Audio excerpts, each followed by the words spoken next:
Good morning.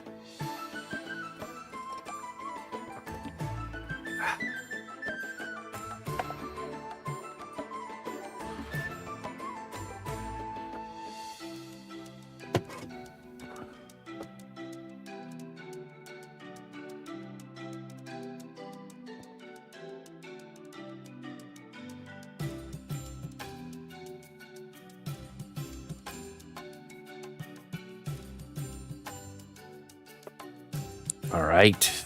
Happy Friday, everybody. Trollhead Day. First order of business, we have our trollheads from last week all painted up. Yeah.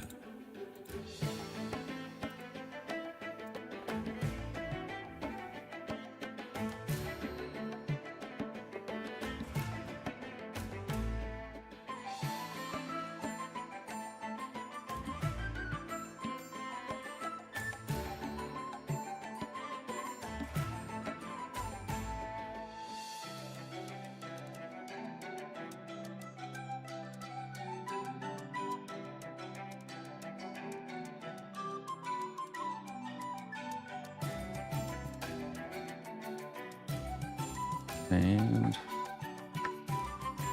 forward.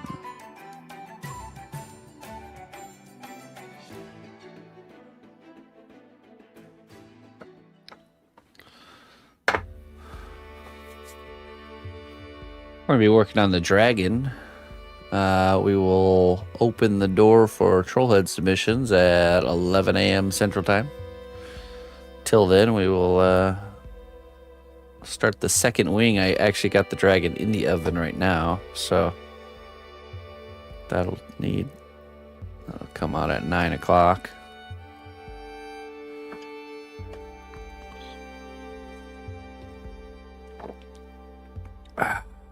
Or we can also mess around on the base. There's a good chance I'm going to do that. Now, you know what? Yeah, you know what? We'll mess around on the base.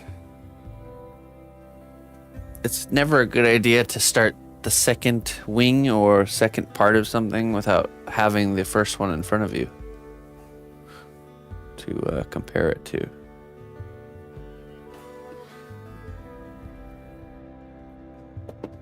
So we'll actually do some stonework instead.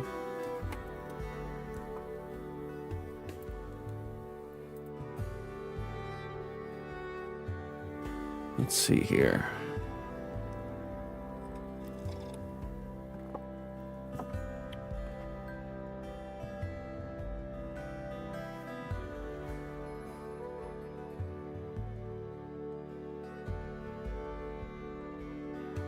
Is there any side action for what today's 4 Trollheads have in common?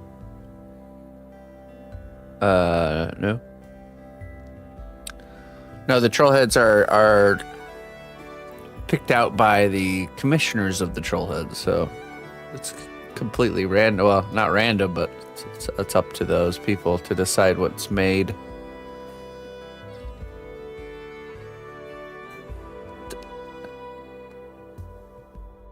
Yeah, it is funny. Yeah, you're right. So usually it's about at least 3 of them seem to be on some sort of a theme, and obviously the theme for this one was animals. We have the cow, the dog, and the duck, and then her in the mix. Week before was horns. Yeah, exactly. I see what you're saying. Yeah, I don't know. We'll see. We'll see what happens.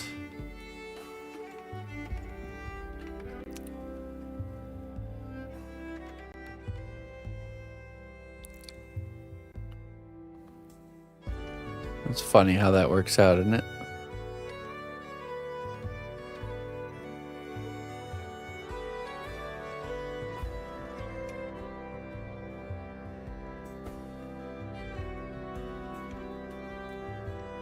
All right, so we're going to be sculpting some elvish stonework, some elvish architecture.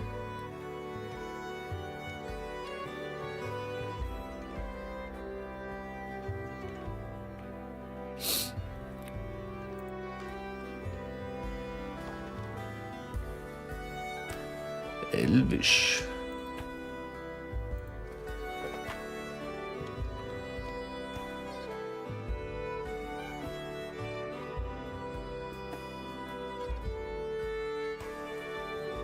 Hello, Melon.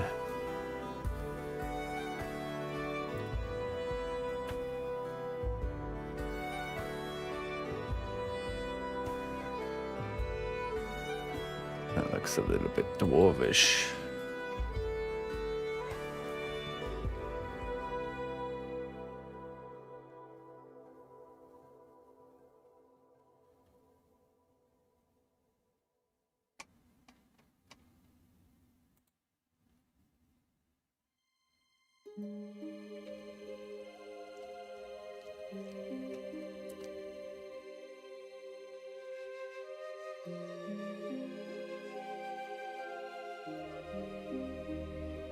I can do it.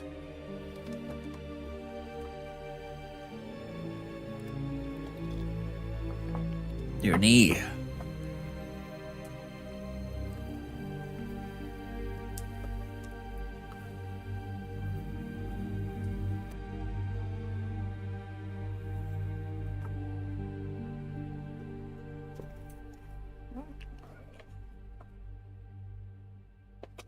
Okay. Oh, let me change the filter here.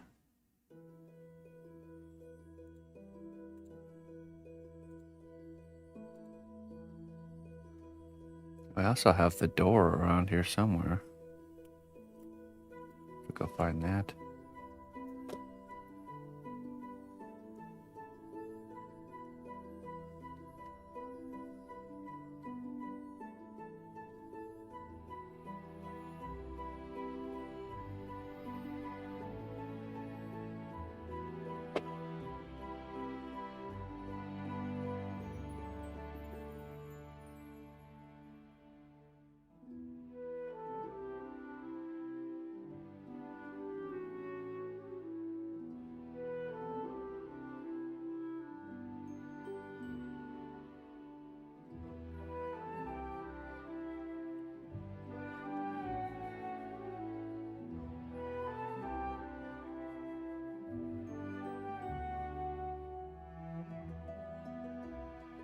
All right.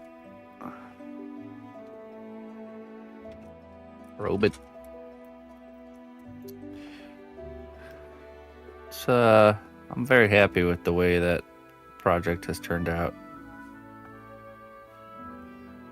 I tell you the truth that there's sometimes phases of projects where I'm not too sure how it's going to turn out, but when you push through, it always ends up working out for the better. Basically, just keep working on it till you are happy with it.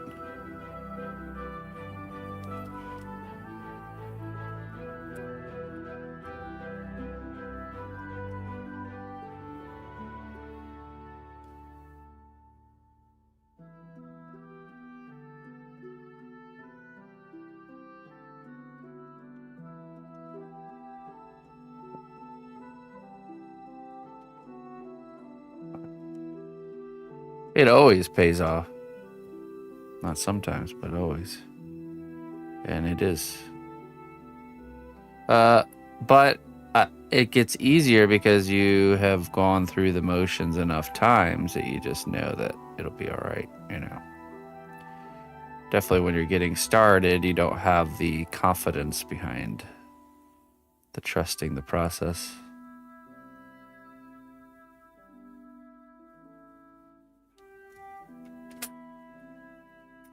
You have to actively trust the process enough times and see that it works out in order to truly trust the process.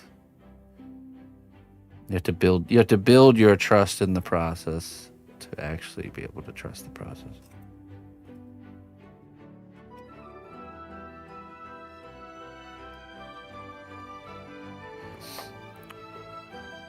That's right. The beginning of trust is always a leap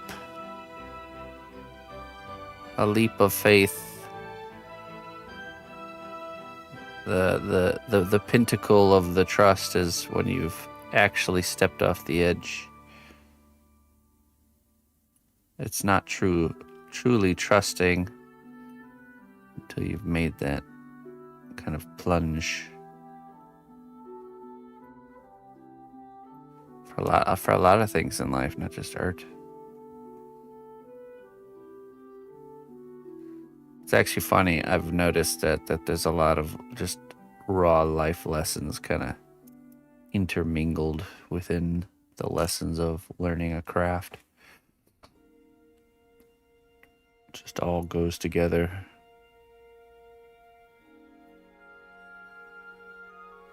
Somehow, some way.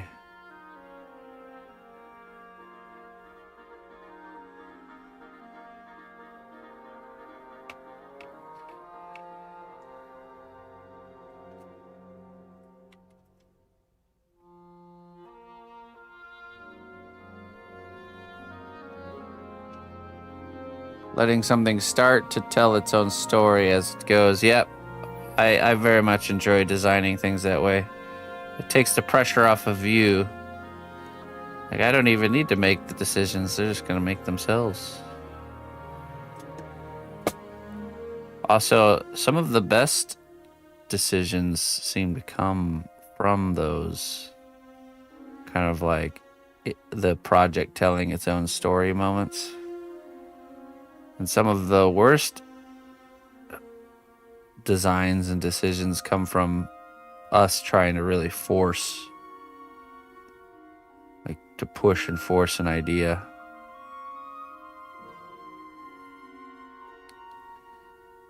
So I think it's always a better way to just.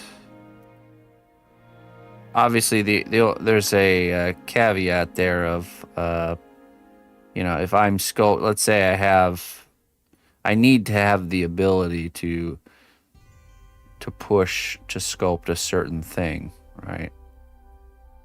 Because not everything that I do is an original design, so.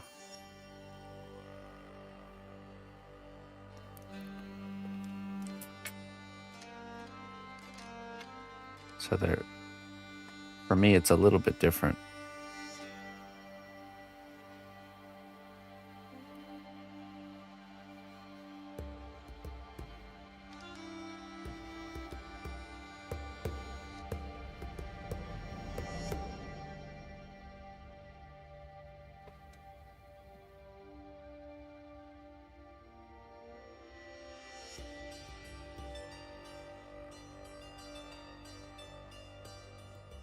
There's definitely more technical execution required when you're trying to make something look like something else.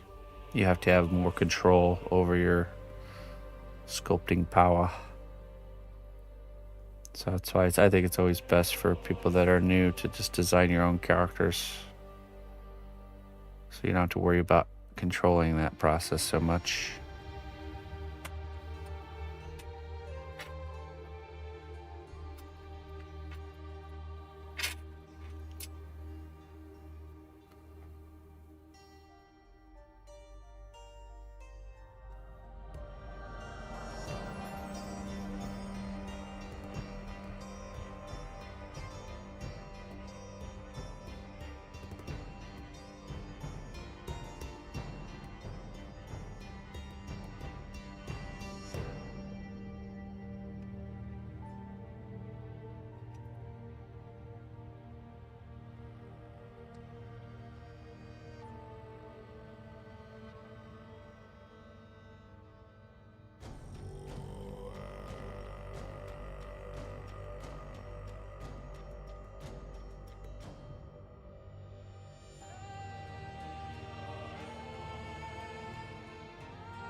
Right.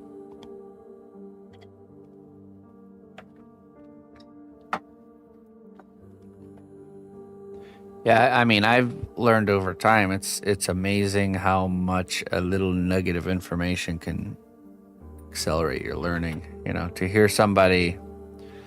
You know, I used to listen to like interviews with sculptors that are like, you know, the ones that were working in Hollywood and stuff like that, and they would always just casually mention these like little things that would just jump out to me and be like, "Oh man, I didn't realize that's how that works," you know.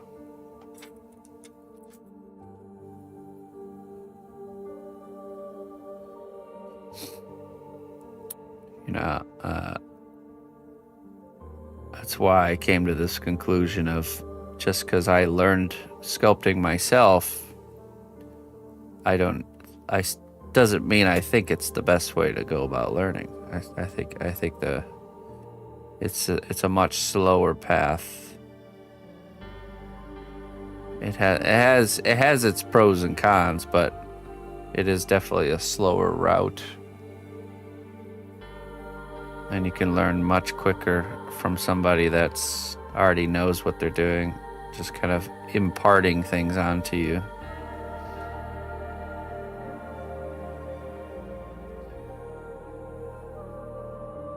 It's those kind of moments when you realize that it works that way. You know, when you get this one little bit of information that completely changes the way you work and in a positive way. You know.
Hey, Phil.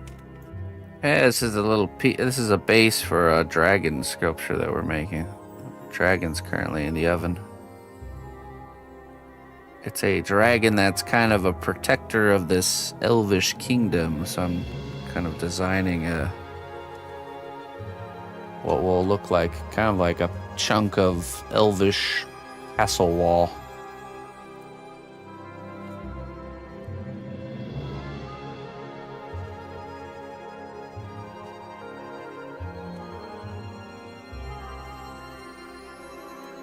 The algorithm hath deemed me worthy for your eyes to see. What a wonderful thing.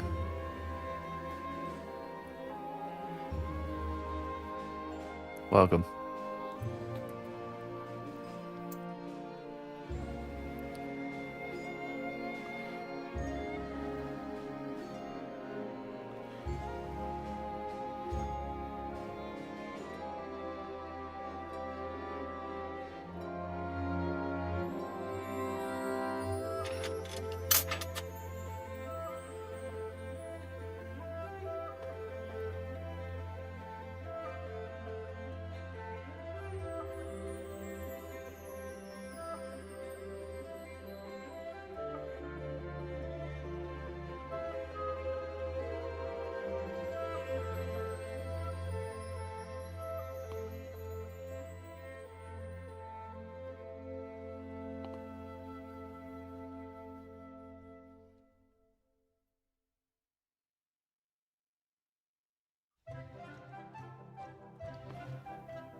Do a business that builds a lot of mainly super gamer video game related things. Oh, really?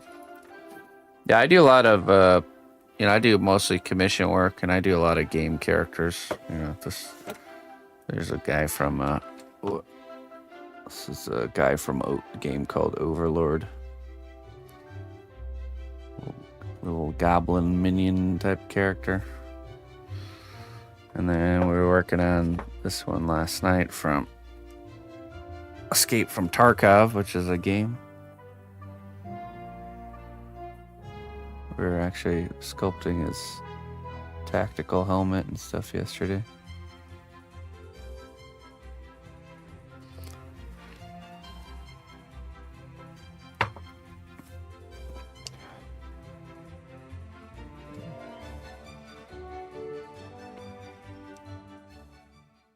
That's cool. What? So. The strength of the cnotbusch kingdom lies not in our walls, but in our people. March to war. Miyuki. Thank you very much for the raid, Miyuki. Oh man, and we got Did It Barehanded also raided us a minute ago. Sorry about that. Quick raid and run. Okay, only if you're not sorry about it, okay? Unapologetic raid and run, okay? I do, yeah. So actually me and my wife work together, and she does a lot of the painting. I still do painting, but she does a lot of the painting. She actually painted all these here. These are something called troll heads. On Fridays, I'll do these kind of one-off character head sculpts for people. I do 4 of them a week, and they get all painted up. This is last Friday's batch, so we're gonna actually be doing 4 more of these today. So for those that are interested, they come in a nice box like this, all numbered and signed. And basically, you can commission whatever kind of character you'd like. I only do 4 each Friday. And it can be an existent character or a non-existent character off of a prompt. We do that at 11 o'clock Central Time. So what's that? That's 2 hours and 15 minutes from now. You just have to be here to claim a spot if you want one. They cost $75 for a painted head or $50 for unpainted. Okay, let's see here. I'll show you guys. Let me show you a. I do have a very far, almost entirely finished piece. This is an original character that I did. That's kind of Monkey Island inspired. Let's see here.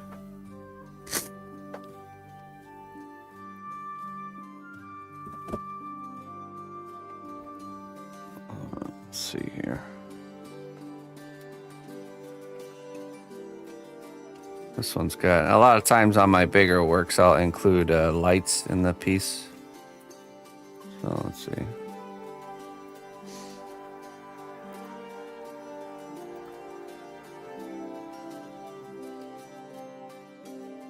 One second.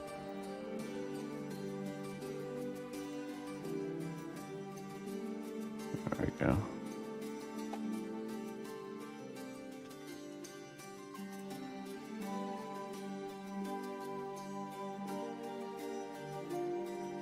A little bit hard to show the whole thing, but that really came together quite nice. Old captain up there needs his drip of rum still. There's a few small things we have to do yet, but it's basically the piece. Just the captain and his crew, or what's left of them, sailing the 7 seas on his broken ship. And this, maybe I'll secure this. Still needs to be some small painting things still need to be done.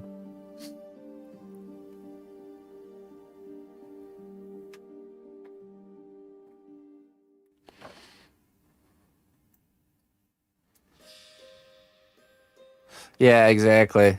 I've always loved the like Monkey Island style look, and then yeah, Sea of Thieves is right in that same kind of wheelhouse. So I just wanted to make something that was kind of in that wavelength.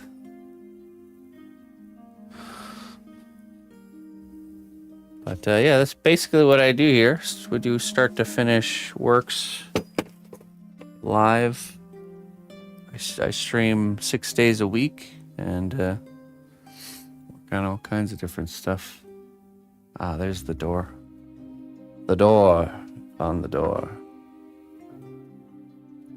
Everything I make is one-off creations sculpted with a material called cos clay, which is flexible like rubber after it's been cured. I'll show you. This is a door I had sculpted. This has already been baked or cured. I'm just gonna remove it. I'll be able to add it to the base here.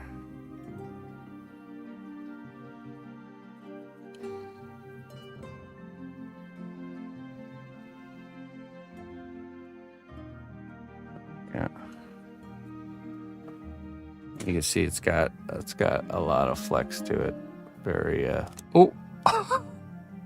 Okay. So that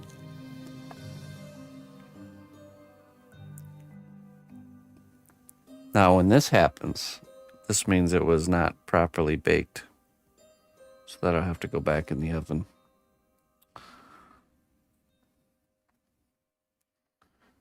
Let me show you a better example. Alright, there we go. That's how it should be. So if it's ever undercooked, then we end up with... This is kind of the consistency of actual polymer clay, usually. But, you know, this happens more often with something that's baked on a piece of wood. And I think it's because of the wood absorbing the heat. So... It was interesting that I was able to bend it the other way. Oh, you know what? Or I had a seam line here, because that was pretty straight. Right along the wood grain.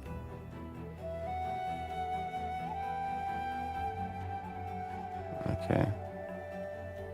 Well.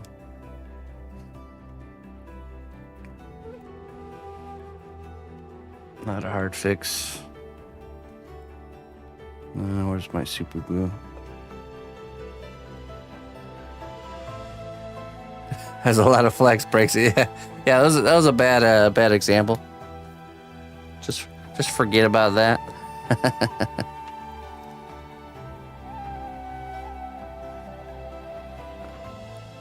We'll just super glue this. It'll all get baked again because of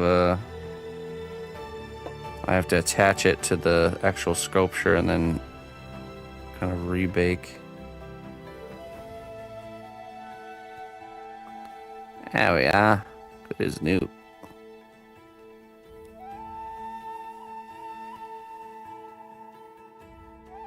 A copper sheet, yeah. Honestly, I'll so really it'd be easiest to do stuff like that on a piece of aluminum foil, like wrapped around the block, but it just doesn't look very good on camera, so that's why I do it on the wood. Let's see here.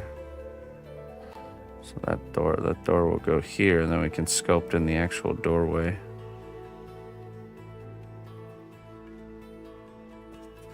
Then we sculpt the trim. I'm just not sure. I don't think we do that now.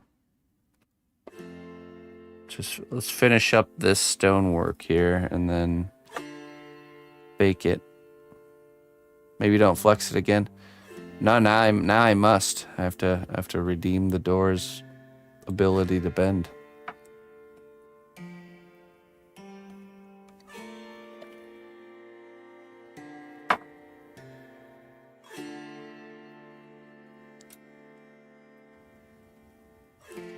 I mean, here's a good You kind of see. So because of the flexibility that it has, you're able to make these kind of molds, if you will. This was an axe I had made for a Minotaur, and you use a liquid, the C1 separator. Let's see, right here. If you paint this on any surface and let it dry, you can smoosh clay onto that surface and it won't permanently stick. So that let me make this. So I sculpted the axe head one time, baked it, and then I painted this on there, and then I just smushed a bunch of clay on there like this. Baked it again, removed it,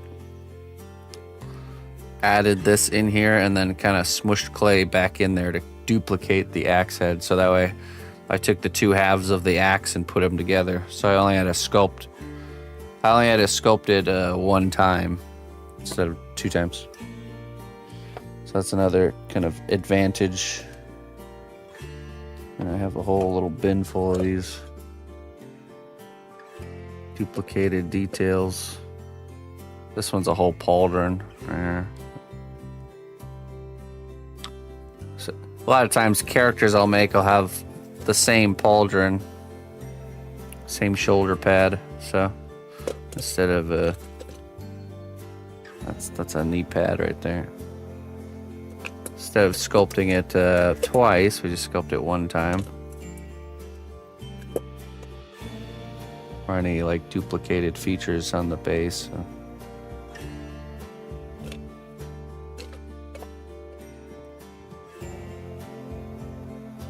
Well, here's another good example. This is a piece of baked clay. I had decided to go with a different method for. I had made a base and I had wrapped it with a base layer of clay like this. You can actually still see the shape. And decided to go a different approach with it, so I cut this off. You can see this. So this is a piece of properly cured clay, very, very flexible, just like rubber.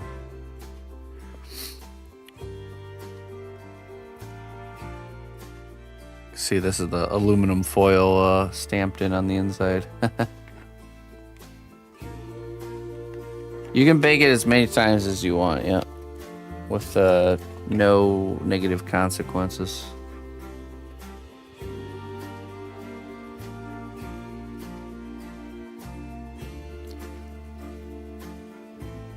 Why we keep sending this guy clay? Look.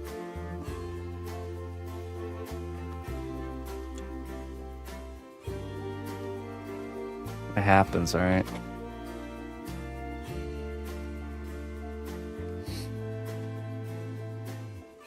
All those spare pieces, you set them aside because they technically can still be used for things.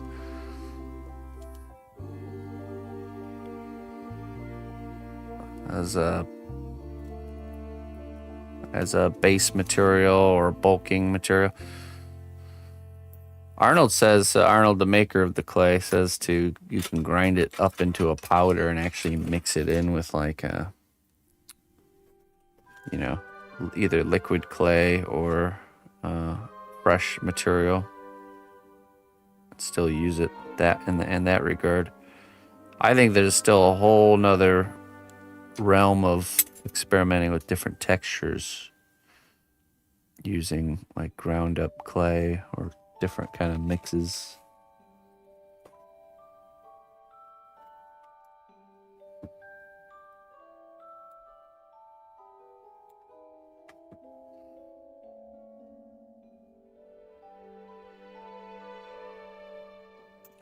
Like one of the materials I like to use is Sculpt a mold because it has this natural texture about it that makes it like already look like dirt. I wonder if there's a way we can mix Cos clay to have kind of a natural texture like that too.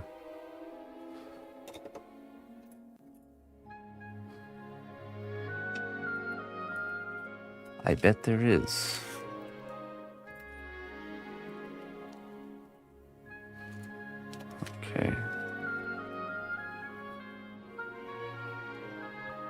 So I kind of want this part to look like it's broken.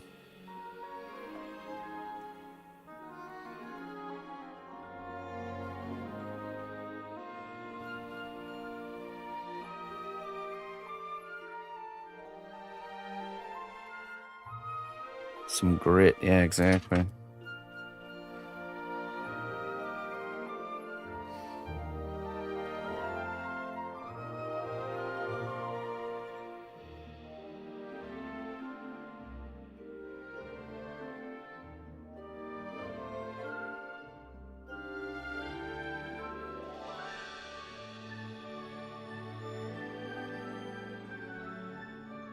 We use some sculpting rocks there.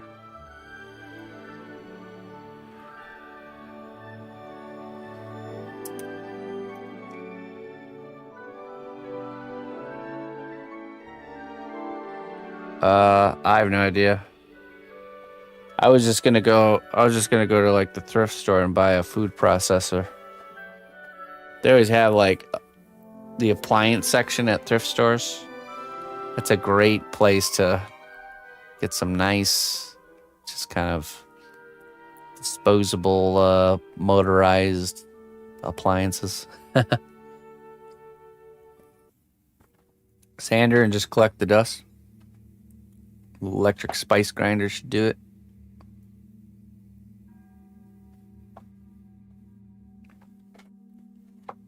Because they just want your money, steampunk. They don't want to spend money. They don't want to spend money. They just want to have your money without giving you anything. That's what they really want. I'll just say the part they don't want to say. Just give us your money, lady.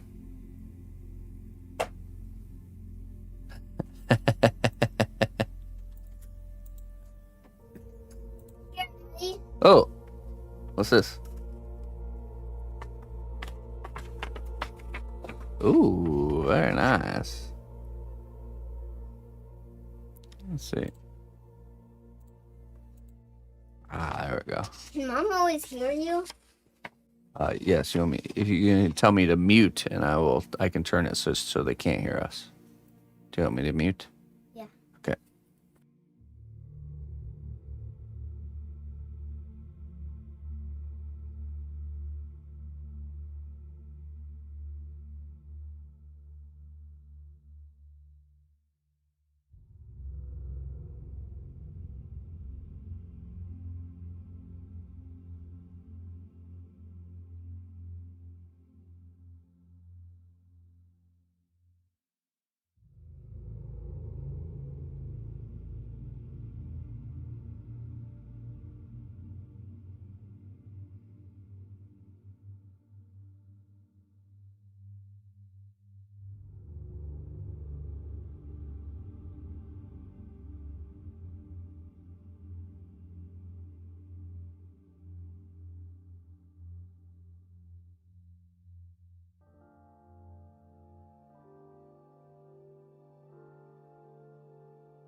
All right. Secret operation. Secret operation is underway. Sorry, chat. Classified information.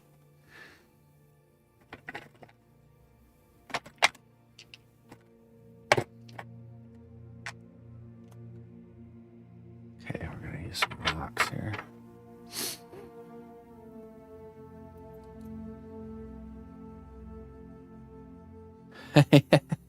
Yeah. Multiple bills for the same procedure that didn't actually fix any of your problems. You forgot that part, Corvick.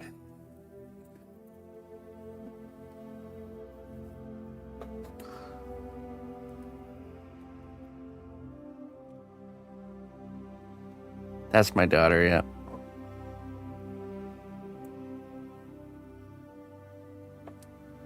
That is indeed my daughter. Meine Tochter.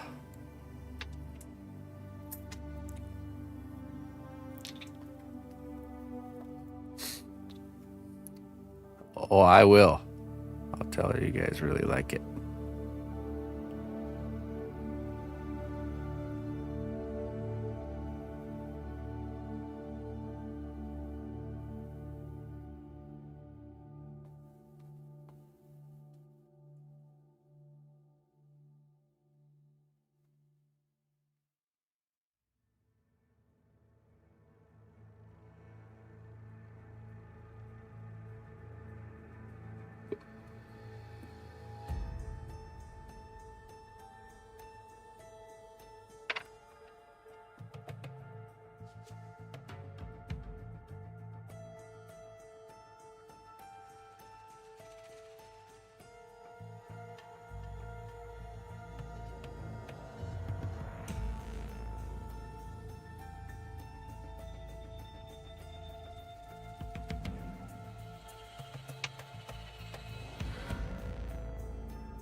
I don't know what you're talking about. No.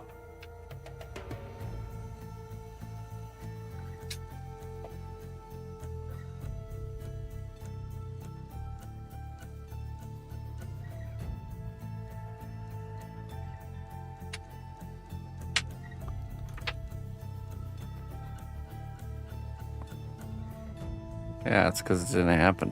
I don't know.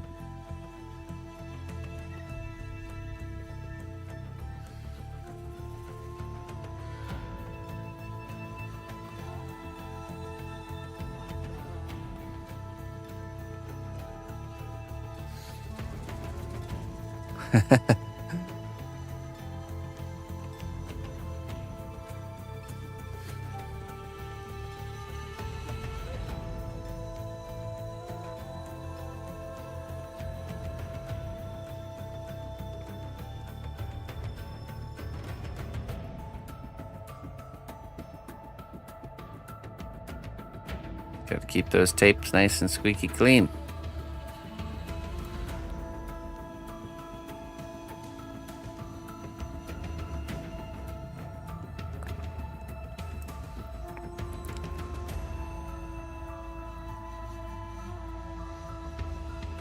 That's right, yeah. We're still running on a VHS system over here. All the streams past broadcasts, I didn't want to pay Twitch for server space, so we actually anytime you guys turn on the a past broadcast, someone from my production staff has to put in a VHS tape and hit play.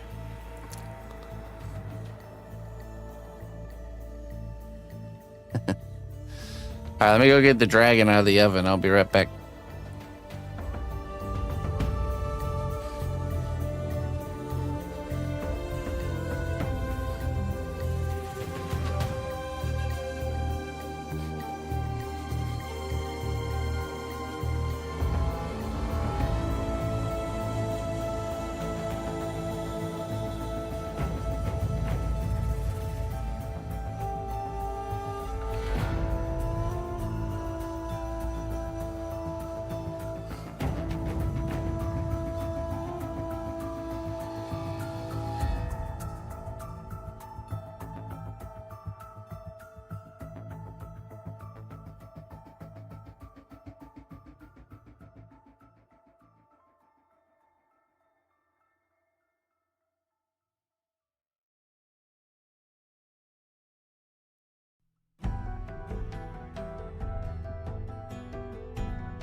I have returned.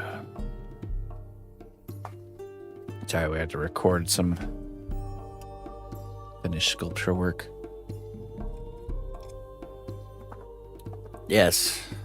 My wife does a lot around the stream and the workflow, but very much likes to be behind the camera, not in front of it.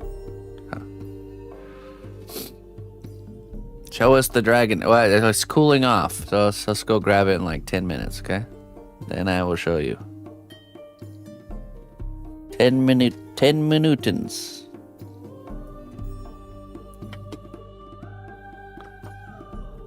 Still hot.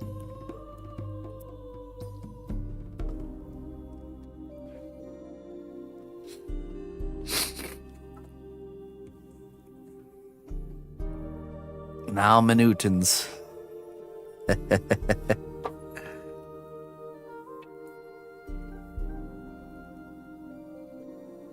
10 minutins.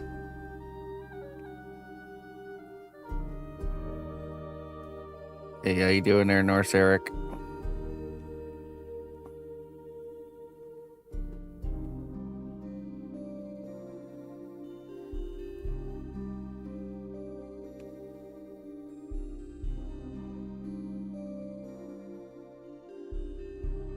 To have a bunch of different specialty tools. Yeah, this is one of them. This is a rock sculpting 9000. What? Right, rock sculptor 9000.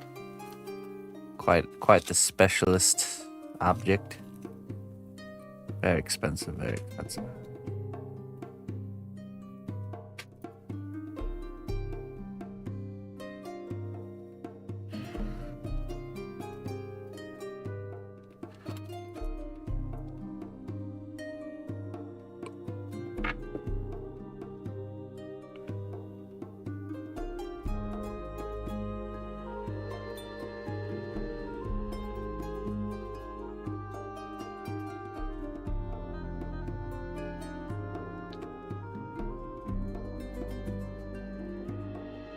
They released the 9000 already? Oh, yes. Yeah, I got it right away. Actually, I messaged them and said, hey, send me some free ones. I'll promote them on the stream.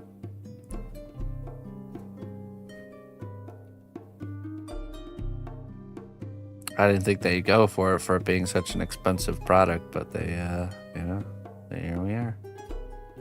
It worked. The answer is always no if you never ask.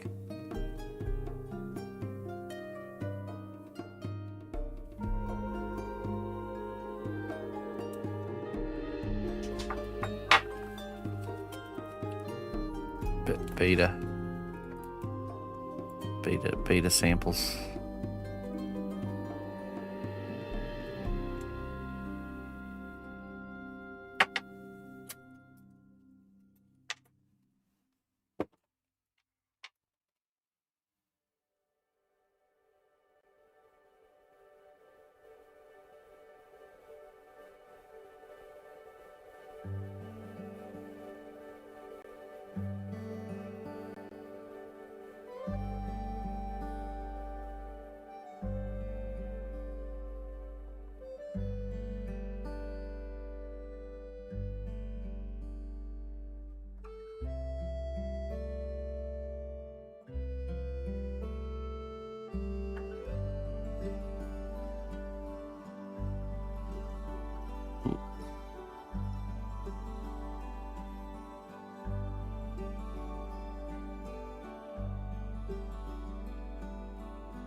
Gotta strike while the fire's hot, you know what I'm saying?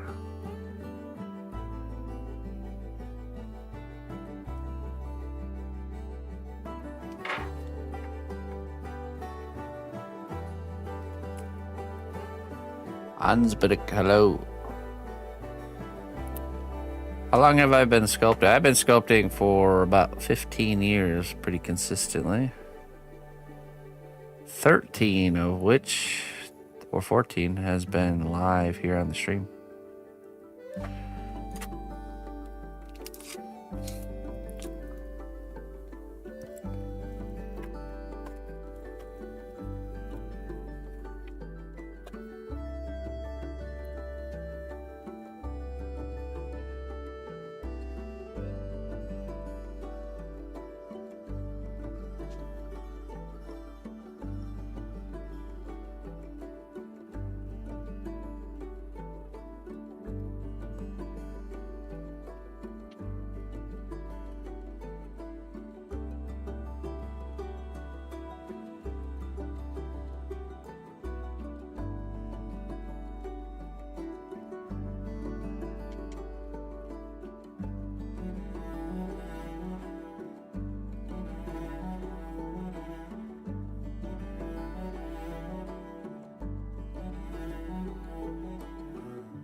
For sculpting, I think this clay is great for beginners, to be honest.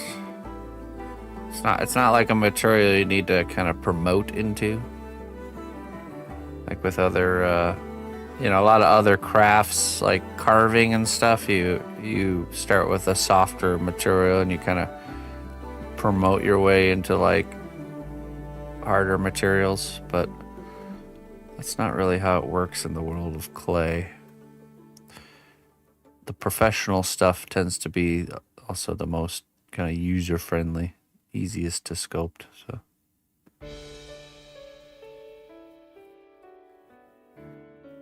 if the clay world progressed like some of the other worlds, we would start off with the easiest to use clay and then eventually progress into like sculpting with Play-Doh or something. Air dry clay or something. Progress into the hardest to use stuff. Air dry clay is a nightmare, yeah. I don't recommend it. Not a very good user experience.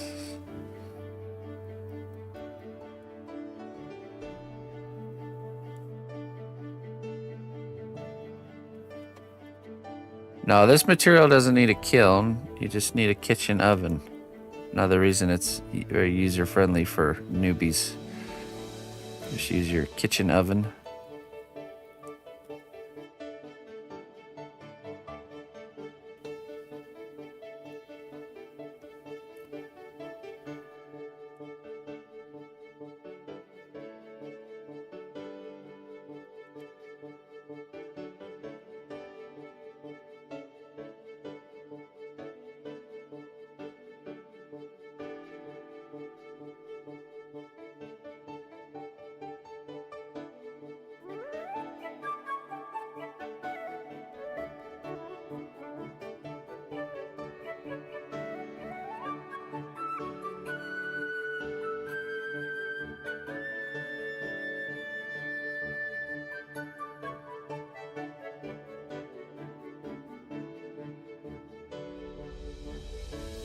Yeah, I mean, honestly, if you'll also be better off with just any sort of polymer clay. If you're having a hard time finding Cos clay or getting Cos clay specifically, it's still better to use another brand of polymer clay than to use like air dry clay.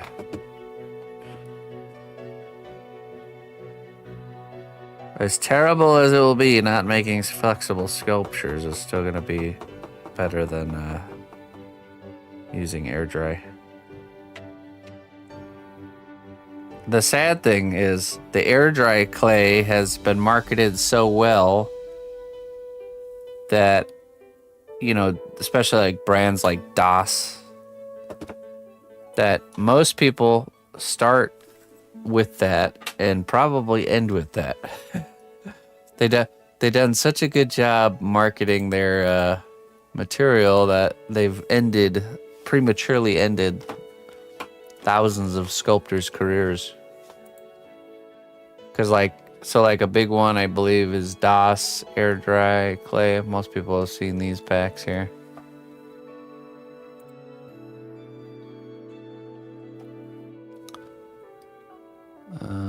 Like this stuff right here.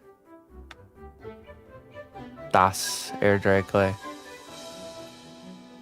And that's just, you're just setting yourself up for like despising sculpture.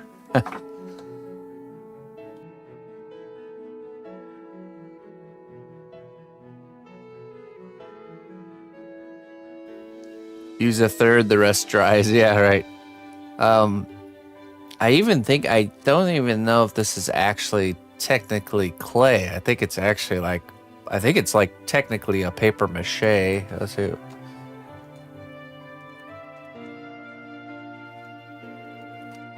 See what it's made out of.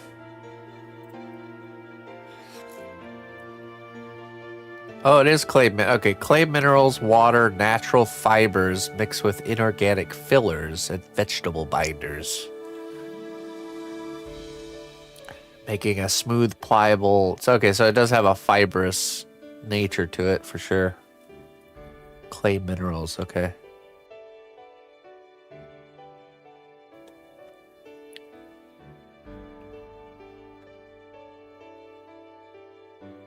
Vegan clay, vegetable binders.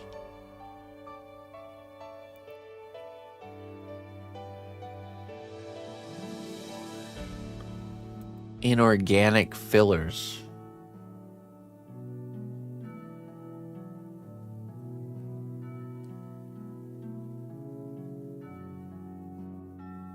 The Italian modeling paste that is made on natural substances is gluten-free and dermatologically tested.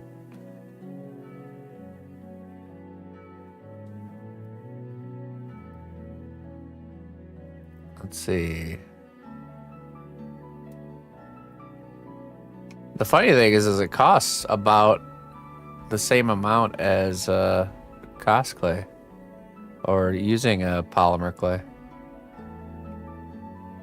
According to the manufacturer, it contains water, inorganic fillers, vegetable bindings. So, this is not very descriptive. Okay, all right. Inorganic fillers. Okay, let's see. Let's look this up. What is inorganic fillers? Non-living mineral-based materials like calcium carbonate, silica, talc, and clays added to polymers and other composites to lower cost. Oh, wow. Such as a low-cost filler material. It increases bulk and improves properties such as strength, stiffness, fire resistance, thermal stability, and surface finish.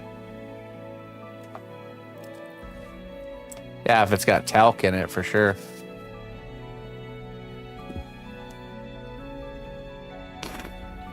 I prefer meat binders. That's funny. Egg instead, please. Okay, so what is vegetable binders?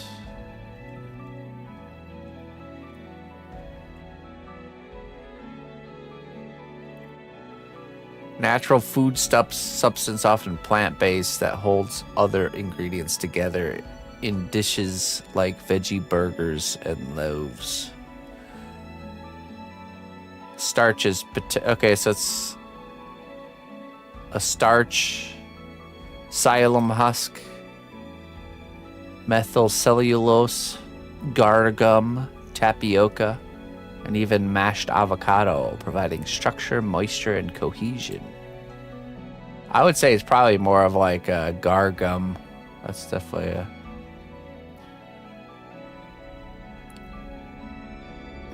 interesting.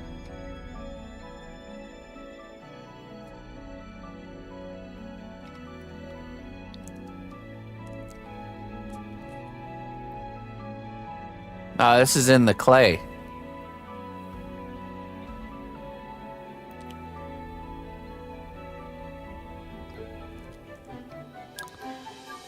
I always recommend, if you're going to start with cast clay, start with the extra firm and kind of work your way down from there. Either extra firm or medium firm. It is good.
Oh yeah, yeah.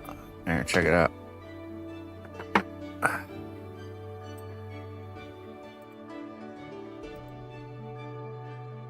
There you go. All finished up. Gets boxed. These ones get boxed out and sent out on Monday. So.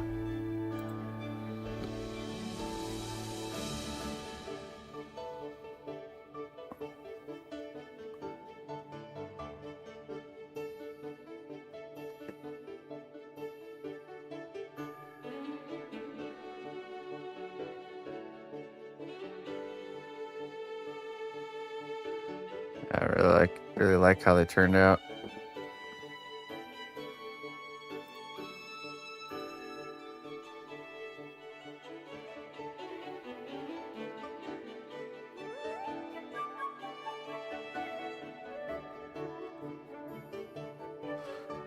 You wish someone would make you a smoothie in the morning?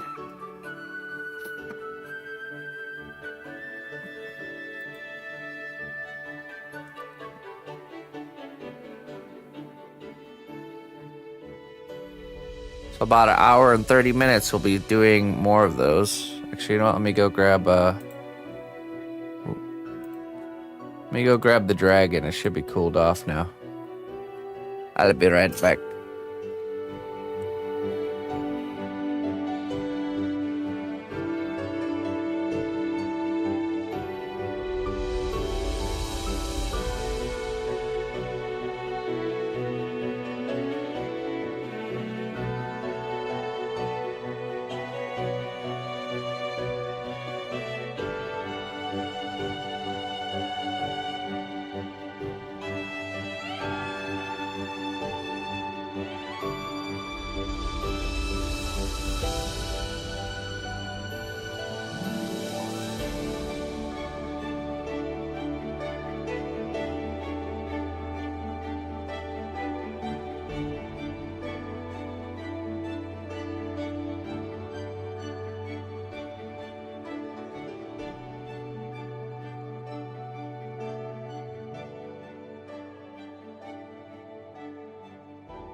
All right, I've returned.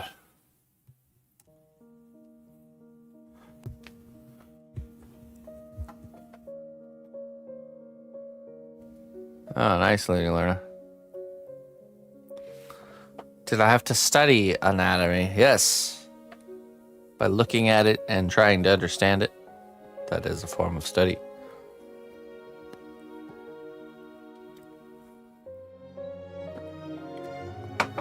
Self-study.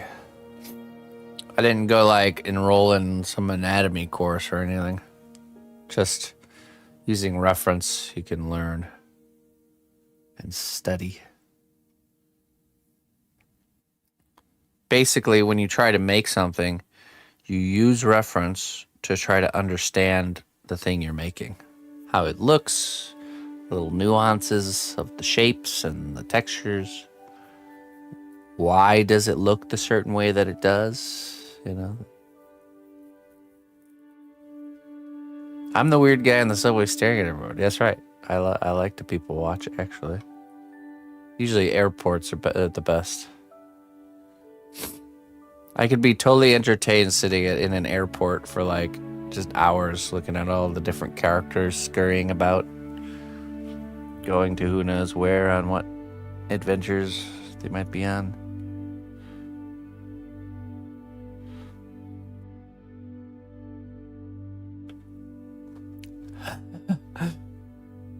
I have almost no muscles and I pose all the time.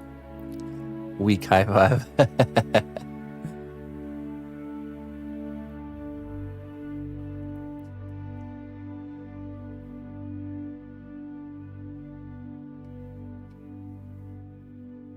What's up, Mr. Jones? Okay. So let's see how this is looking here.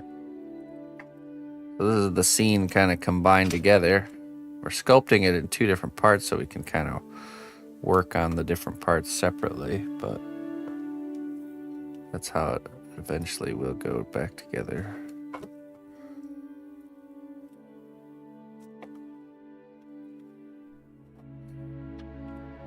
Just like this. Okay, let's see the wing. The wing should come right off. Let's see. Ah, yeah, look at that. Nice. Very nice.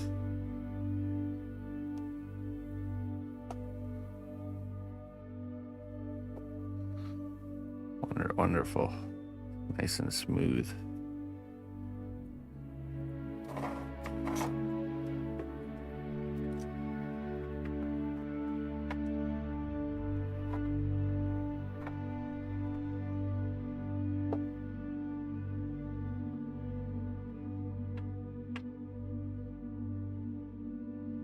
Very good, Mr. Jones. Very good. Let's trim the excess on this one.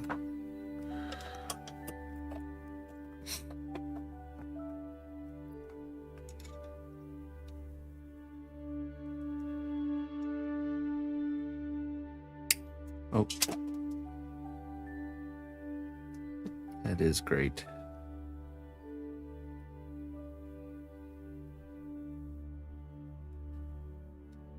Okay.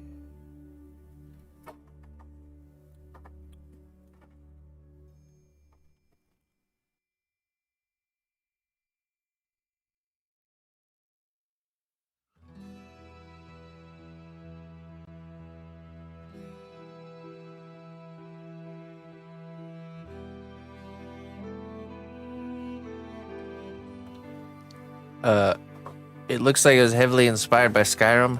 What makes you say that? Because there's a dragon in it?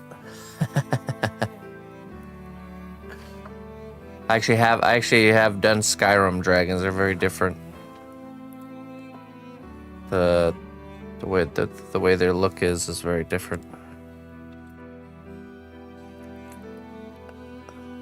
They do both have dragons, I will give you that.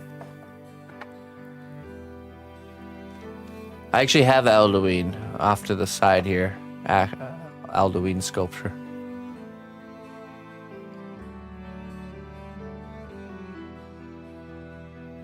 Yeah,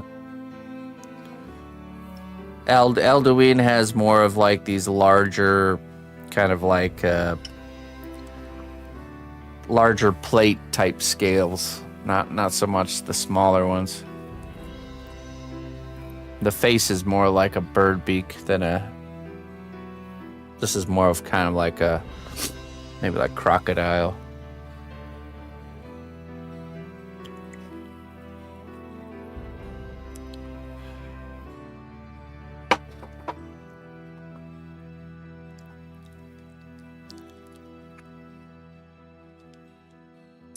Yeah, I've been, let's see, I guess I could show it a little bit. It's in the painting stage. I've been working on it behind the scenes, trying to get it finished up.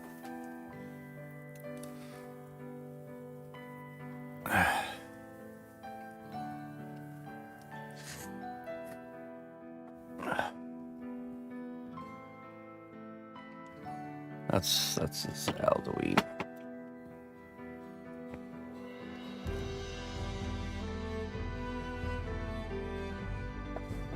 He's a big boy. A lot of surface area.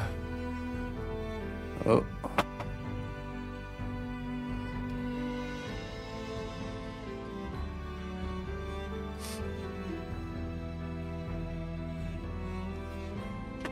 The world eater. That's right. Can't even show him well. It's just too big. This is exactly why I decided to paint him off stream. It's just way too big to work on.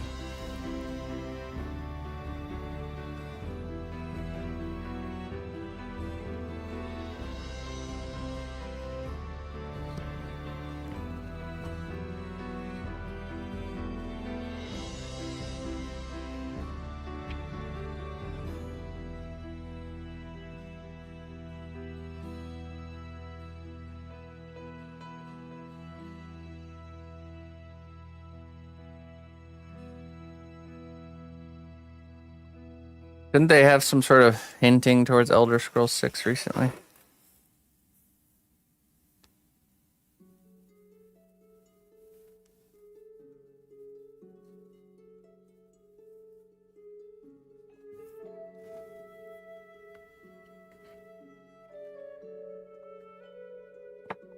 Oh, Mr. Brightside.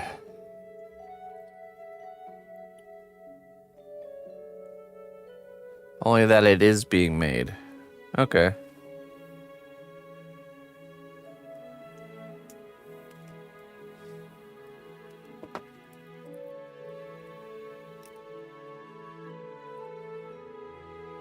I can only imagine what happens when like new technologies develop while they're producing something like that, and they have to like scurry to implement the new stuff. You know, like AI.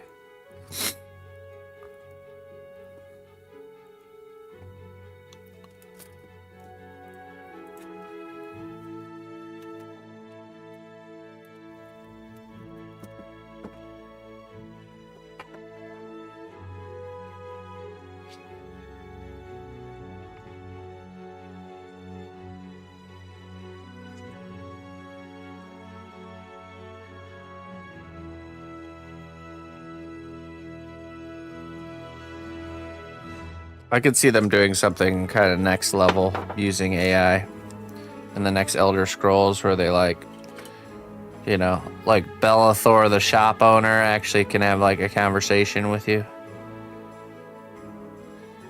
Or like NPCs are like little programmed AIs with unique dialogue each time. You basically create a character sheet that the AI will use when you're interacting with a certain character. So everything the character says matches what the character would know and how the character would be. But all unique as if you're having like an actual conversation.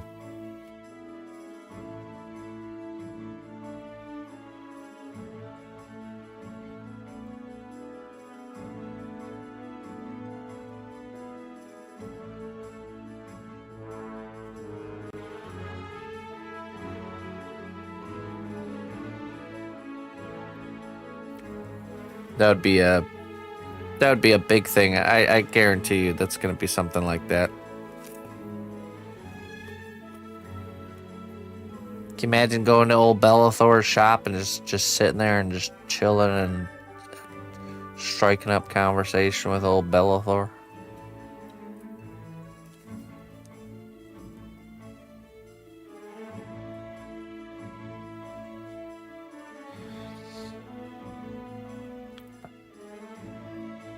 You think it'll be bad? Yeah, I think people have already tried doing that, and it's shown to actually work. I could just see a company like Bethesda though taking that type of technology and really refining it.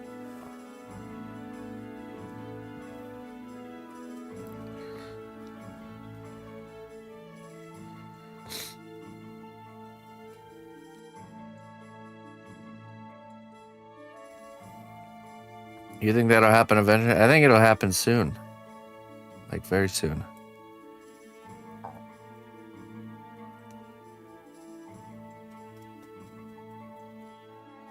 So you use your microphone actually in the game, you know, like a headset mic. And you actually, instead of doing dialogue, quest dialogue, where you have to read and then you have like 4 responses to choose from, you literally just speak, and the NPC will respond.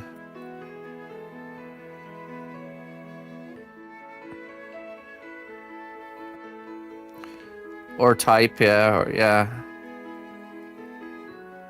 or maybe they'll make it more universal, where they'll have the traditional mode of like giving you 4 responses to click on, but then like a mode where you can just speak instead, speak your own words.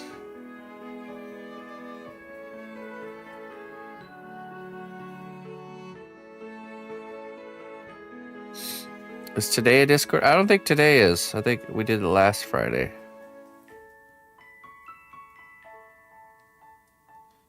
We've come full circle on text-based adventures.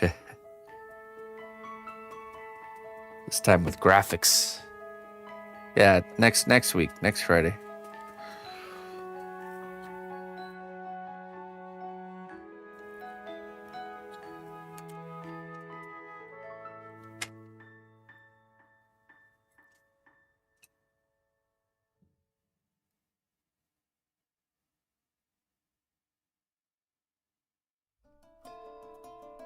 You don't like the rando NPC telling you to watch out for the baddie you defeated 40 plus hours ago? Oh, I'm sure there'll be some quirkiness. Don't worry. Just new kinds. New kinds of meme-worthy Bethesda stuff.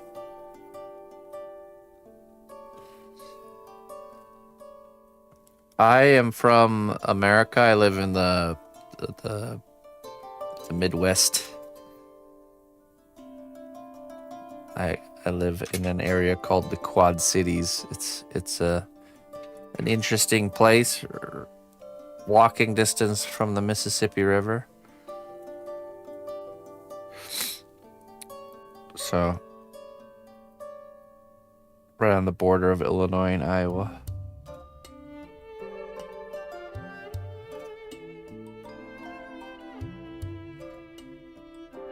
Hey, what's up, Kate?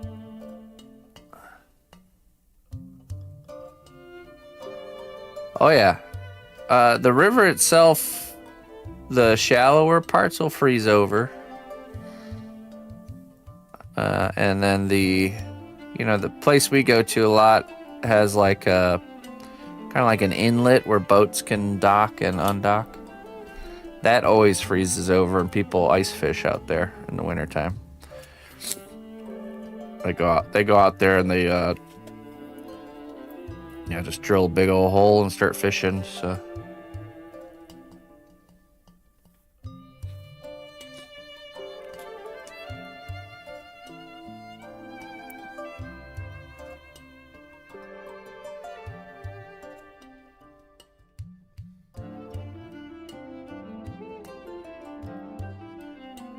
Does it ever flood to dangerous levels? Yes, but on Iowa side. It's basically a battle of the levees. So levees are like large piles of dirt that keep the water back from flooding into neighborhoods. And Illinois' side does a better job of making the levees than Iowa. So every time it floods, it goes over on that side. So like downtown Davenport, pretty much every year floods downtown Davenport. And it's funny because there's a baseball stadium like right there on the shore of the river. And I swear that they must have designed that building to flood every year, because it does.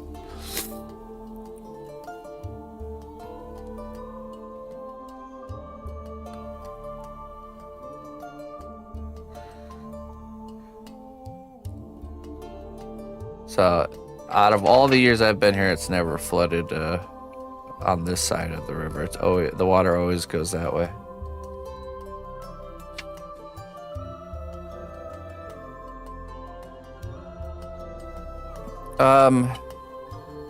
The levees are the only safeguard. I mean, yeah, but it's a river. It's not like a lake, or like, for example, the Louisiana situation, where the levees are like holding the whole ocean back. You know what I mean? It's a river, so it's not water that would stay for very long. Basically what happens is every year the water level gets lower, but then in the spring, when everything's starting to melt, all the water from up north melts and goes into the river and then flows downstream, and the water level rises. And that's usually what happens at the beginning of spring. Some years worse than other years. But yeah, I think Illinois side altogether is just higher than Iowa side. So if it's going to flood, it's going to go that way. It's going to all the water's going to go out that way. Path of least resistance. So I think for there to be enough water, because that's the thing, is it's not about it. The flooding doesn't happen when it rains here. It's when all the ice is melt and snow is melting up north, and it all goes into the river system at the same time. That's what causes like higher water level. And again, it doesn't last very long because it's a river, so it flows down to the ocean. So they also have many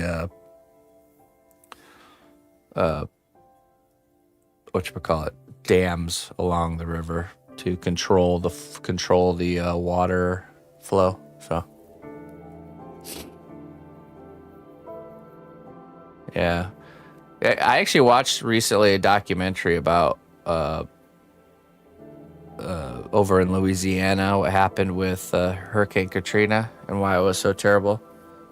And the main reason is because it's a city built below the sea level, right next to the sea. So it's like living in the bottom of a bowl, hoping that nothing gets spilled in there, you know.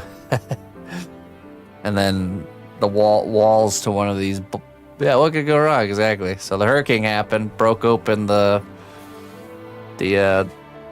sides of the bowl, and just flooded in, and then the water stayed, you know, because naturally it would just stay there. So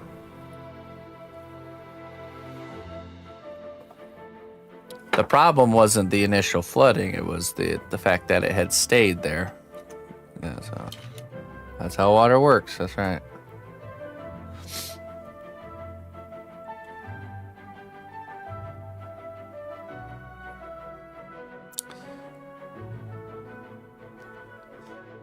Yeah, it's crazy, Justin. Yeah, I watched. There's a pretty in-depth documentary that just came out recently. I think it was on Netflix even. It's really interesting to just see. I mean, you didn't really see how bad it was just not being there, you know. But yeah, it really got bad. That's kind of the reality of the current world we live in. Something bad will happen. You'll see something about it on the news for like a day or two, and then you just kind of forget about it. You know, it's like, oh yeah, you assume everything's all hunky dory, but really listening to like people that went through this stuff, you know, like that power outage that happened in Texas a couple winters ago. I talked to somebody who was in that, and it's pretty insane kind of stuff. Or who knows, you know, like the people, like you don't really hear about the people of Lahaina anymore. You know, now that that's out of the news circuit. I'm sure they're still dealing with it, you know. That's the crazy part.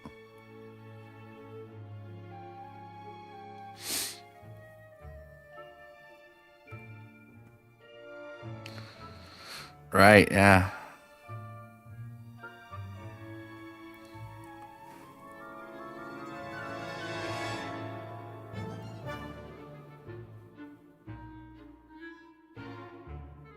Or what recently happened, what was it? North Carolina just recently had big, huge craziness going on there too. Sure, people are still having a hard time. You just don't hear about it. Oh, fast. Sorry about that. The main chat is on Twitch for anybody watching on other platforms. The main chat activity is on Twitch. But I still see everybody's chat, so I can see it all kind of combined together. Good morning, Armor.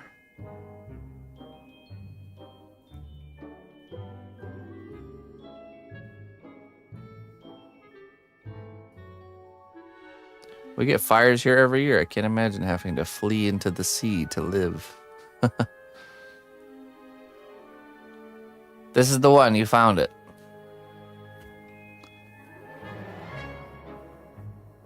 Still rebuilding, yeah.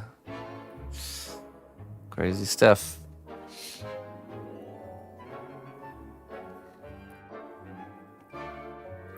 I mean, the main danger where I live is not flooding or a waterfall. It's potential tornado activity or just windstorms in general. Sasquatch. Yeah. We get these really in the spring every year. Oh, hello. I made the dragon's head. Let's see what we got here. Ooh. Wow, that is excellent, daughter. Thanks. And Really like the teeth kind of curling up there like that. It's not teeth, it's like horns. Oh, like tusks. That's what they call them. Like kind of like a walrus has these tusks.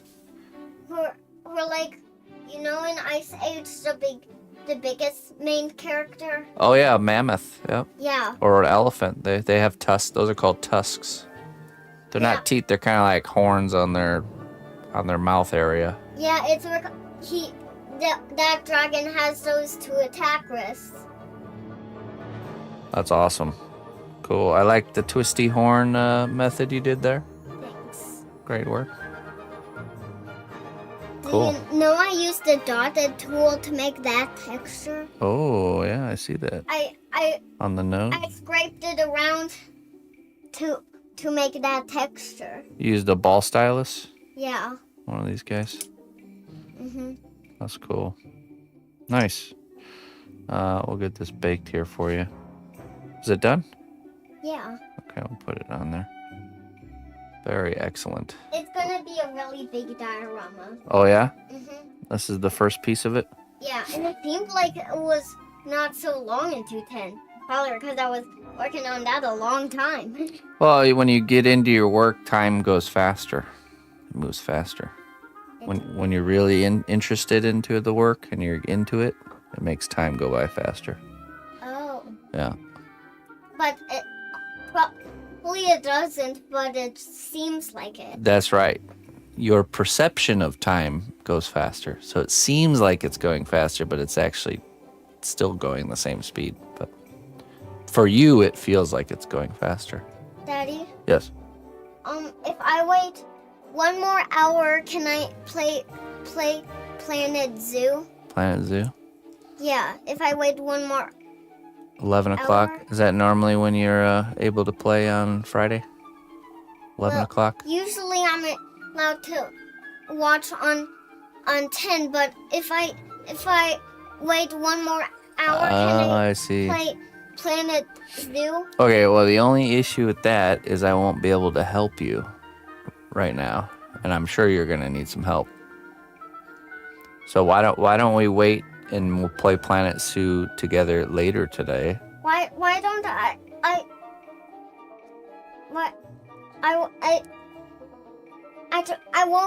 will try to be if I start needing help, I will do something else in Planet Zoo.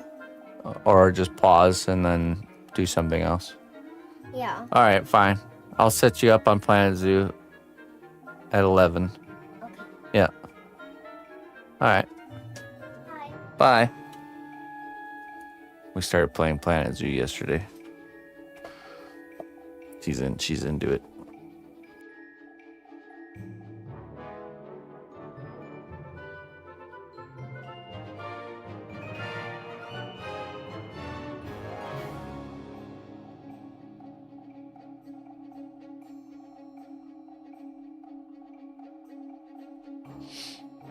It's made by the guys who made Planet Coaster. Basically, it's like a theme park designing type game. That was some smooth negotiating. Yeah, she's good at that. Do you have a plan when you start sculpting, or you just freehand it until you like it? I do. I usually do, yeah. I sculpt, but the plan is a sculpted plan. Let me see if I have that. All right, we got 1 hour, folks, until troll heads. If you don't know what those are, right here. It's a custom sculpted head that you guys can commission. There's only 4 spots available. It can be a known character or a unique character.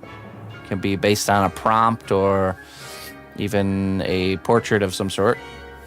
And yeah, that starts in 1 hour. I do 4 of these per week. They cost $75 for a painted one or $50 for an unpainted. And they come in a nice wizardy style box with each one being uniquely numbered and signed with a little certificate.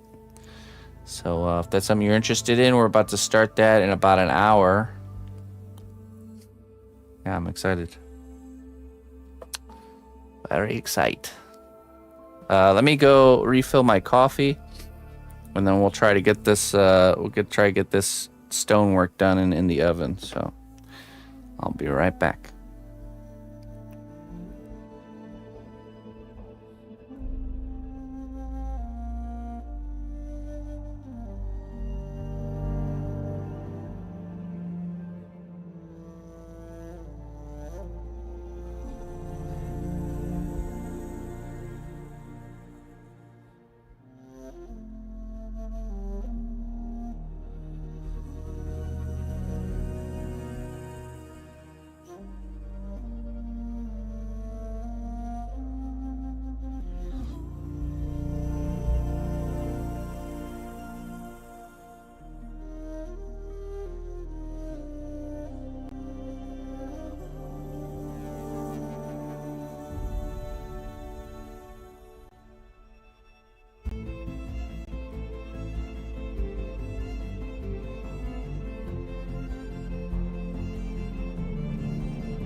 All right, sorry about that.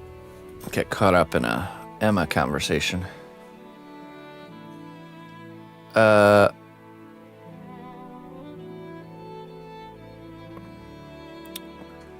troll has paid to play. Yes, yeah. So it's costs 75 for a painted one, or 50 for unpainted, plus shipping. Yeah. Which shipping's figured out actually after when we actually ship it. So usually it's around $7 for in the States, and then varies depending if it's out of the United States or not.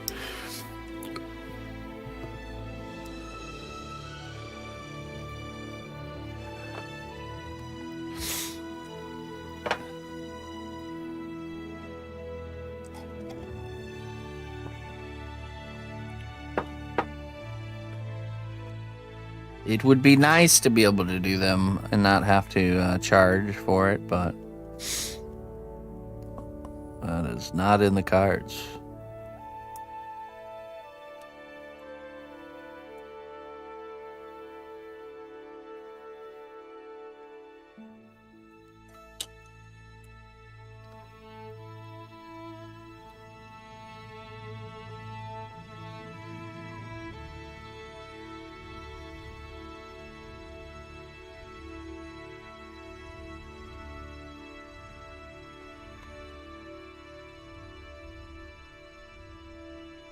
Hello, Gravity.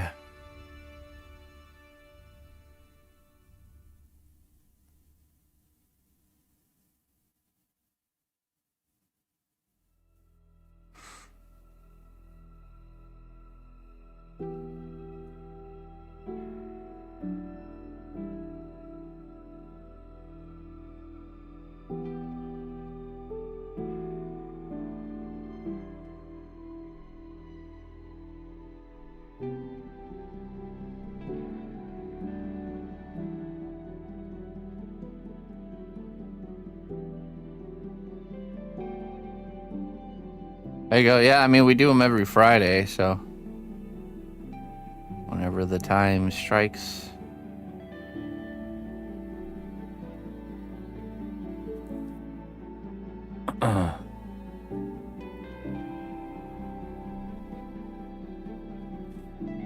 There you go, Varl. Perfect.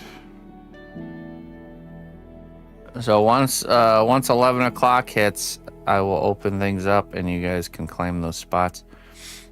Basically, the way we do it is I will type something in the chat. I'll type go in the chat.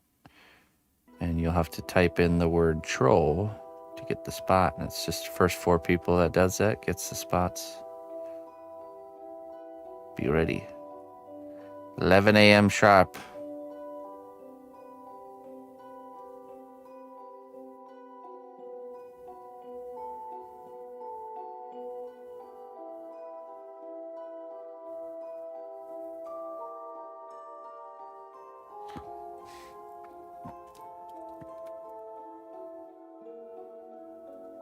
And all the troll heads are sculpted today here on stream. We do a nice long Friday stream. And then they get painted all next week and then shipped out the following Monday. So the ones from last Friday will be shipped out this upcoming Monday.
Hey, what's up, Detro?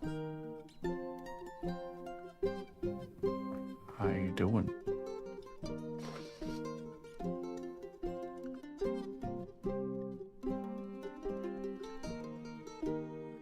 Either way it works, Varl. You can give me reference images. You can describe it however you want. It's totally open. Can be as specific or non-specific as you'd like.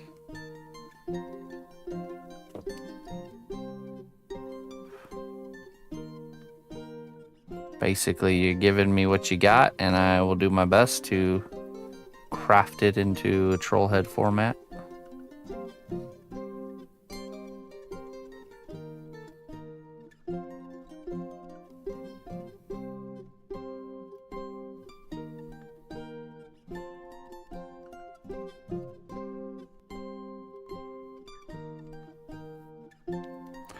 Patricia. Very good. Very good, Patricia.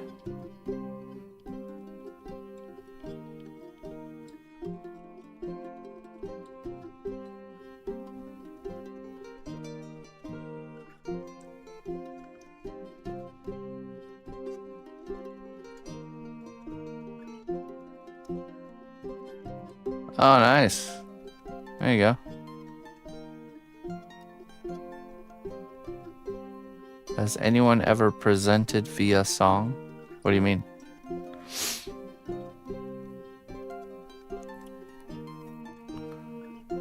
Like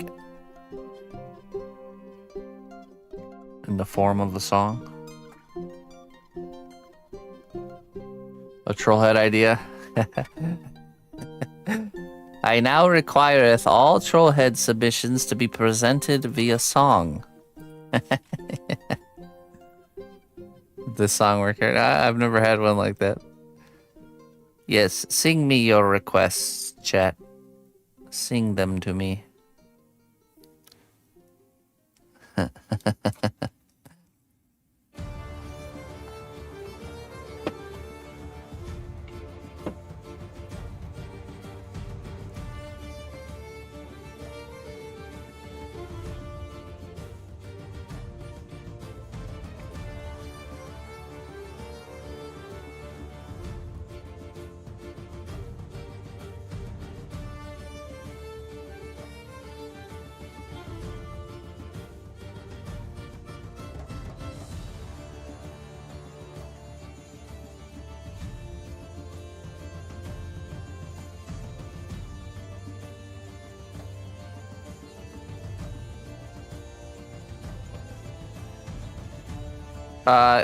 Through my tipping link is how we do the payment.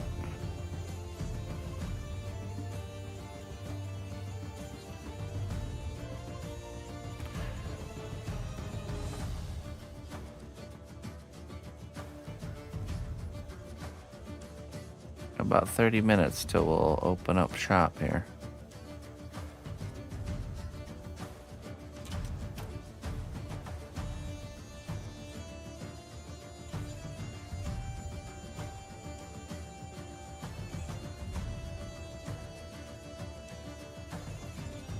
I truly don't want to hear you sing. Maybe I do. Maybe I do now more that you told me I don't. Via Trollhead request via interpretive dance next. Yeah. Great. Hey, what's up, Third? How you doing? If someone got one of the spots, could they donate their spot but still pay? Yeah, sure. You sure could.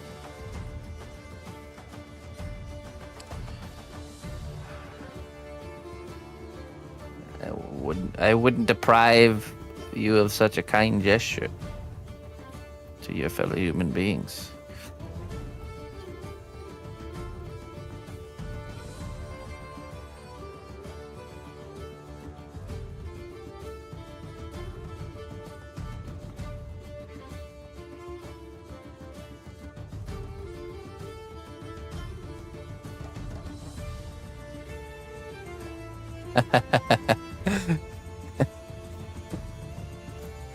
claims the spot. All right, I'm giving this spot to Watermelon. Go ahead and pick out your sculpture and pay for it, Watermelon. You got this, buddy. You're welcome.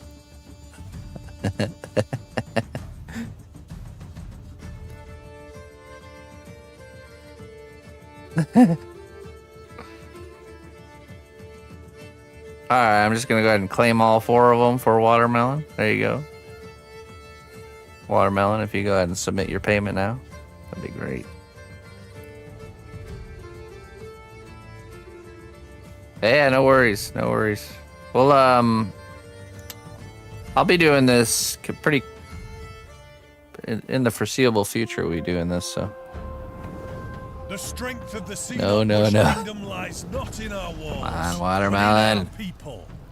March to war.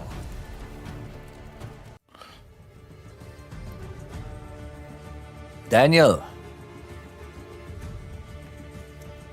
thank you very much, my friend. Welcome in. We're sculpting some elvish architecture. Welcome in to war. Some crumbled elvish castle wall ruins. How was your stream? What were you up to? It's starting to look good. It's the base for this dragon here. The dragon sculpture.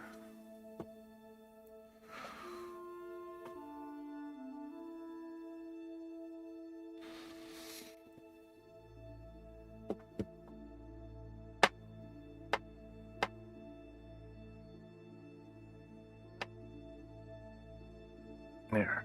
Okay. Good. Well, I appreciate that. What kind of artwork do you do, Daniel? Oh man, I'm resisting the urge to say Danielson because I'm sure you hear that all the time. It's very hard though.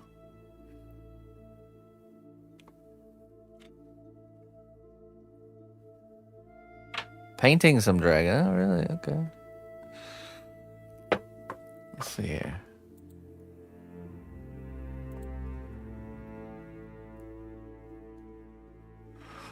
Daniel. Well, I appreciate that, my friend. Thank you very much for, I got you followed now.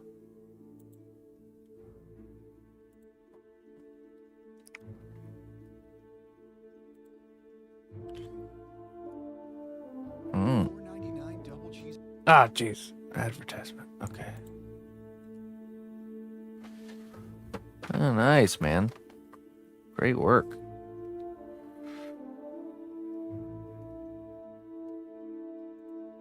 Let's take a look here. Oh. Not much on Instagram, but hey. That's excellent. Really, really good.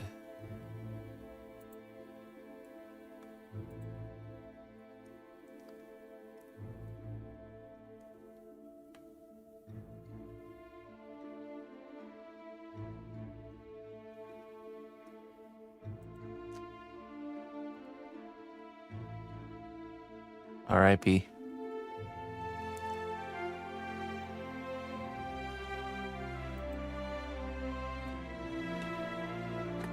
Great work, my friend. I love that kind of stuff. I'm always inspired by some good illustration like this. Oh wait, no, it shows more. Okay. For some reason I thought there was not that much. It just didn't load. Look at this.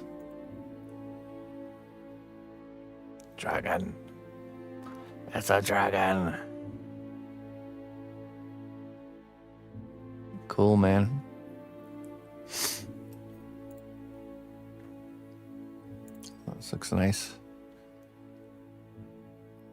The hero. Nice frothy mug of beer. Okay, alright. The one thing I'm thinking about is how much confetti is getting inside of my mug of beer right now. I'd be the guy with my hand over the top of my mug. Who's throwing all this confetti everywhere? Get in my beer.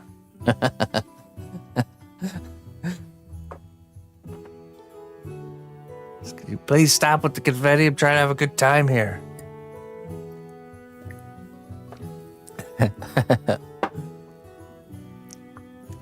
Food safe confetti. All right.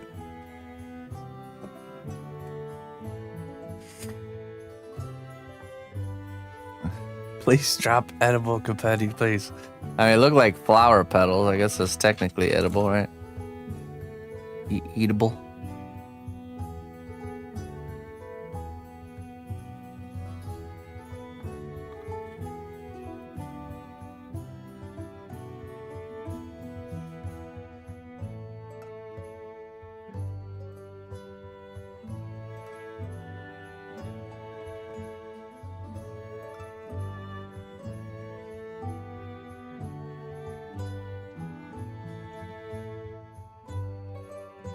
How would you do dragon's breath melted stone? What I would do is I'd probably look at volcano rock formations as reference and just kind of mimic what I'm seeing there. Also, maybe looking at kind of how welding and welds are formed would be very similar. That's where my mind would go as far as what to use for inspiration and reference. All right, Daniel, I appreciate it, my friend. Thanks a lot. Very nice work. I got you on my follow list now, so I'll definitely check out your stream next time I see you.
Would dragon's breath melt steel beams better than... Oh my goodness. Yeah, probably. Probably.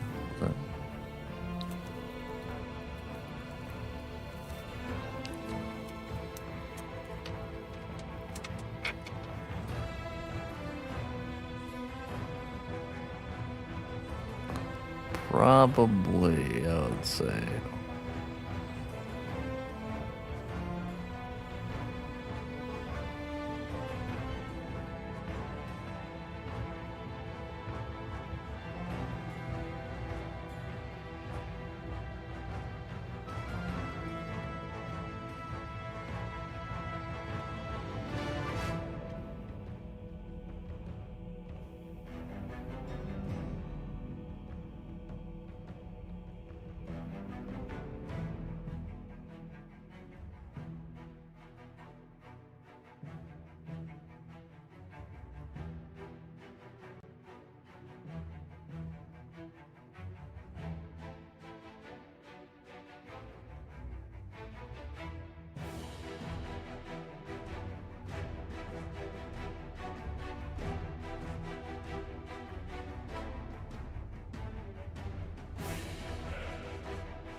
this a barbecue rock? This one? This one was gifted to me by Jones. This rock here.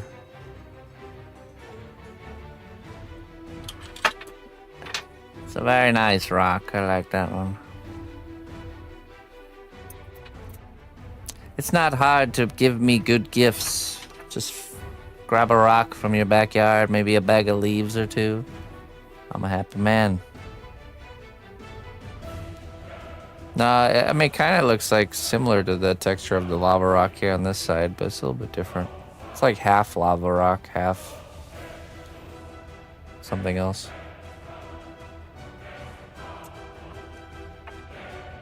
Can we send you gifts? You can, yeah.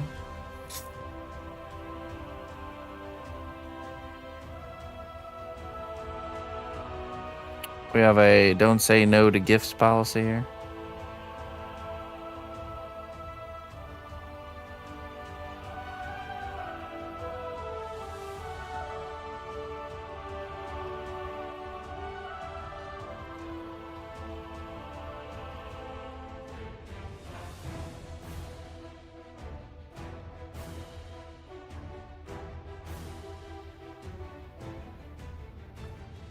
Oh, yeah?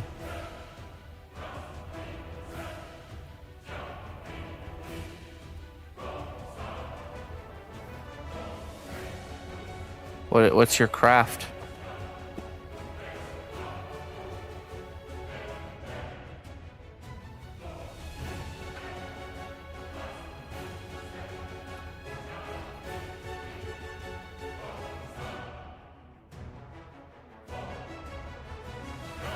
All of it. Okay. Many crafts. Ah, yes, I see. I see.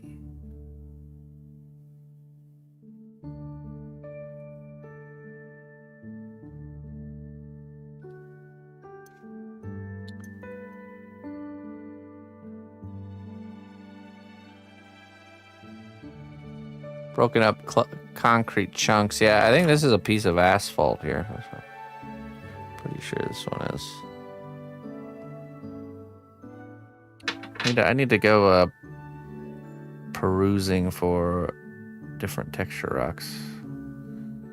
You start to learn over time kind of what makes a good texture rock.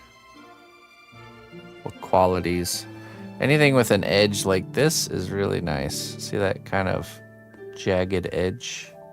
You can see how much it's been used by all the clay kind of caked on it. That's really good for sculpting and texturizing at the same time, basically.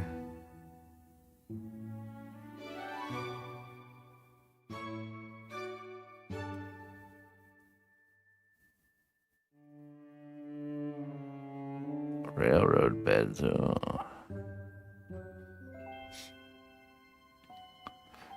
Please, officer, I was just scrounging around for rocks for my sculpting collection.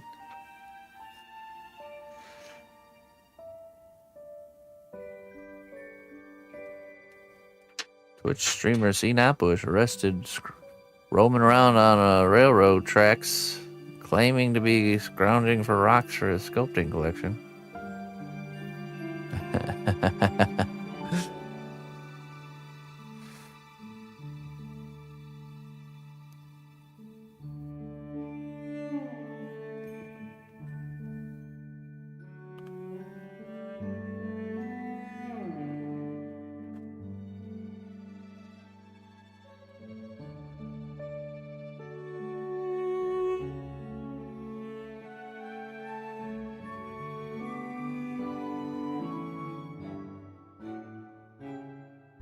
Actually, old man Bob told me about this place. It's right next to where we live.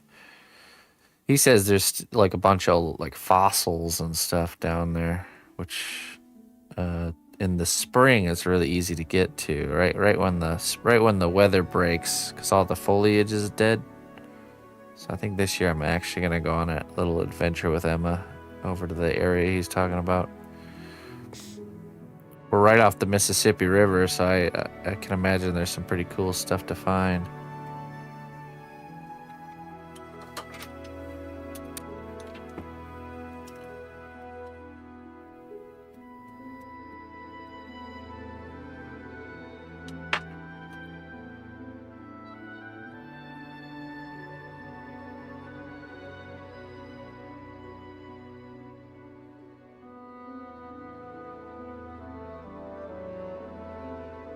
Mississippi. Right. Mississippi. The North American Nile, as it's been called. It's a great river indeed.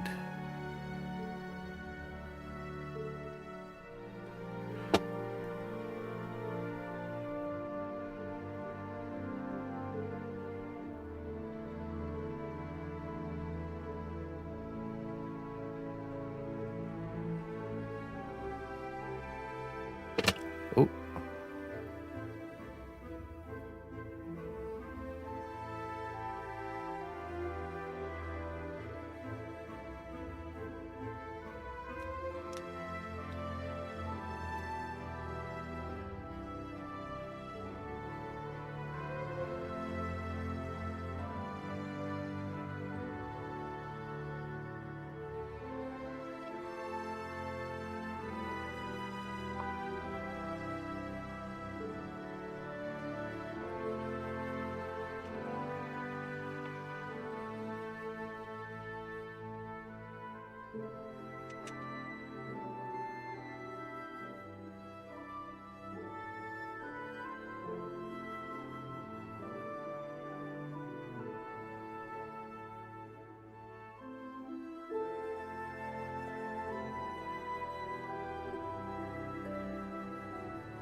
I don't know what that is.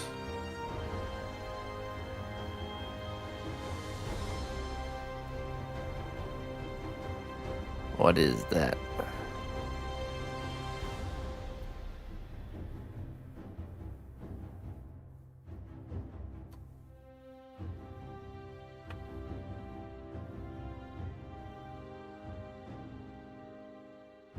Used in lighting applications. Okay, yeah, I'm not sure.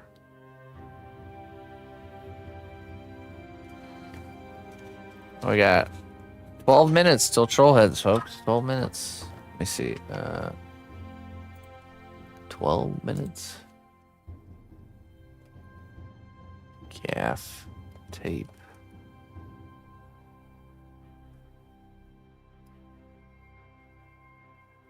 Heavy-duty matte finish cloth tape used in film, theater, and event production for temporarily securing cables, making stages, and holding equipment without leaving residue. Oh, interesting. No, I don't. Instead I just drill holes in the walls and screw pieces of twisted wire to hold things.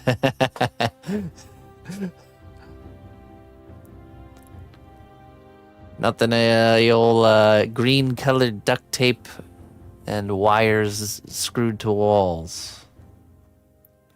Can't fix.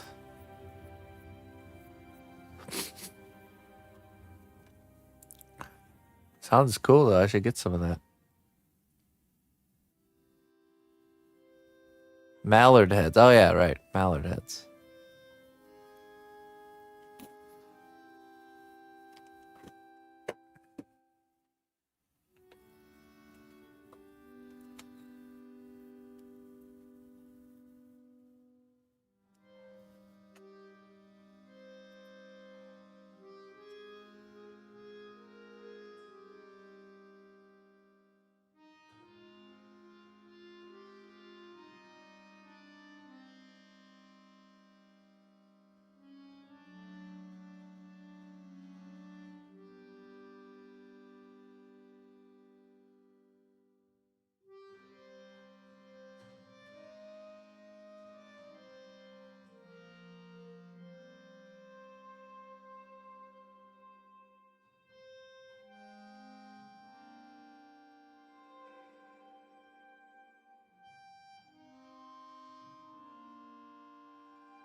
I wonder what creations we will make today. Always interesting. I never can expect what trollhead requests you guys will come up with.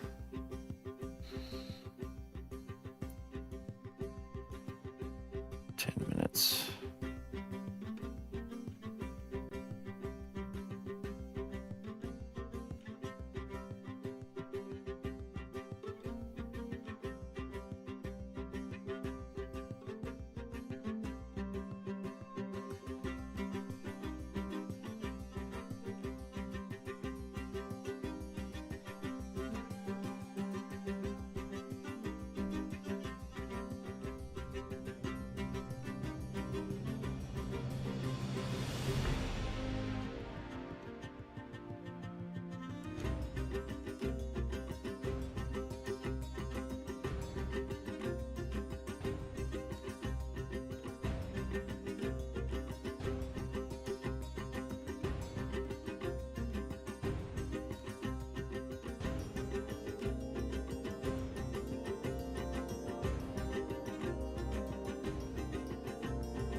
Scored up.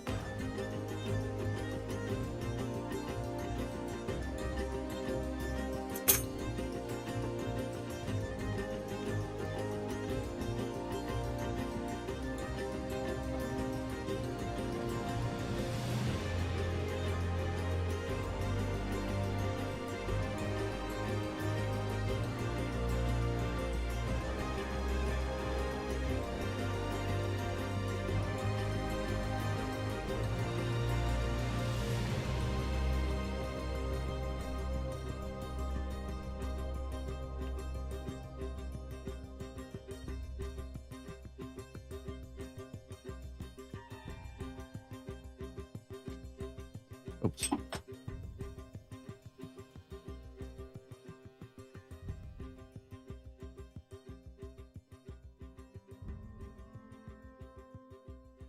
Okay, I think we're good to bake. Lock it in.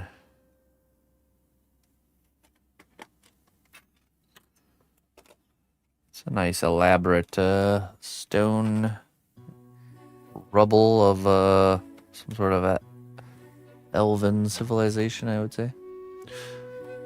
And then after we bake this, yeah, nice try, Margaret. Careful, you'll probably get somebody. And then we add the door there, and then we sculpt in this trim. We'll fill in these windows here with something. Obviously, take care of all this stuff. Just kind of keep working our way around. We have to add like a raised up kind of border here. Coming together. Coming together. Very nice.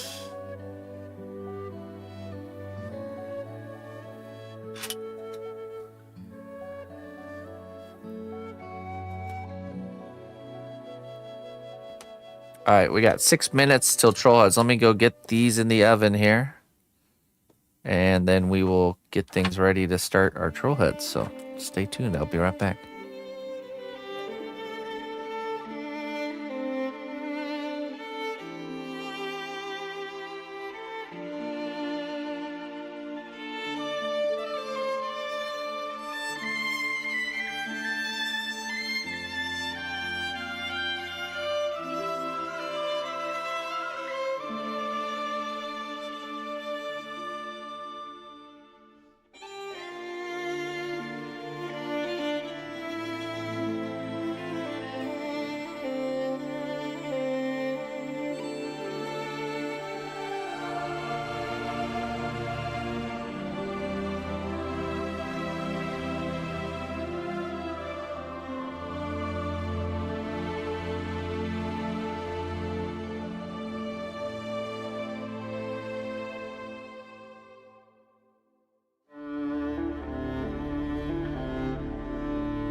All right, folks.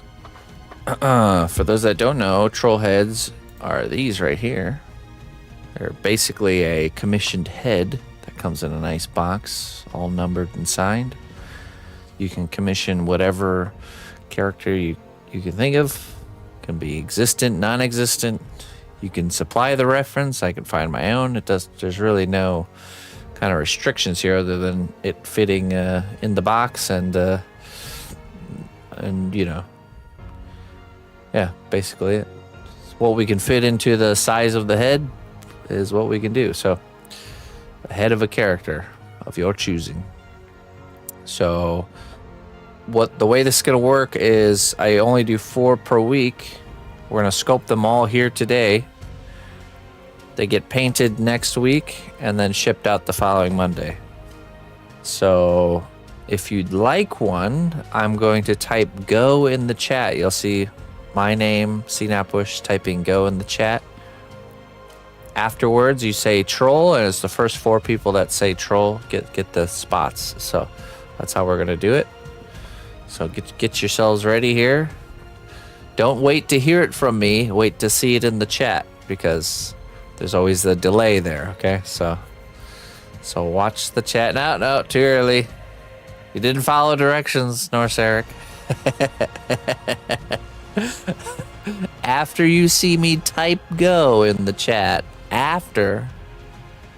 then you type troll. Okay, ready? Okay. Here we go.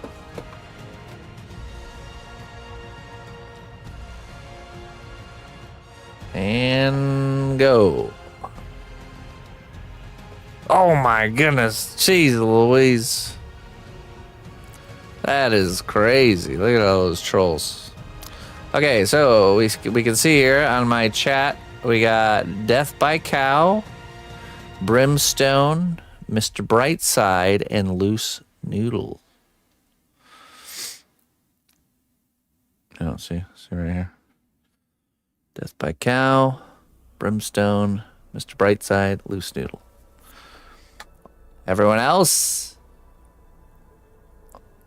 you have to try again next week. Baki. Next time. That's right. We do this every Friday, so every Friday.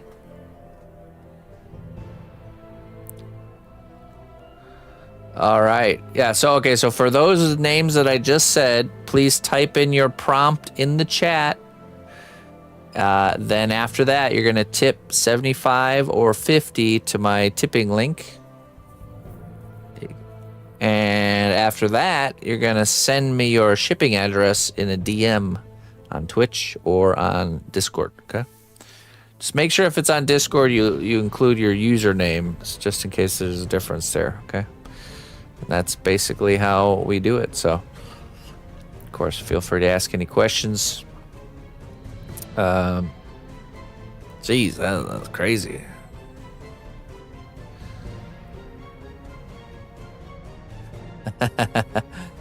I had it pre-queued and slipped out. There's Eric.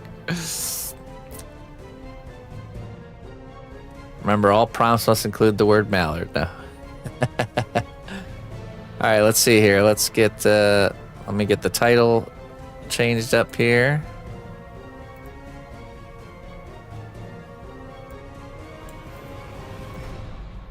And we will begin our projects. Excited to see what you guys have for me today. I believe, who was the first one? First one was...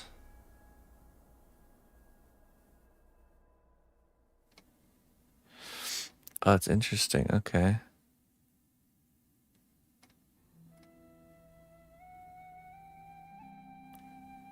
Too early. You were close. You were really close there, Jones.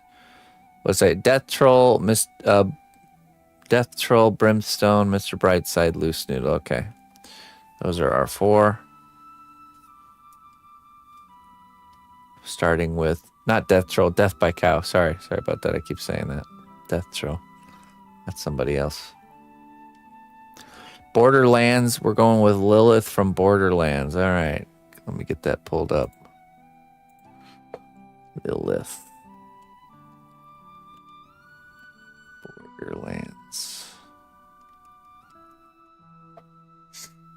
Oh, interesting. Okay. Sure you don't want another, like, crazy psycho monster creature or something? Just kidding. Oh, yeah, okay. She's the one who turns into the Phoenix. I remember playing her.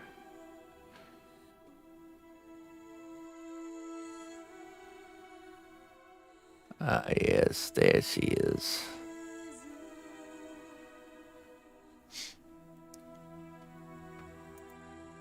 Lilith the Siren.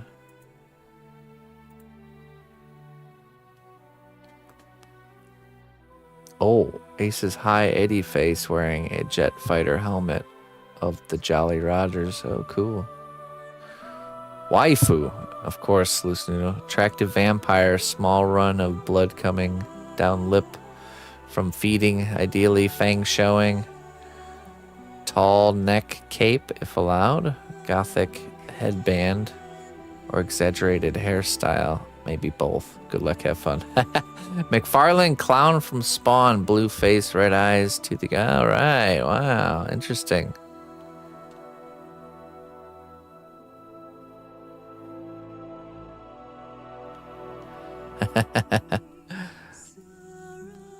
You'll get it, Jones. You'll get it next week. I'm confident. Okay, let's see here. Very good.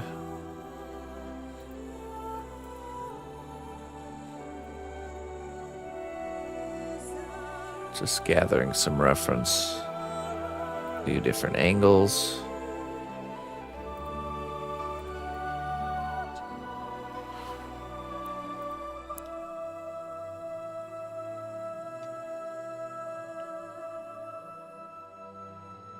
I swear some of these, her eyes look even bigger in some of these.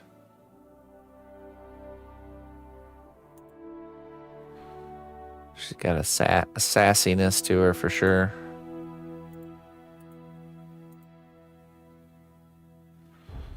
Sassafras.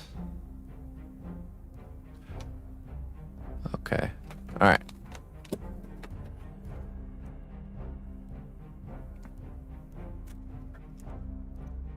Yeah, if you already know the shipping cost, just yes, okay, you can do that for sure. Because you already know what the shipping cost would be. That works.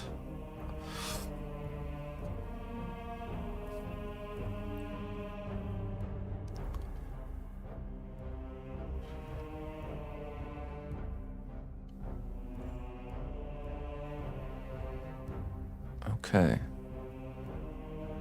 Fridays are becoming quite popular. That's right. Well, let us begin. Okay, so we're gonna start with her face. She's got a pretty lady face.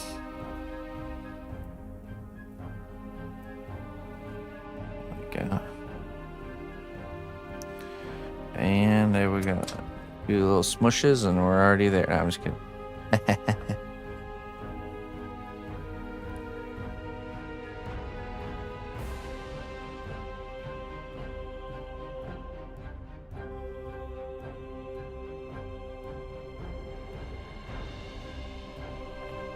If you, I guess we can do it that way. If you live in the US, it'll be $7.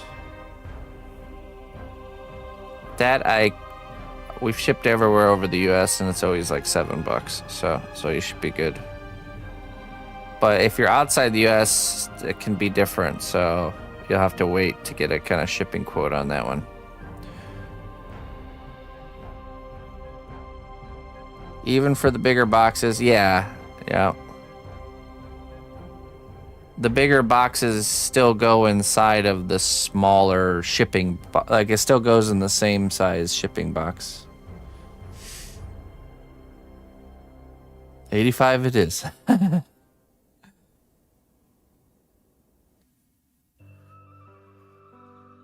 Well, I normally don't take coin from magic.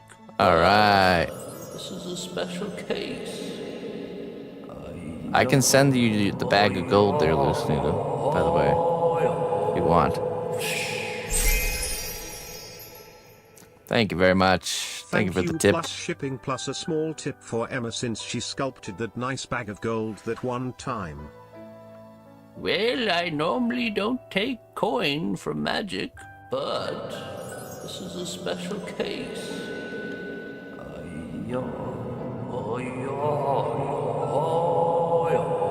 Ooh, an anonymous $75 tip. That's great. Colored troll head of Lilith. Well, I normally don't take coin from magic, but this is a special case. Just kidding.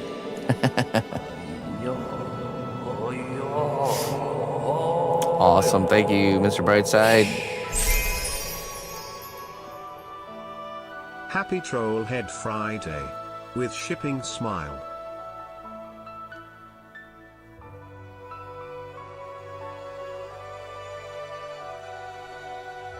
I can send it. I can send it back. It's fine.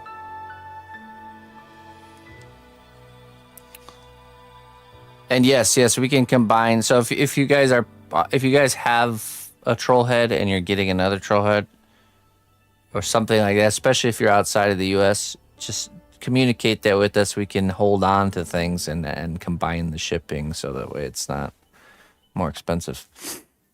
But yeah, definitely with yours, since you already have one right here. We can, well, I normally don't take coin from magic. Hang on to it for you. Send them together. Awesome. Thank you very much, Brimstone.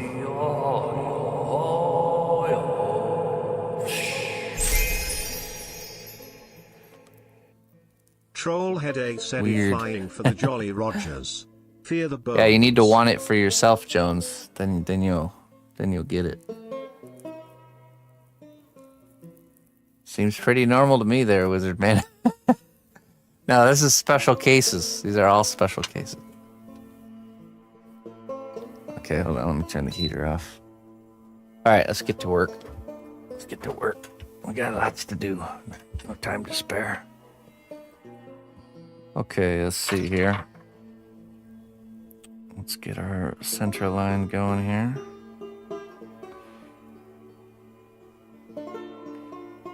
Me and my student are doing female face lessons right now. That's what this one is for. We've been going over the doing female faces. Not easy. Definitely not easy.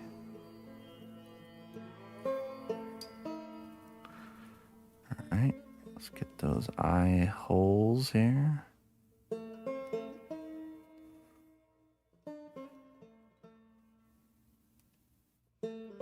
Eye sockets.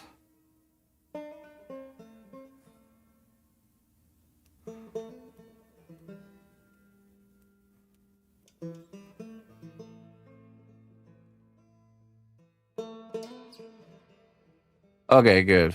Yeah. I mean, yeah. Yeah, you're good. I was gonna joke around and be like, well, actually, an anonymous person sent me a tip. I never received nothing from you. That was just an anonymous tip that happened to coincidentally be sent at the same time.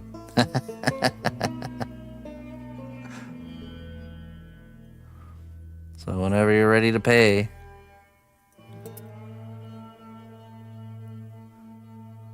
I don't know any cow. Nope, no payment from cow yet. Just waiting here. Okay, let's see. Let's start putting in the rough position of the features here. Little nose here.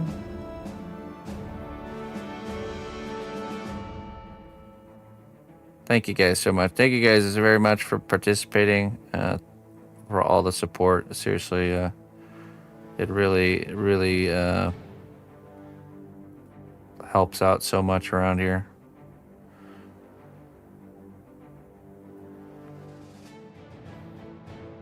It's a wonderful thing.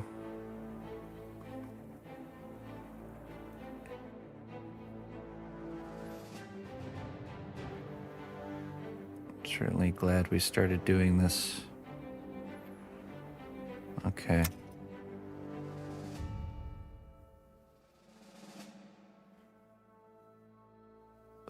For right now, yes, we're intending. We've been doing it pretty consistently every Friday, so we will continue for the foreseeable future.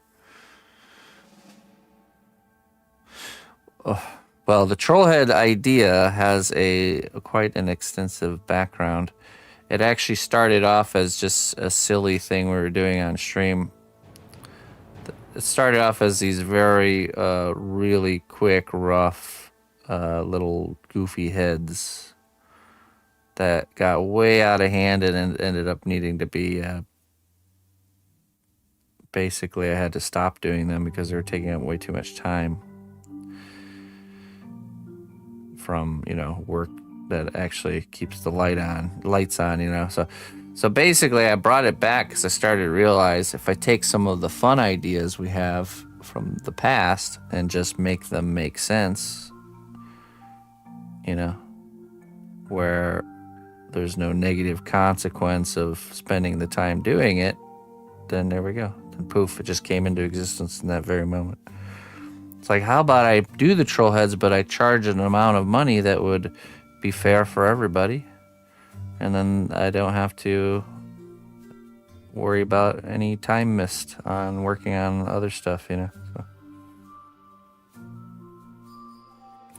It's basically the premise behind all future endeavors that, let's do the fun ideas, but let's make them actually viable. Because in the past it was let's do the fun ideas but not have them viable and let future cnotbusch worry about that problem, so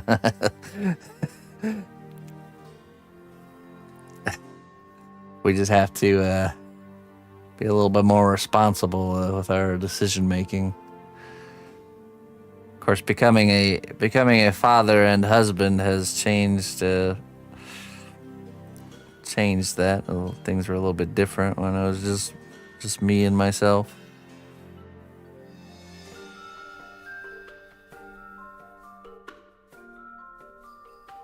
I mean, realistically, I wouldn't say lucrative. We put a lot of work into each of the heads. They probably realistically should be probably a bit more, but we're happy with where things are at right now. Because, I'll spend probably roughly about an hour, sometimes more, on the sculpting. But then there's a whole bunch of work behind the scenes with the painting and the making of the boxes and all that stuff. So it definitely takes a lot of work. But we love doing it. So.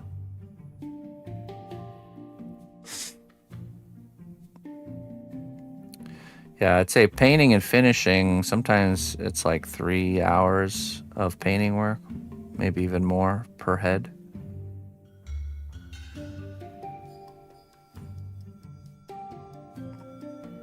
And then making the boxes, because we actually make those boxes by hand. We don't buy them that way.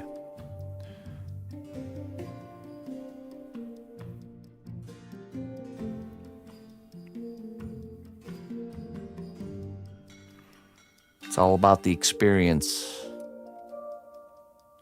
Good. I'm glad you like it there, Captain.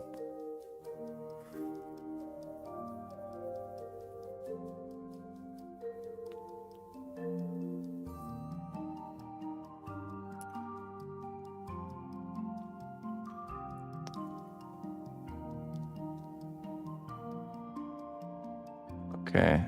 Now let's go big. Let's go a little bit bigger with her eyes here. A little bit bigger.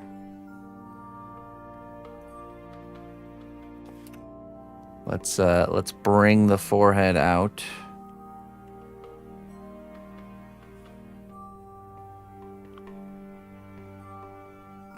Hey, how you doing there, Drez?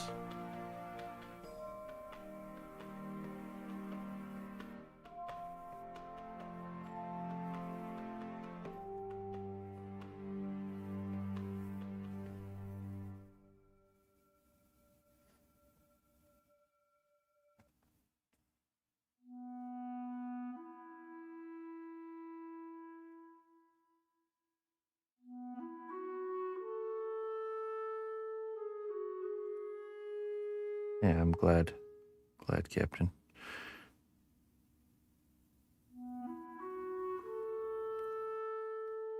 There's been value beyond, beyond the financial support that you guys give with these troll heads. There's been an increase in my abilities to make certain things. Definitely. Same with the missus, her ability to paint things,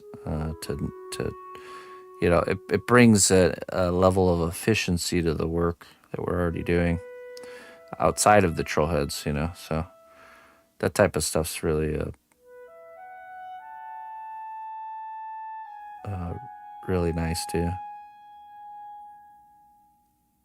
do it. Increases in joyfulness on Fridays. Yeah, and also setting into the weekend with this feeling of like, like finishing a race strong, you know what I mean? So there's a lot to it that we really enjoy. So you'll be moving up to 5 per Friday starting on. No. So that's the caveat. Okay, that's the hard part, is because of the extra work that the missus has to do with the painting and the shipping and all that, and the boxes and all that stuff. It's taking away from like social media production and stuff like that. So there's gonna need to be some form of a balancing that will have to happen. Not right now, but sometime in the future. Right now, things are good how they are.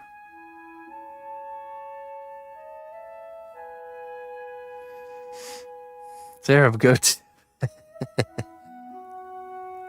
I could see, like, for example, like I could see when we do sponsored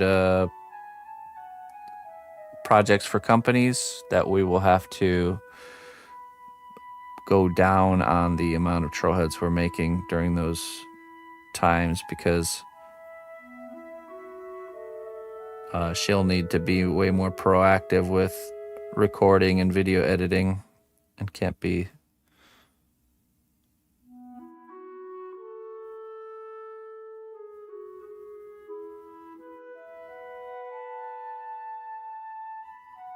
no rush at all. It seems like a great idea.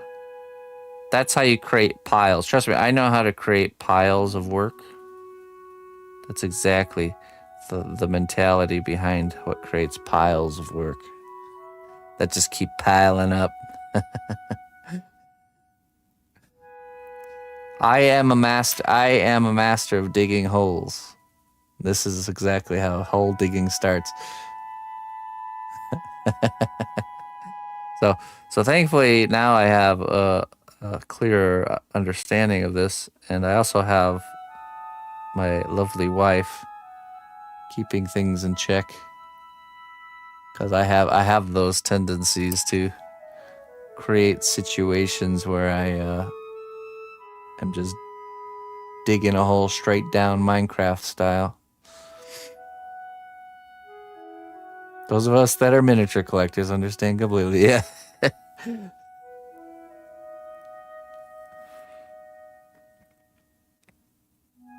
Let's get some material on for the lips.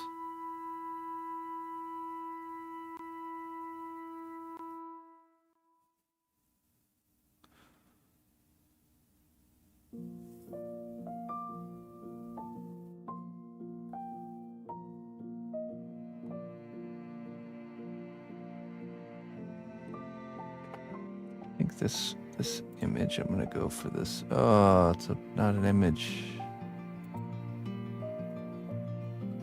I wish it were. There we go, that one's good.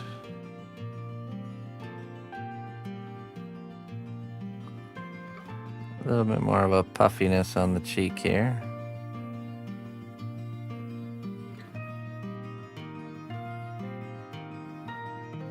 Cracking the Germanic whip. Oh, the Germanic whip, indeed.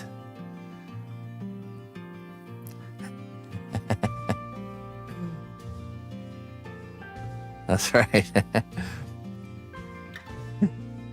It's funny because when me and Ina spent our first time together in person was in the Black Forest. We went to the Black Forest and rented a cabin there, and that is home to the cuckoo clock. If you didn't know, that's where the cuckoo clock originated from. And it was a prophesying moment that happened in my life. In the place we had stayed had a cuckoo clock, of course, and in that cuckoo clock, I think it was either the place we stayed or we had seen it at a shop or something like that. But I specifically remember pointing it out and laughing at it. But there's usually a little scene that plays, like something's happening, like a little bird doing something that during the striking of the hour on the cuckoo clock. Well, this particular one, I think it might have even been the one at the place we were staying at, had this man sitting at a desk working on something, and then when the hour would strike, the woman character would come up and bang him on the back of the head with a pan. So and I remember pointing that out specifically. We're like, oh man, so is this how it is right here? The prophesying clock. Now I understand why the banging on the back of the head with the pan is necessary.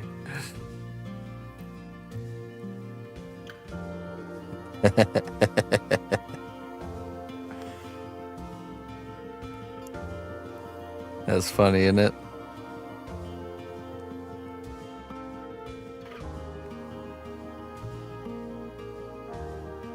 That is honestly one of the best parts about being in a relationship, is that you can really help each other work. Everyone's got flaws and just problems, usually stemming from how we grew up. By having another person so close to you in your life, they're able to help you get through those, to first expose them and then help you overcome them, you know. There's really a beauty to that.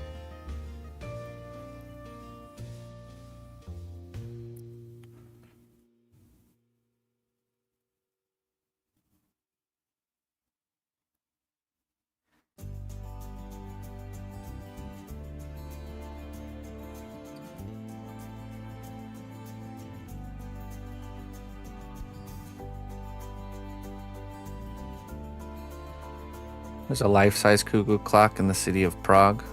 Nice.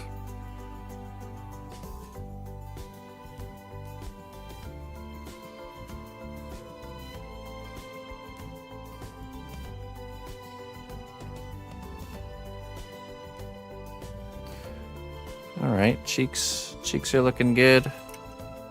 Let's get the nose a bit narrower.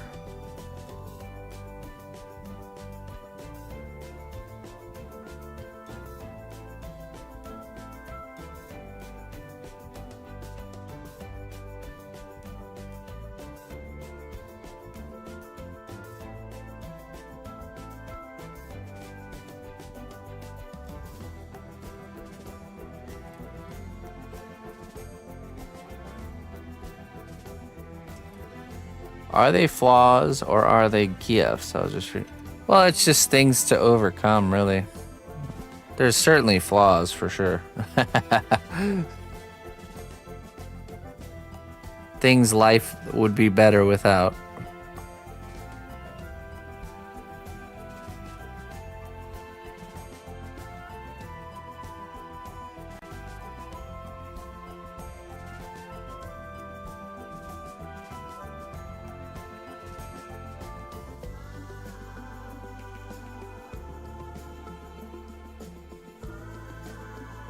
Little challenges to overcome, for sure.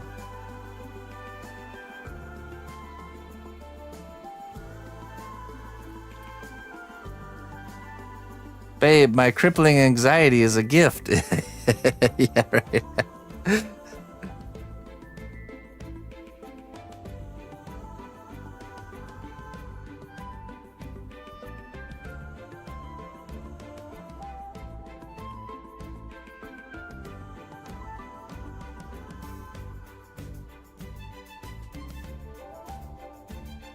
Did the flaws serve you at one point? No. Only disservice, looking back. Caused problems or... yeah. Created piles, if you will.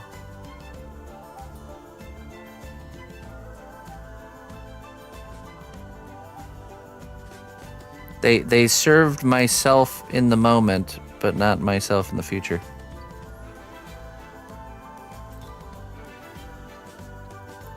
Did I learn from the flaw? Yes, but only once it was faced. And the first step is the realization that it's there, right? Then the next step kind of happens automatically. The trying to change step.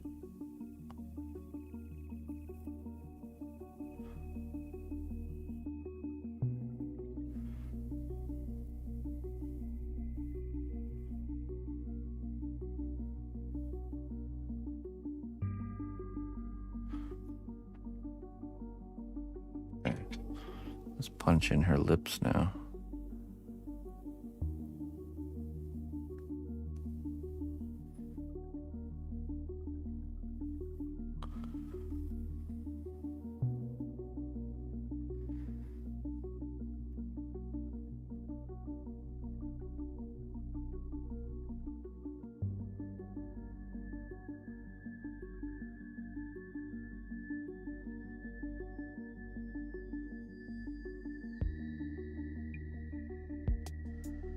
Are you better for correcting the flaws? Yes.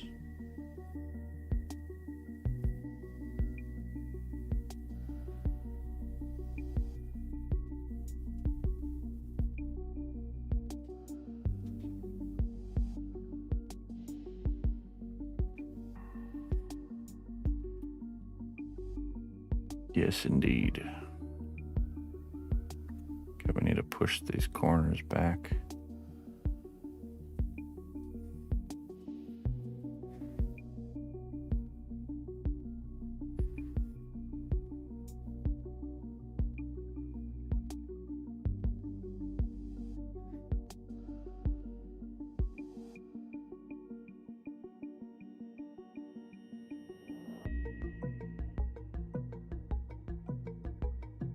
I'm correcting my flaw right now, Plasma Meg.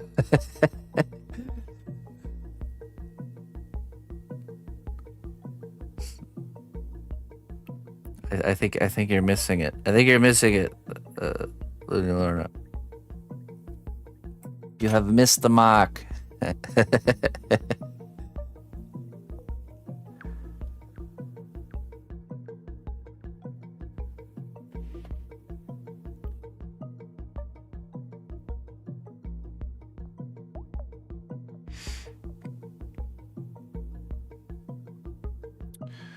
Well, I guess it becomes a matter of, is there something we could call an objective flaw? I think so. Objective character flaws.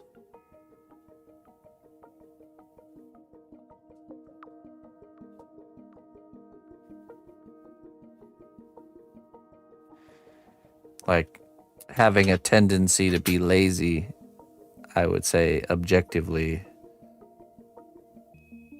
would be considered a character flaw. One we probably all have at some level or degree. Some more than others. Probably greatly depends on how we were raised.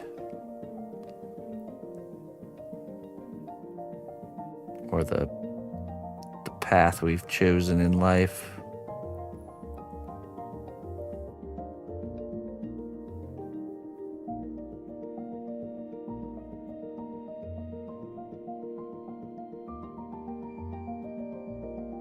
Yeah, right, exactly. Of course, yeah, it's nice to, yeah, I wouldn't give like I guess credit to the flaw for revealing something like the lesson, right? It's like going through something terrible and overcoming it. We don't look at the terrible thing as something positive, but the overcoming of the terrible thing.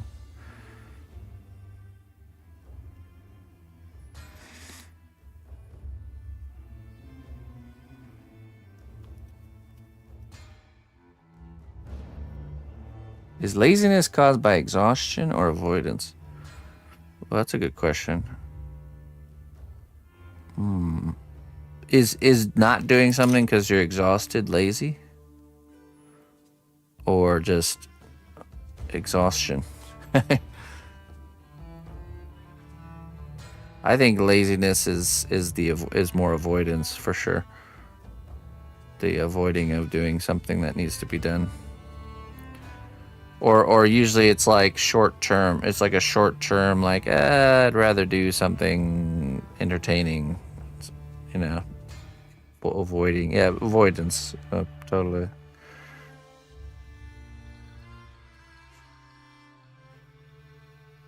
Depends on the mental fortitude.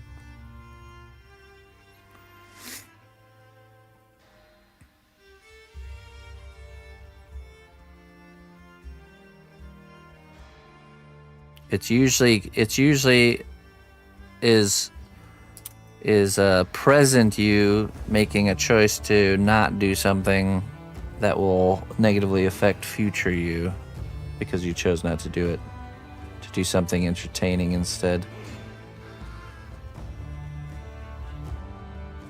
Exhaustion, yeah. Yeah, I don't know. I think if you're exhausted and you're like just you're like sleeping and getting rest instead of doing something. But that's not bad, so. Are you out of shape because you don't work out, or you don't work out because you're out of shape? I allow myself to be lazy as a reward,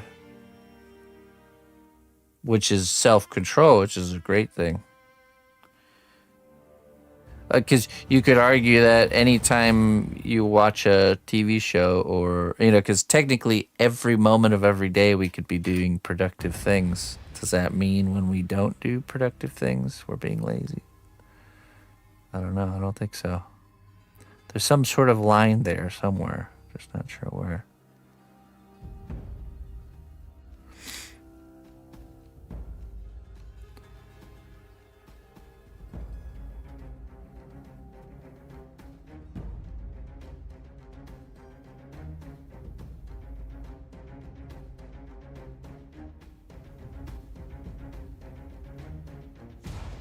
There is no laziness, just choices we make.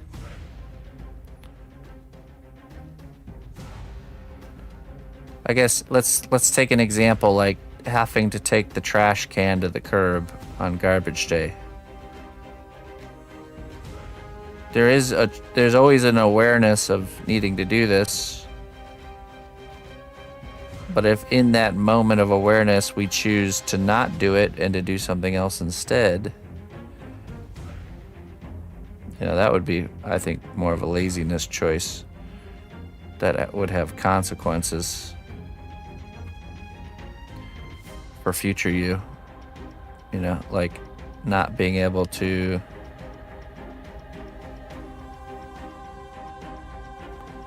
throw away garbage because your garbage can's full.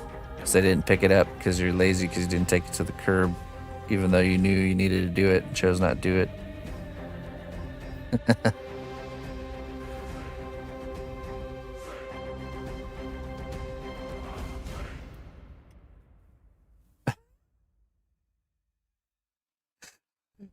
I think we've all been there. The hearing the garbage truck the street over, like, oh shoot. You know, like running full speed. He's rounding the corner. So one time I actually missed the garbage. The garbage guy came by, but he always goes down one side of the alley and then he turns around and comes down the other side. So I just wheeled my garbage can over to the other side where my neighbor across the street, this garbage can go, and just set it right next to his. He came and got them both. Hey, there we go. I was pretty proud of that time. Oh my goodness, man. There's such fine lines there, isn't there? There's such fine lines.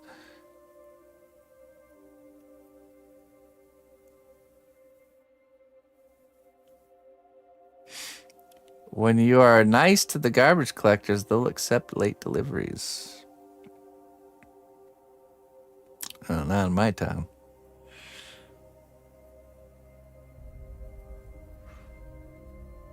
I'm not here for your judgment, sir. Look, I'm just as guilty, Clayton.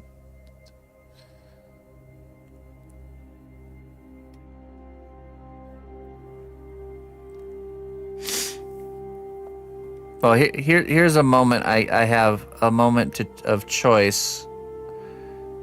So I wake up earlier in the morning to do the dishes for the day. To kind of clean up the kitchen and do the dishes before I start my morning stream. But I always have this moment of like, well, I could do the dishes, or I could just sit here and like watch a YouTube video instead.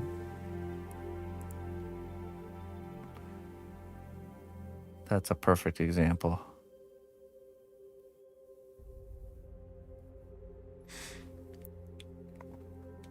Where the consequence would be if I just chose the selfish route of watching the YouTube video instead. Well, then it puts strain on the rest of the household, Why not both? That's why I compromise. I do that, actually. I listen to a YouTube video instead while I do the dishes. There we go. That's a good compromise, actually.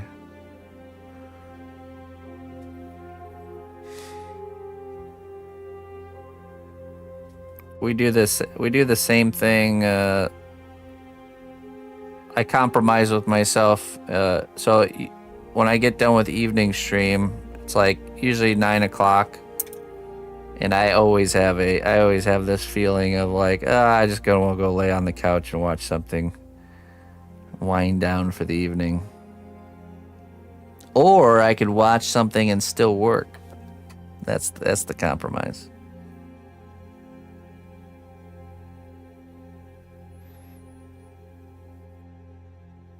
I could still just watch something, but do some passive work as well.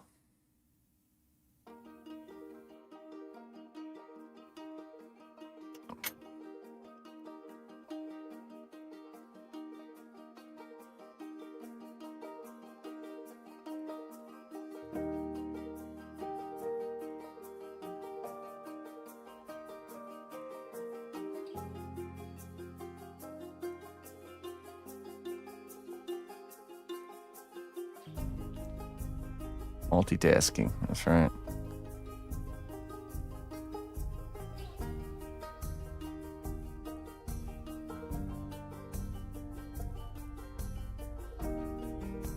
That's right. Yeah, I do. I have wireless headphones. I'll put on a video and listen to it while I think a lot of the content I consume is more audio based.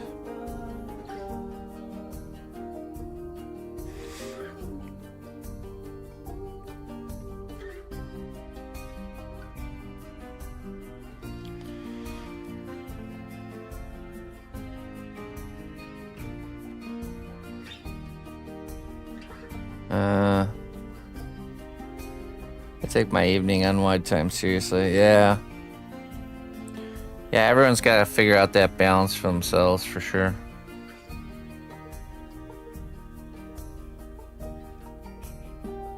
We all have different lives and different days.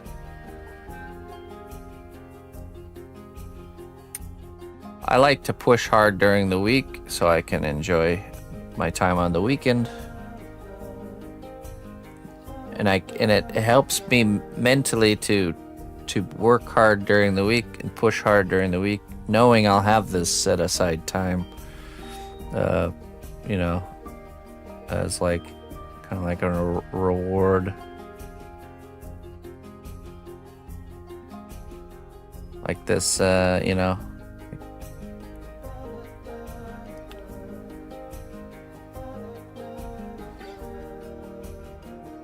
It balances each other out, you know.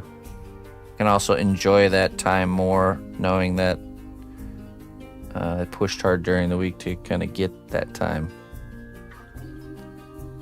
Made the choice to work in the evening rather than not doing anything.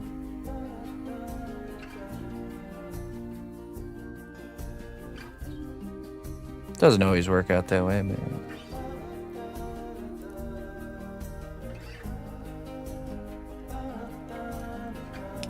we so me and the missus game it up Friday. Well, so I have two different game times. I have gaming with Emma, which usually starts right after dinners. We make dinner and eat it, and then me and Emma game it up for like an hour and a half, Friday night and Saturday night. And then she goes to bed, usually around 8 o'clock. And then me and the missus game it up from 8 o'clock till we go to bed, which on the weekend can be more towards like midnight, 1 a.m. During the week, though, is more like 10:30, 11.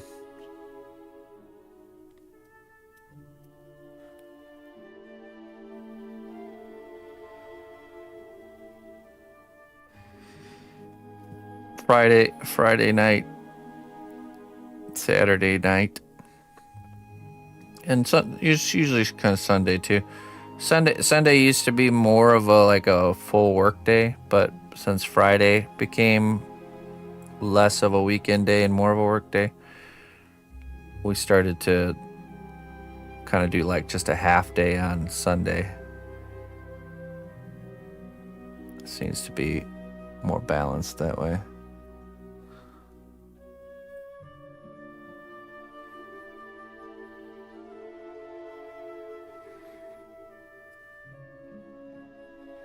Usually on Sundays I'll do my morning class for the robot, and then I'll do my lesson, my one-on-one lessons, and then it's usually about it.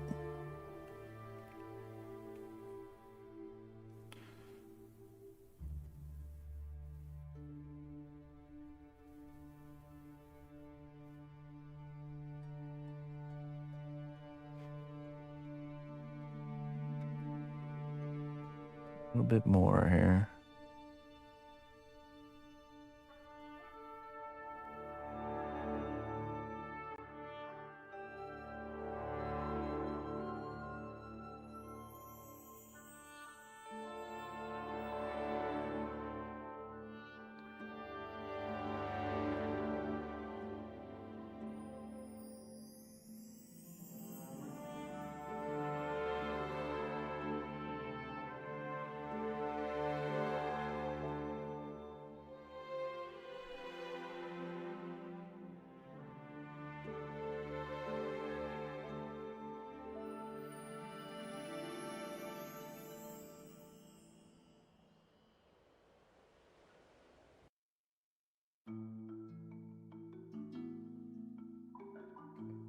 Moment of truth if we can get these eyes looking good here.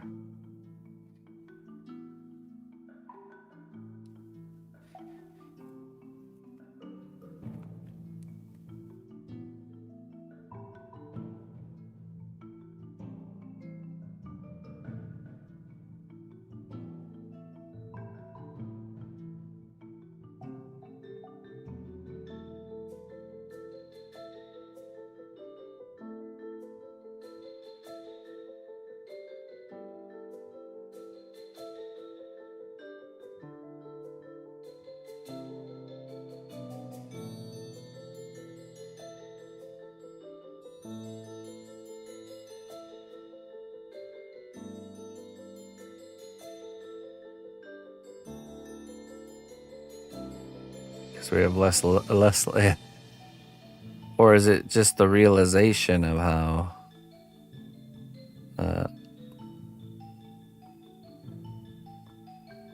yeah, because realistically, we don't really know how much time we have left. Even when we're like a young child, you know what I mean? The whole no one's guaranteed tomorrow idea. I definitely think there's a humbling though, with older age. Kind of realize it more.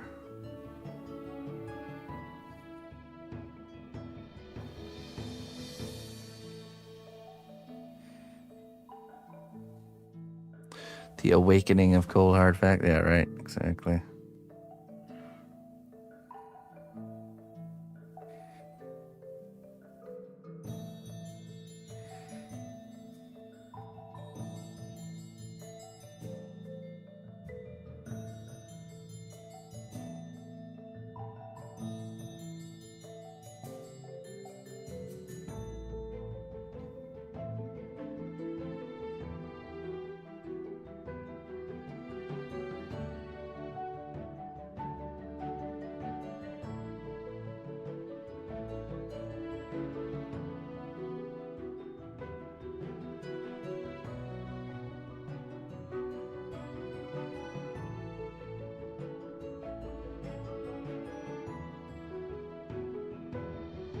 Right.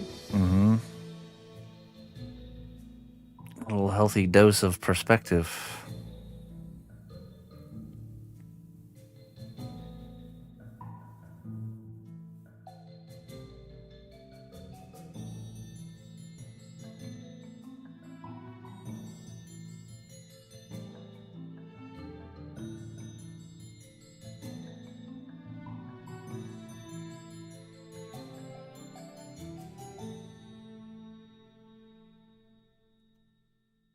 Let's put her eyes in now.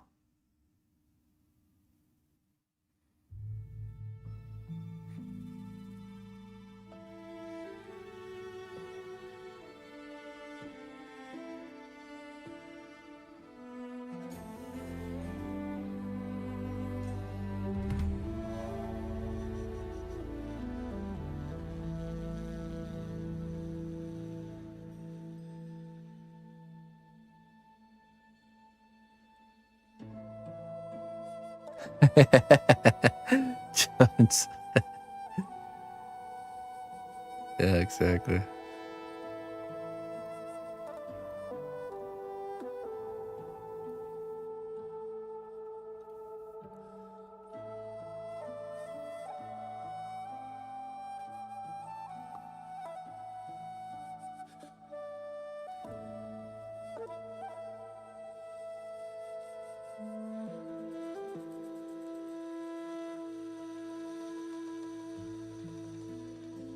Ah, man.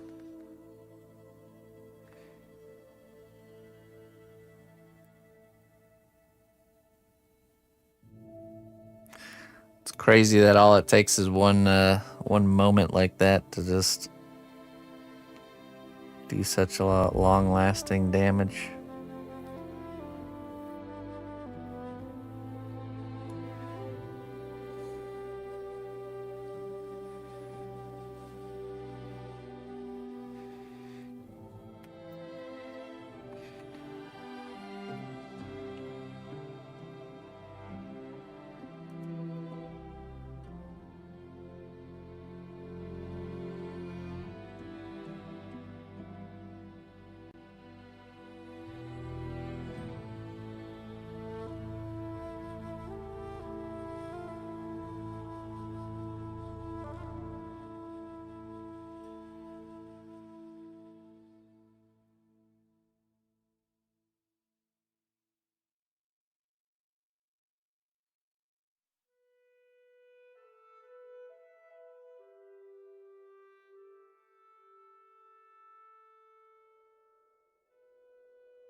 Oh shoot. Either on Twitch or on DM me on Twitch or on Discord works.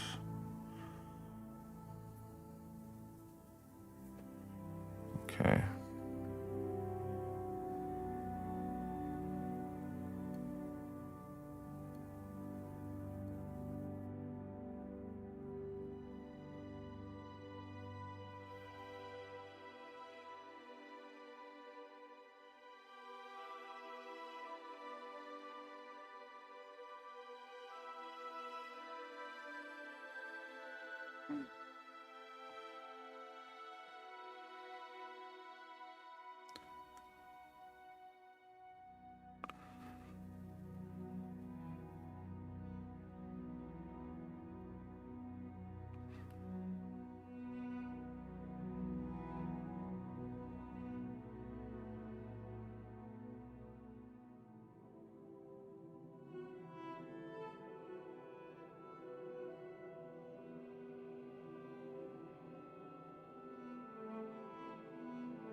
That's right, Burrow.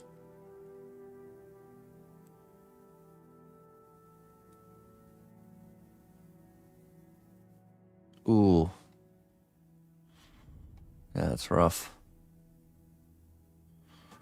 Hey, you gotta make the best of what you got, no matter how much or how little.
Hello, Luna.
Put a pupil.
Fog is rolling in now.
Oh, yeah?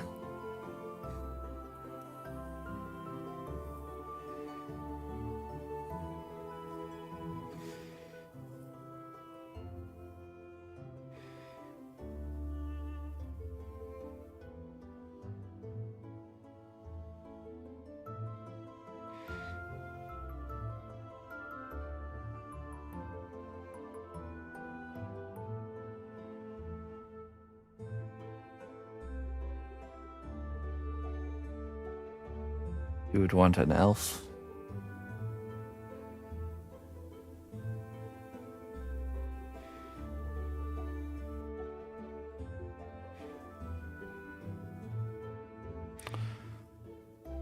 All right. Let's get this baked. Oh, let me brush it first.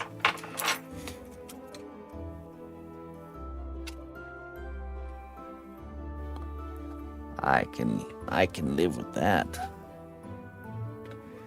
Ah, there it is. Where's my alcohol? Hey, Spring. Nice watermelon.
Okay.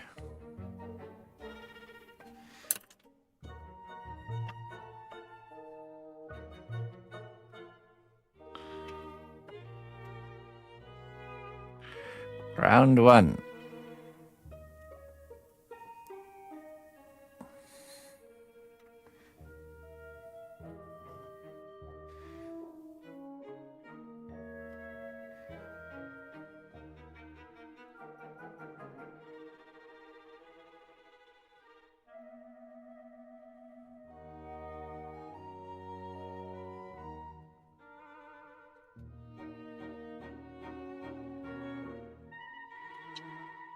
Just the neck.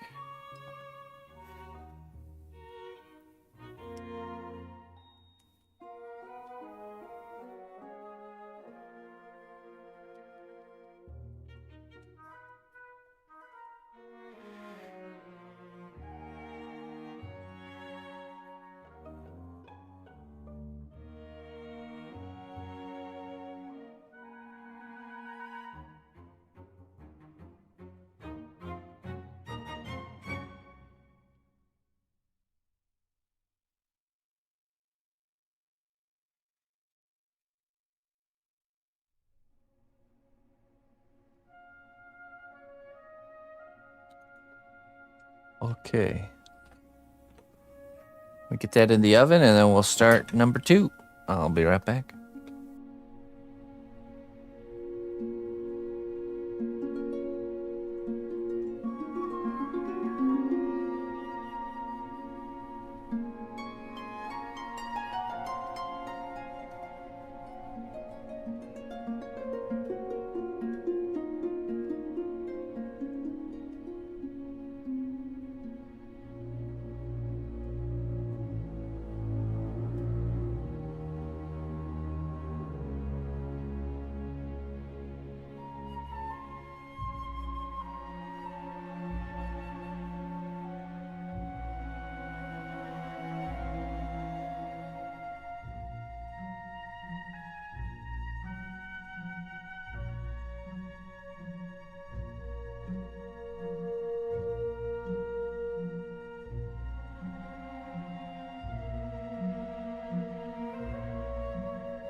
All right.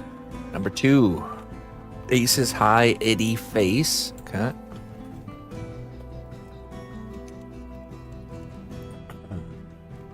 Make sure I have this.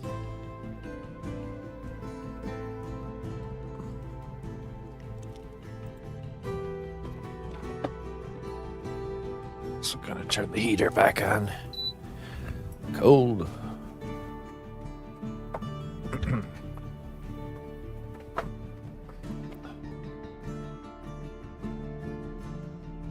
Okay, aces high. Eddie.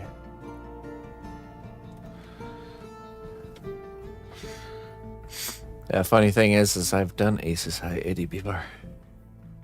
Long time ago.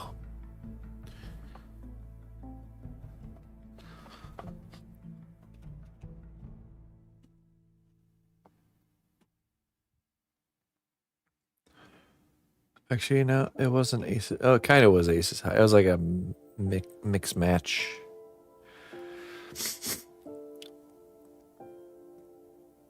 Okay, but with Jolly Rogers wearing a jet fighter helmet of the Jolly Rogers. Okay.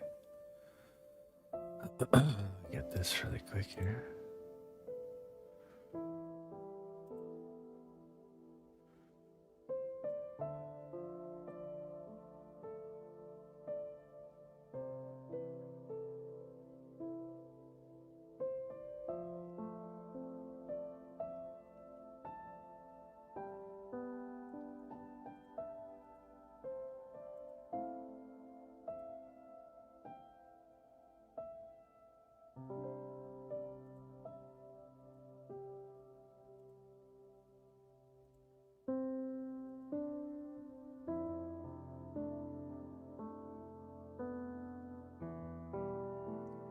Okay, and then see. Jet fighter helmet of the Jolly Rogers.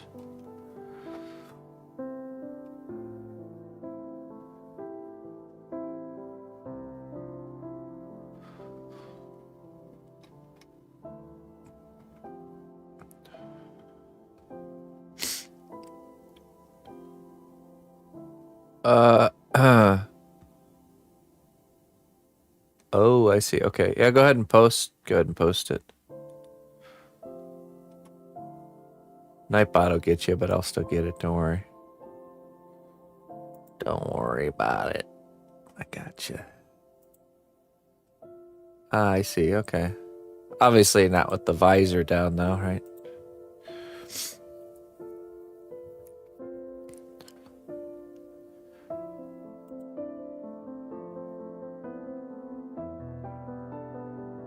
You want to dance? Yeah, visor up. Okay. And then maybe the mask just dangling off to the side. Okay. Got it.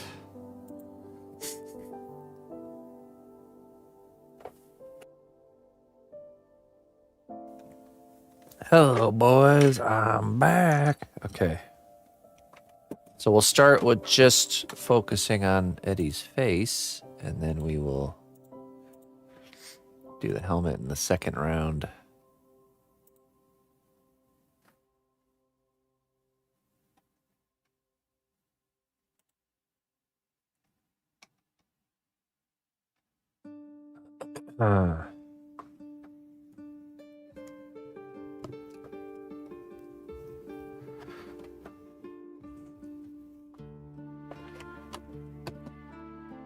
Let's begin.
Yep.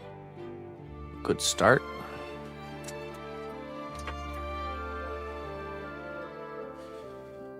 Draw our center line here.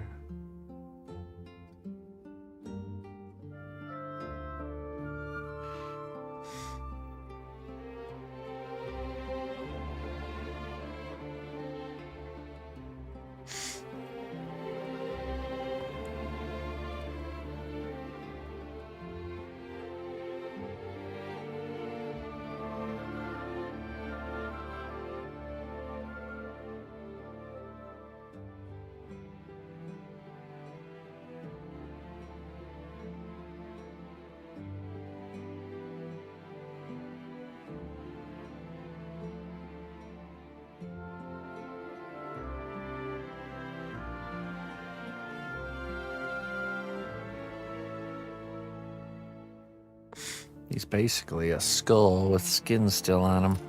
I think we'll do his teeth showing.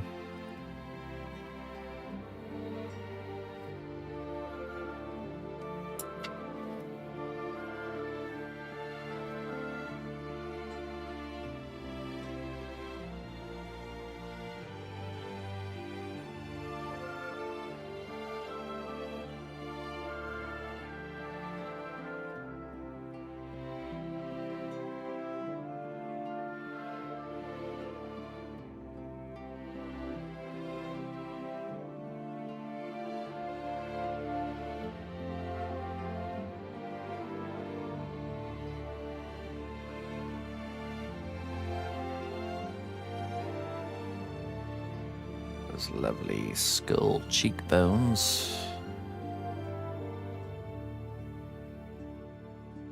Eyebrows as well.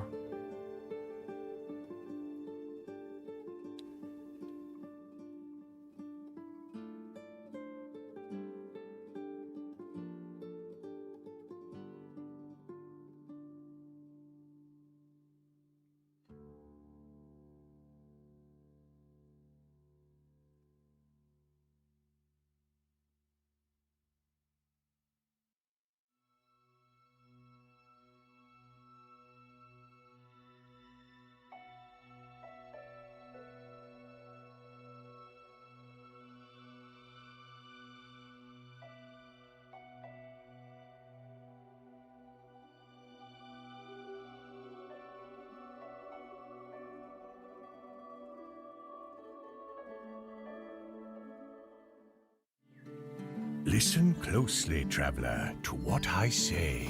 Duality Witch within. crime does not even cost a dime. Wow, how very two-faced of you. Duality within. Thank you so much for the Prime sub. I appreciate that.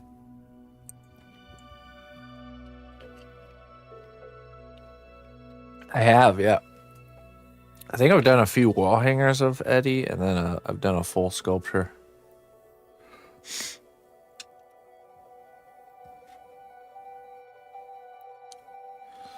Done a full character. Very familiar with the face of Eddie.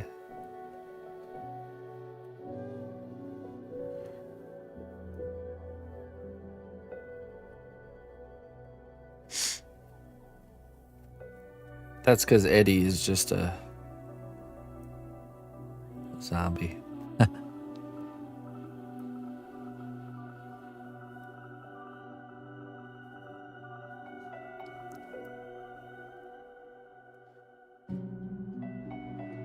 Basically.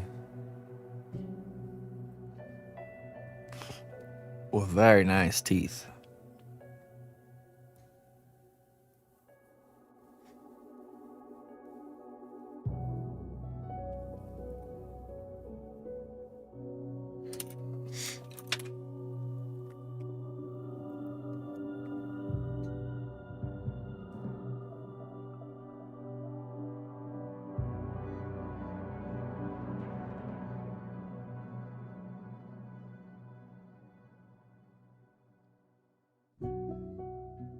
Wow.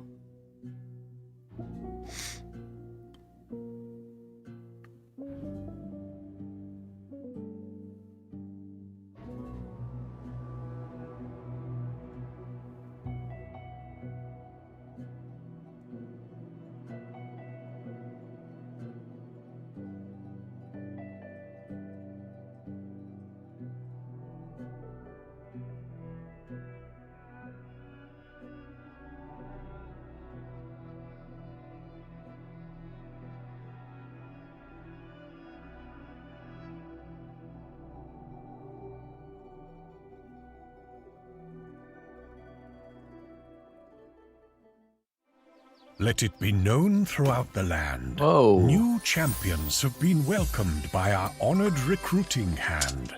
Hey, Defiant, thank you so much for the 5 gifteds, my friend. Appreciate that.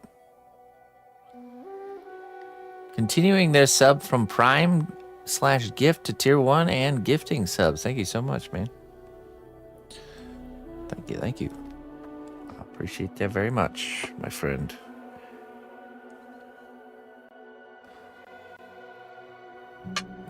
Clone me juice.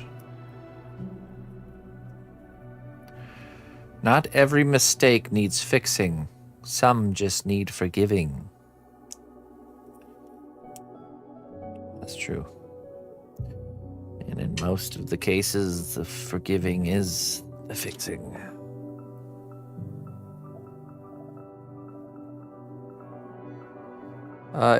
Is Emma still in making the head she commissioned last week?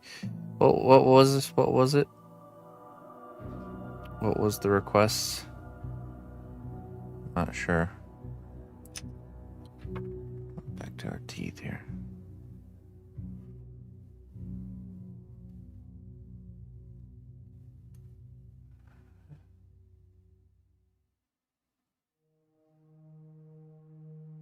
Creature on her island, I think. She did make one, yeah. One of the creatures from her island.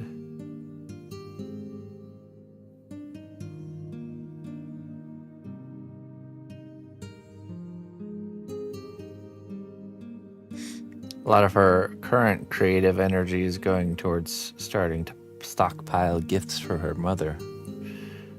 Ina's birthday is coming soon. She's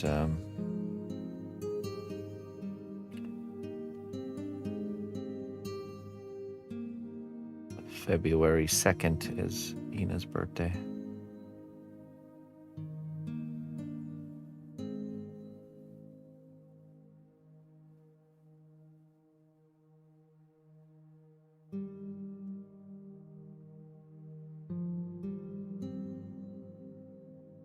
Hey, well, thanks a lot, Brimstone.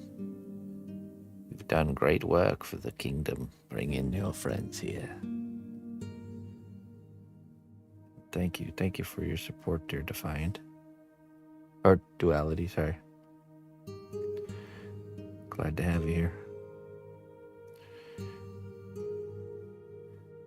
You're very welcome to be here.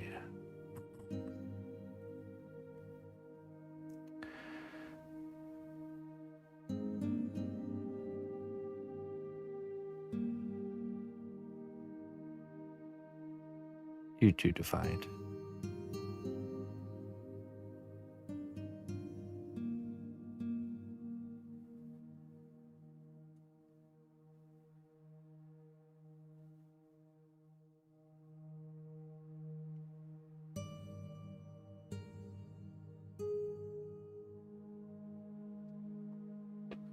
Oh, really?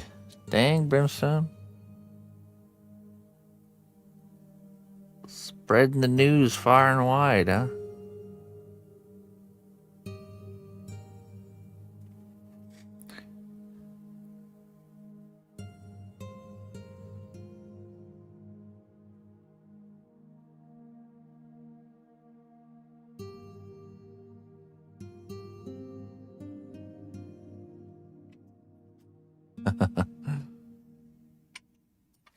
Greetings, fellow adventurer. We've got everything you need to rest All and right. refuel. Wonderful. Well, I'm very, very thankful, Brimstone, not only for your subscription, but for spreading the word. I think still in this digital era we live in, one of the best ways to spread the word is word of mouth. That's where real, true, I guess, meaningful connections happen, for sure. Word of mouth. Wolfman Pure Blood.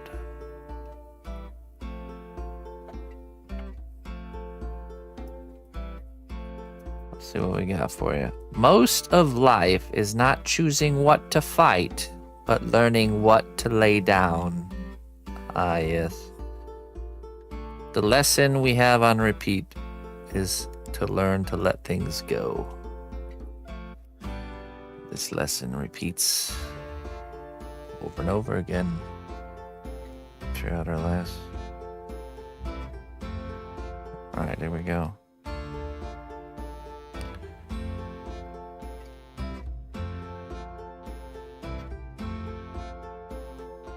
Accept road rage.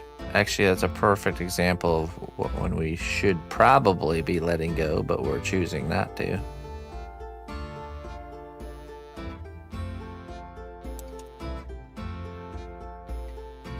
Should we let go letting go?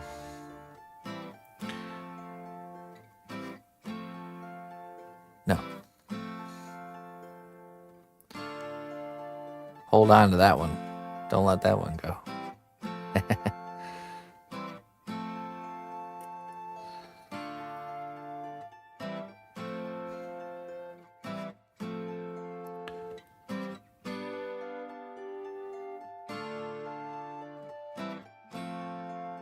The best time to practice letting go is at the end of the day when you lay your head on your pillow, letting go of the day, letting the day die.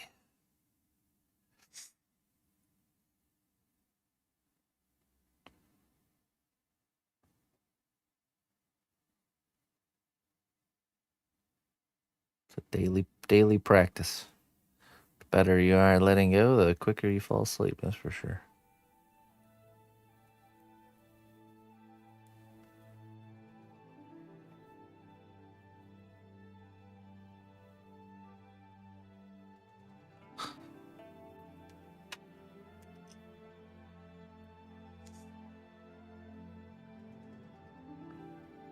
The paradox of intolerance. Exactly.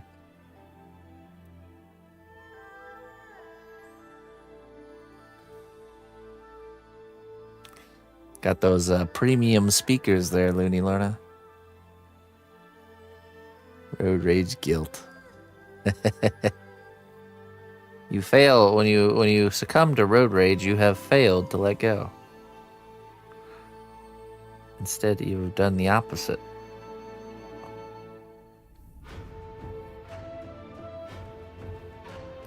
You've held on tightly, vigorously.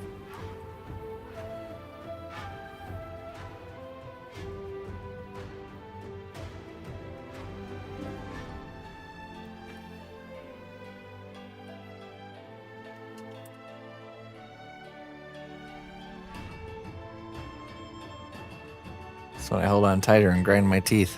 Yeah.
Oh, yeah? The ideas are flowing there, Mr. Merrick.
Booga.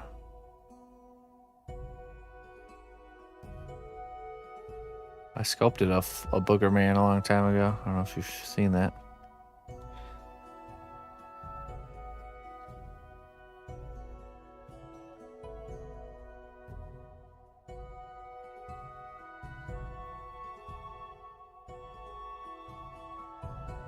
Oh, okay.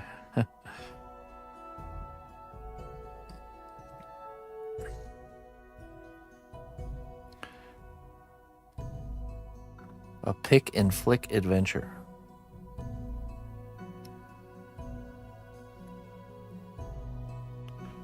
What a hard game that was, man.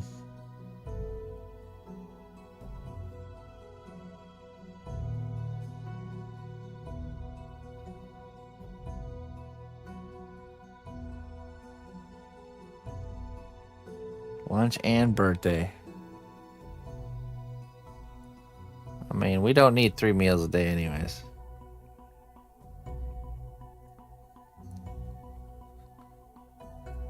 Cut the lunch.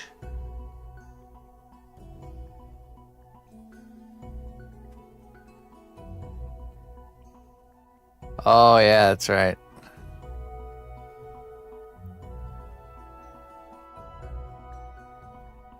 Spleen from Mystery Men. I do remember that.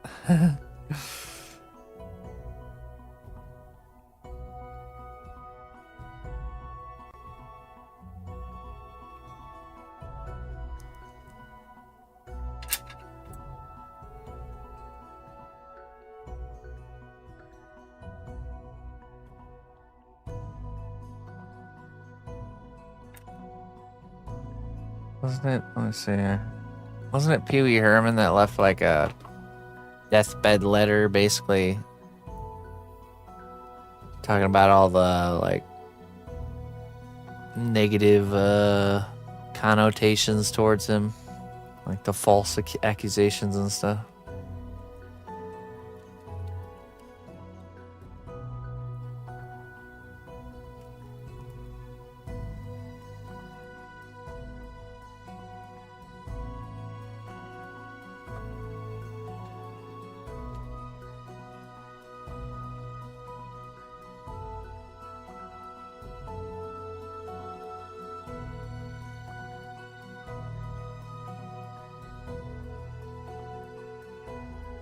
Paul Rubens. Yeah. Oh, yeah, basically.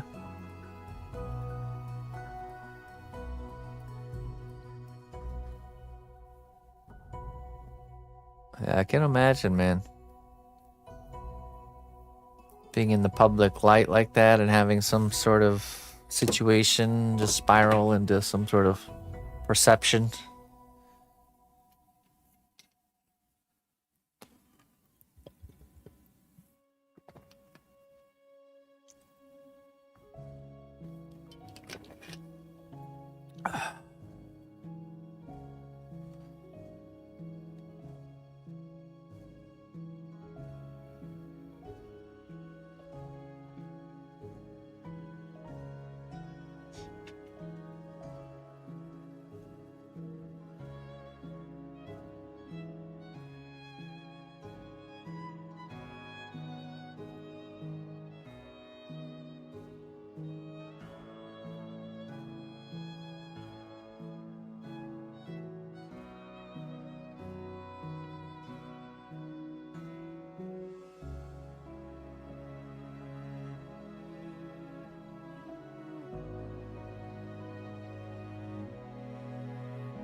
Yeah, that's interesting.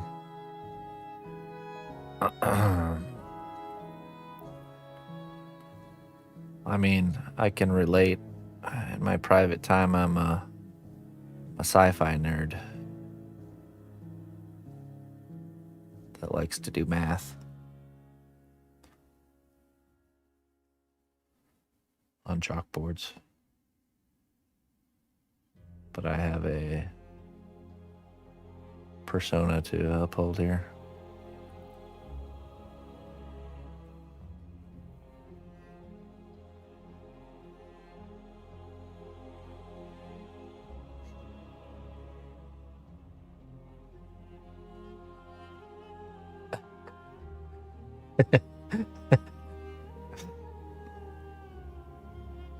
Oh yeah, definitely a Trekkie for sure.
Really? So life or death, you have to choose fantasy or sci-fi.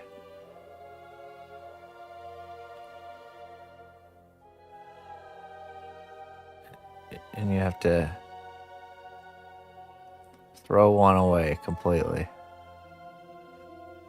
Keeping one and throwing one away. What do you do?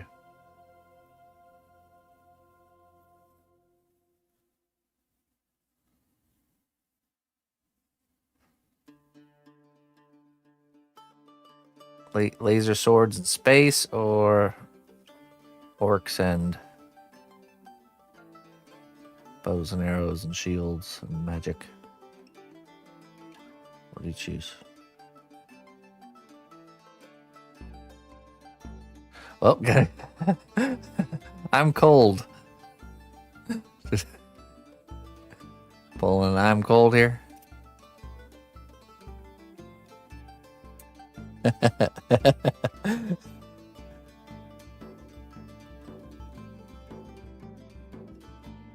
Oh, really interesting. Sci-fi, huh? Boring.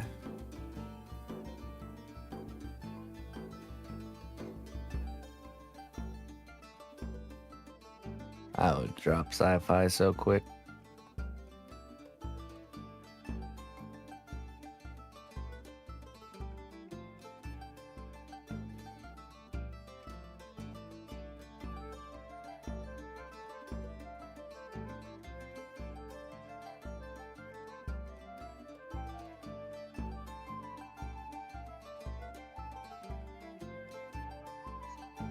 Well, but a decision nonetheless.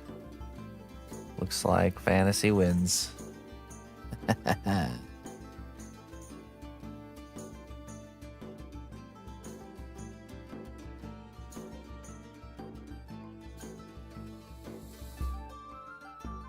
Yeah, but it's limited.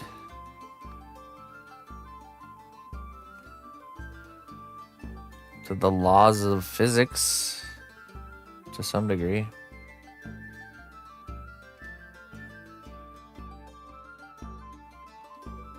In the world of fantasy, I can just fly around in space with a wooden stick called a wand.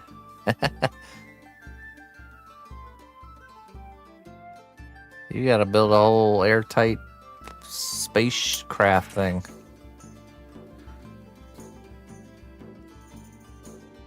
No, you can't take anything from the fantasy book, okay? Just like I'm not allowed to make automatic doors.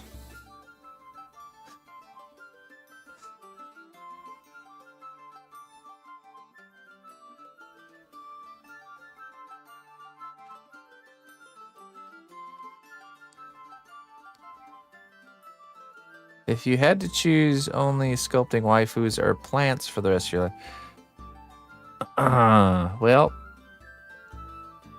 probably waifus. That's not a hard one. I guess it depends. Am I allowed to make plant monsters?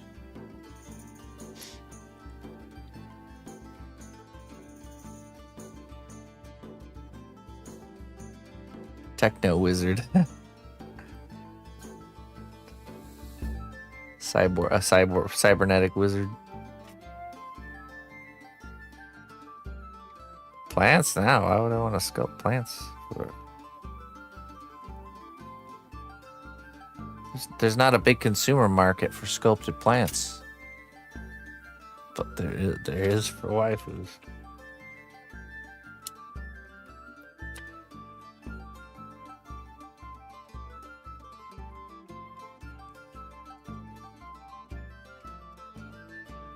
Also, waifus can still be characters.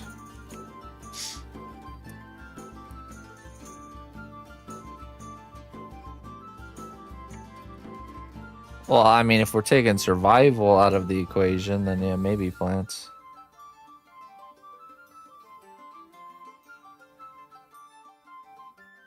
Maybe.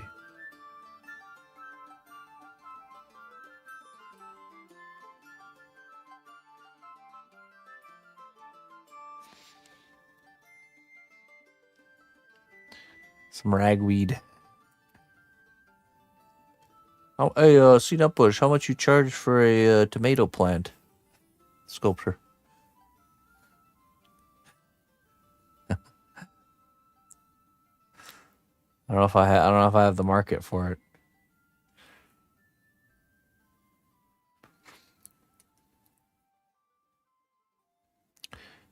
It also boils down to the reality that anything from reality takes a long time to sculpt at a high level.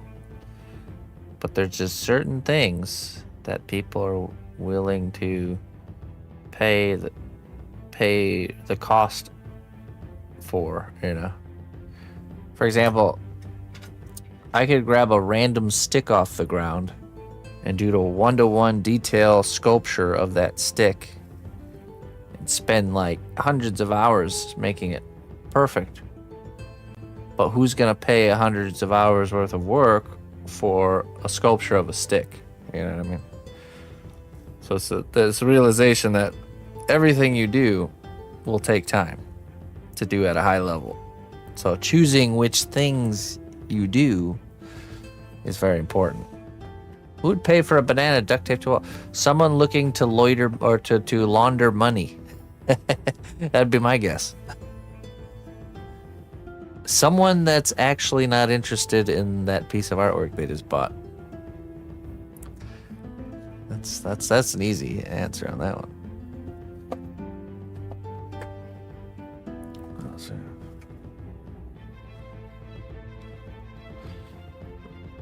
Really, the guy who bought it, his buddy's second cousin was the one who actually made it and wasn't an artist before that.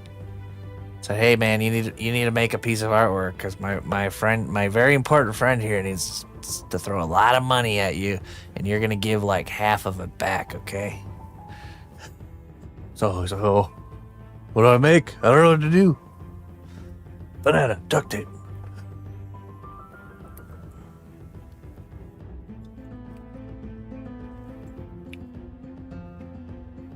It's basically how that played out. I'm not an artist. What do I do? Figure it out, man. He's not a patient guy, okay?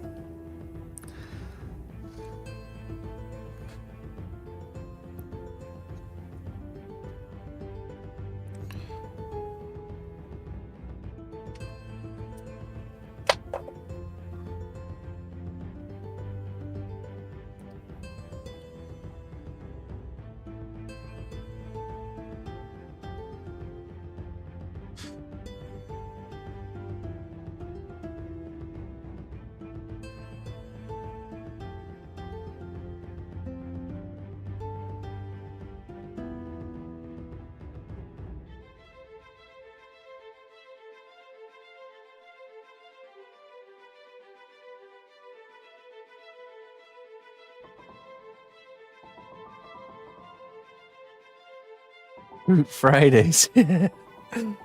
Yeah, would that be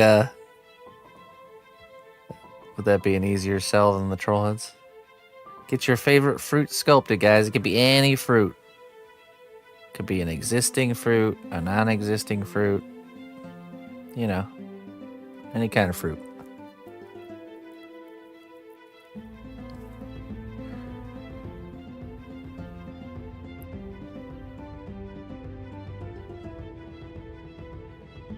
Just type, first 4 people type fruit in the chat.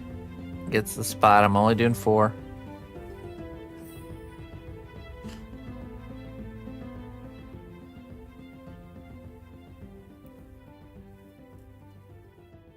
Fruit. Well, it was way less of a turnout than Trollheads, just saying. We had like 9 today. I don't think fruit's gonna make it very far. The subject matter matters.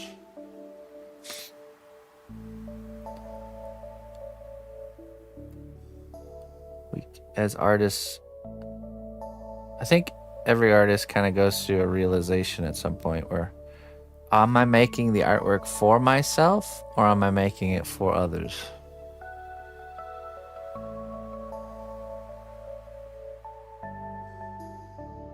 That's the question you have to answer. Banana waifu, please.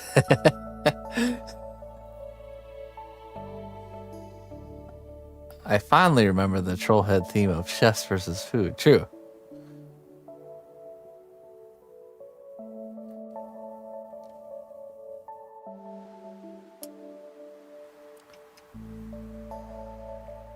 But those are like fruit characters, not actually just pieces of fruit. Tomato waifu, that is.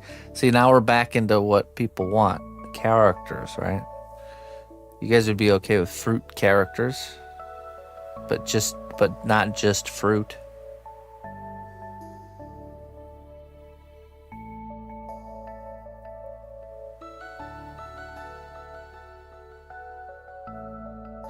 Yeah, but you also have to decide if you plan to sell the art. That's true. What is the objective of your art? Are you making something to sell? Are you trying to become a professional artist that sells their work? Or are you just doing artwork as a leisure activity? You know, something to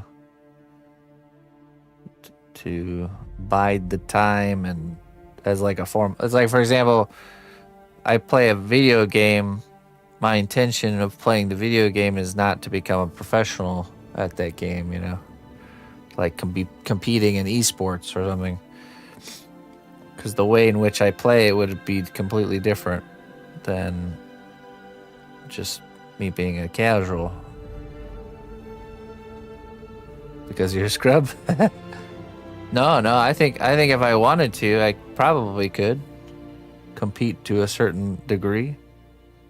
I don't want to, though. No way.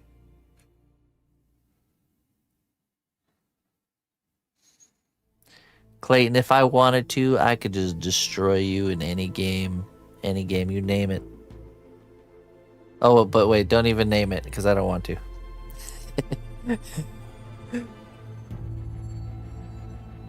You think I would? I actually totally would. I have had phases where I got into a little bit more competitive gameplay. You know, I was playing the Zerg 6 pooling, or even better, 10 pooling. Like, oh, look at you, only have 2 workers in your base, huh? Well, here's 6 Zerglings, how about that? You're really the worst reporter ever. You're the kid that would make up new superpower, weren't you? The wanting up the superpower that just beats the other superpower.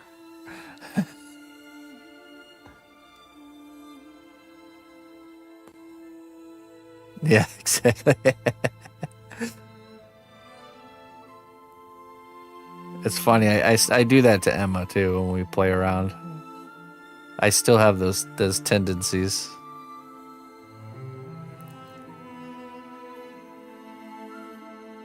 Yeah, well, my character can.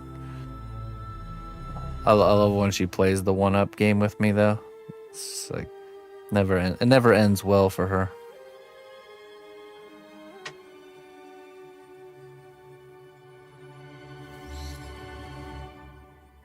My character has the power to absorb whatever power of the character next to it has.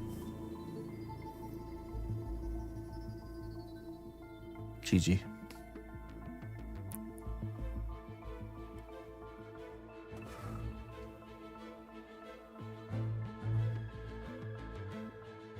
It's like playing logic chess.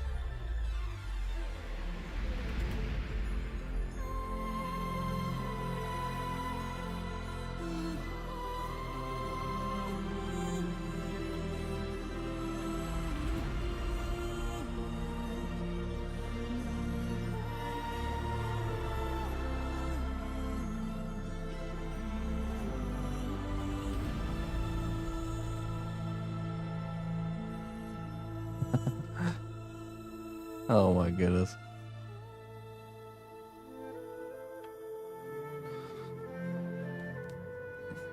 You've heard my gaming history.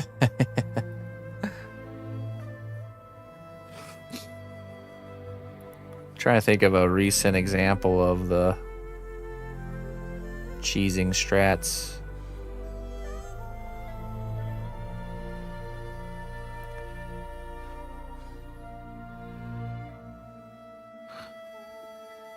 I mean, I was trying yesterday. Yesterday, we jumped onto Vintage Story and we're getting mauled by a bear.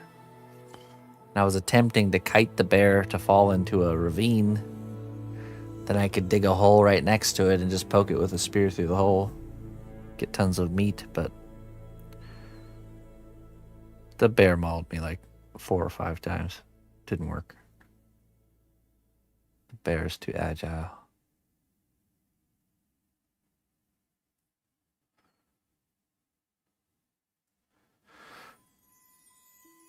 Alright, I think we're about ready to just do a little bit of skin texture here, and then I think this is ready. Needs this little metal bracket right here, too. Little forehead thing.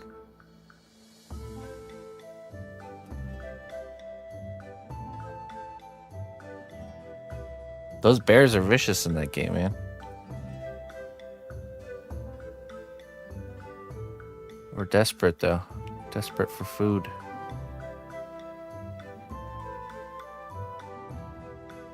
And that bear's got some meat on his bones for sure. Takes like 20 spear hits to kill a bear. And the bear kills you in 2 hits.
Oop.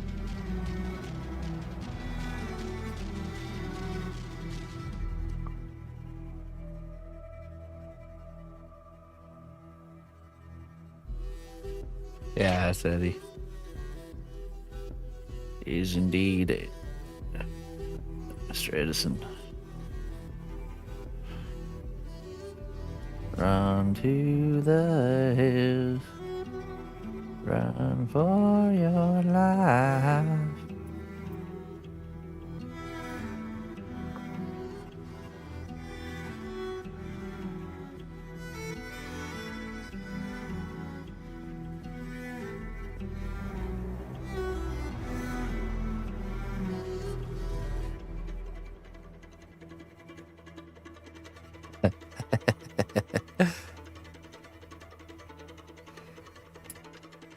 Oh, jeez, finally got him.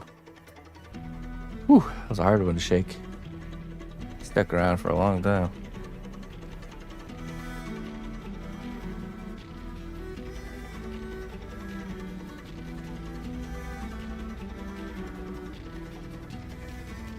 It's like a weight. Weight is lifted.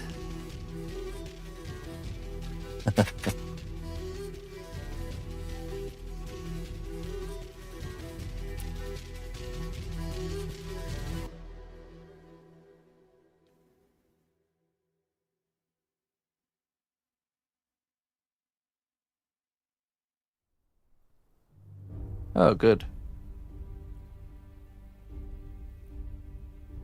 Yeah, that was pretty brutal. Sorry, Clayton. You provoked me.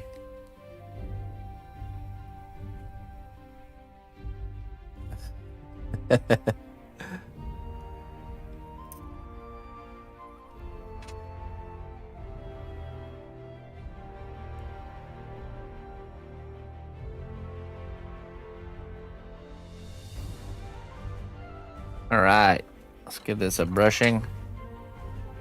Get him in the oven. Look at his helmet after that.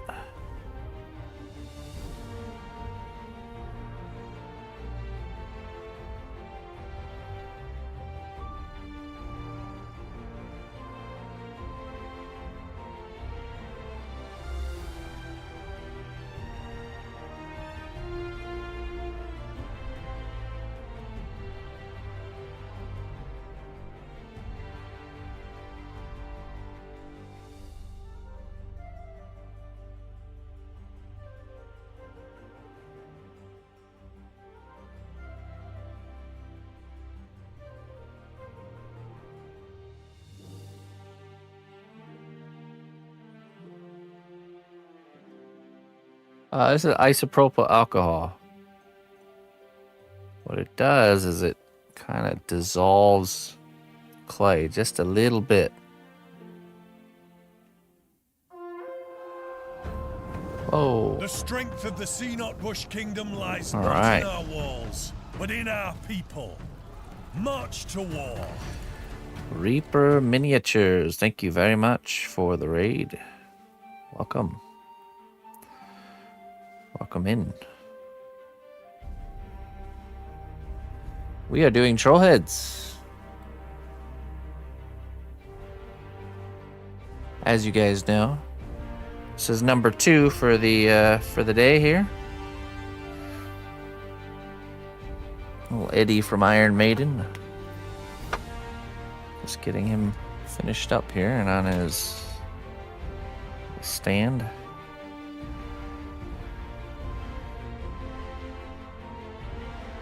There we go. Get him in the oven. He can do his accessorizing. Noble ally, please accept All these right. treasures as a gift for your unwavering service to the kingdom. Thank you very much, Reaper Miniatures, for the 68 months. I appreciate that. Let's get you guys your wisdom.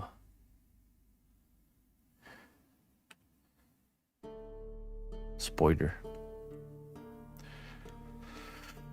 All right, let's see here. The heart hardens not from pain, but from unspoken sorrow. The heart hardens not from pain, but from unspoken sorrow. There's something about sharing what you're going through. It's very important. This is our lineup from last week. I think you guys were here last week. They're all painted up. There we go. With the wonderful Reaper Miniatures paints. I'm actually excited to get some of those, the new lineup of Reaper Miniature paints coming out soon here.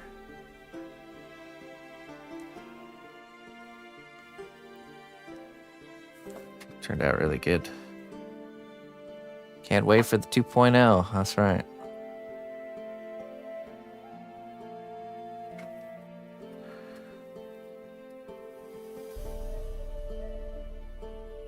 Doggo.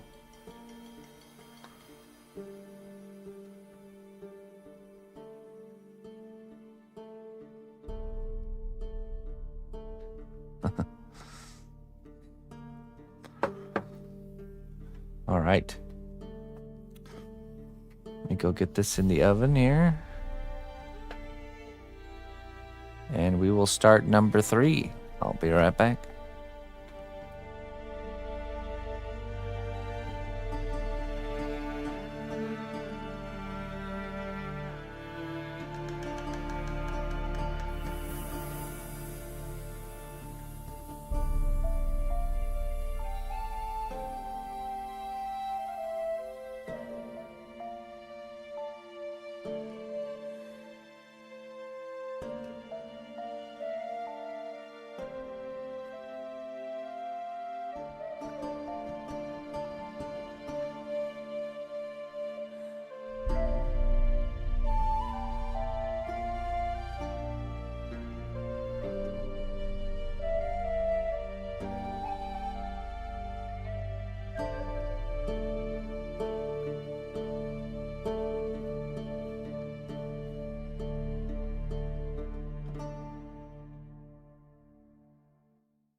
Alrighty.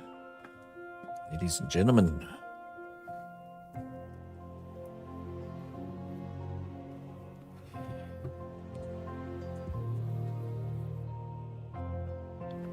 Next. McFarlane Clown from Spawn. Blue face, red eyes, and toothy grin. That's a fun one.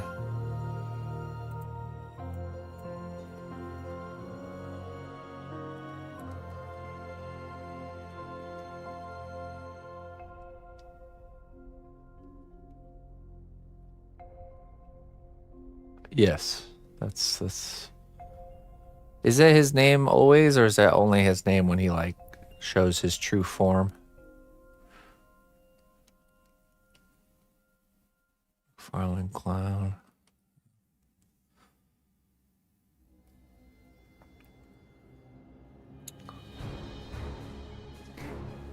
Quite a creepy fellow.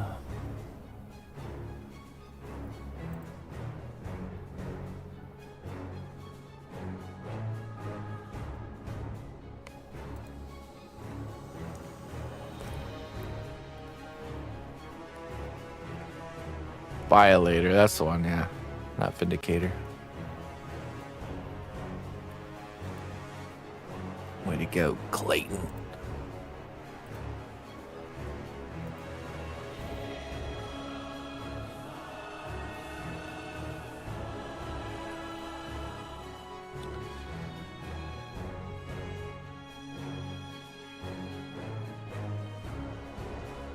It's the demon form, okay.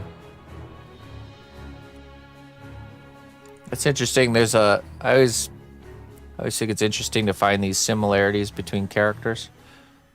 That immediately makes me think of the It Clown being a clown and then having this like demonic, space creature true form,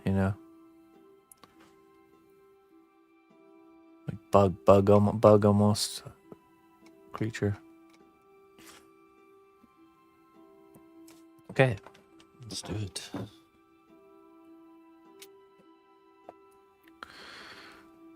I need to grab some. Let me grab a fresh pack of clay actually here. Vindicator is one of 5 brothers. Yeah, this clown ain't got no brothers. That's for sure. Have I ever sculpted Magic the Gathering? I have actually. Oh, I need a message. Arnold. Down to 5 boxes of clay left. Okay. Yeah, I actually did a large Magic the Gathering card. Wall hanging, like, diorama card.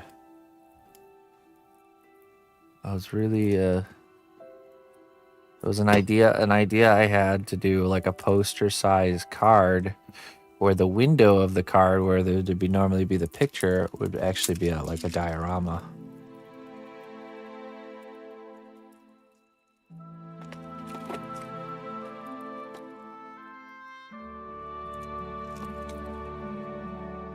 Let me show you.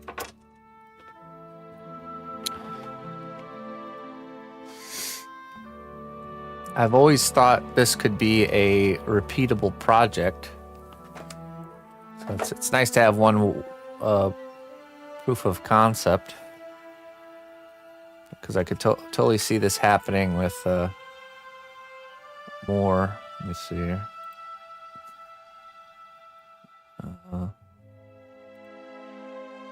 Let's go back in time.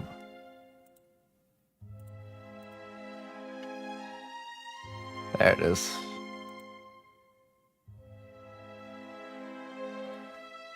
There it was. So like the front of it was flat, just like a card, and then the inside was all lit up, and it was like the exact image of the card, of course, with my own, increase in detail and all that stuff, but the same composition. This is Sarah Avatar with the sunset and everything. And then I installed a battery. Instead of a battery, I used a USB power bank for the lights. So basically, you just have to charge the power bank and reinstall it, and it'll last way longer. So, but yeah, that was it right there. Pretty cool, huh? Sarah 30. I haven't really done a lot of magic stuff though. That was kind of the bigger one. Not really much other stuff.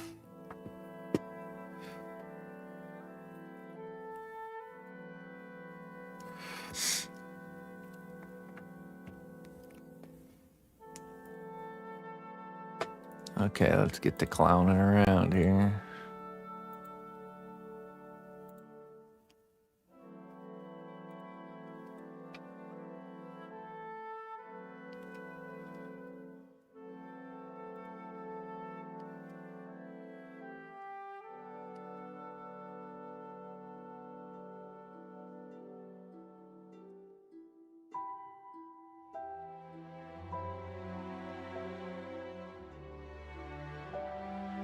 That was one of those ideas I had. I was just talking about on stream. And then a member of the chat liked the idea enough to actually commission it to happen.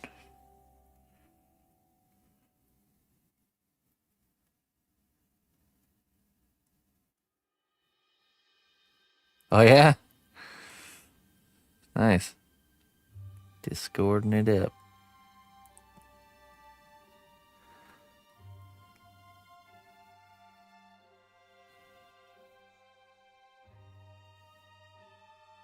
Okay, we're going to start with just a normal human head for our clown. Let me, Discord watch party, that's right. Turn the heater off. It's getting a little bit hot in here.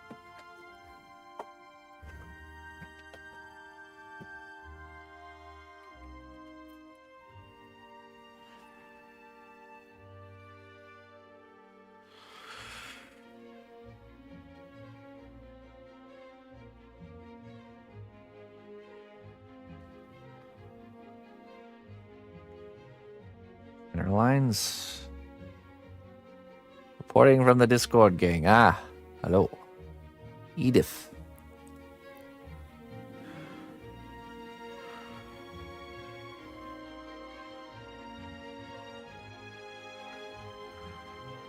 Are you guys friends in real life or just online friends? How do you all know each other?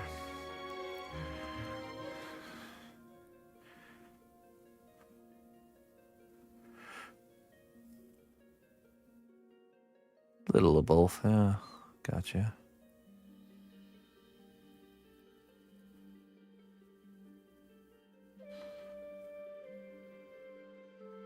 Now, basically, this whole shape here will be his mouth. His mouth will end right about there. About there. So let's just sculpt in the teeth.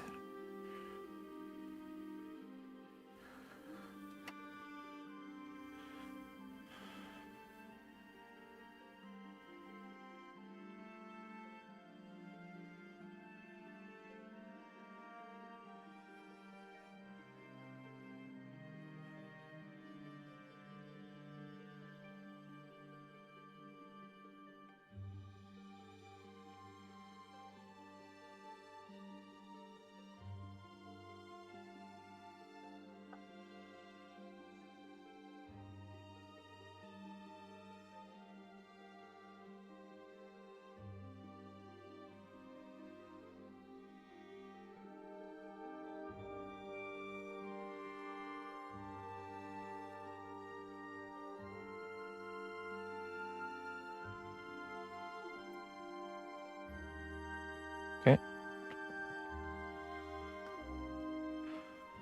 Teeth first.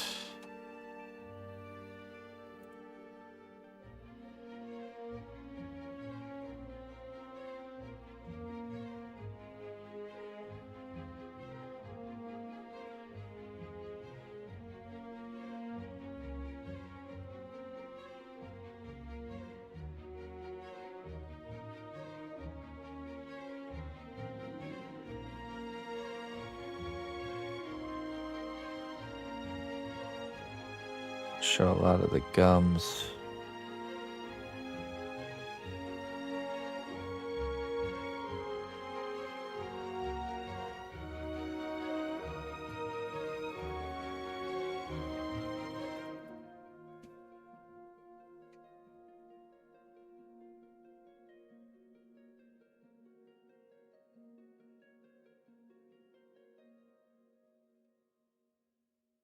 Yeah.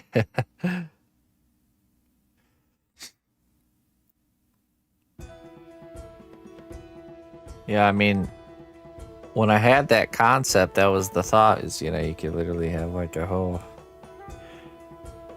wall hanging gallery of all your favorite cards. Not even just Magic, but even outside of Magic.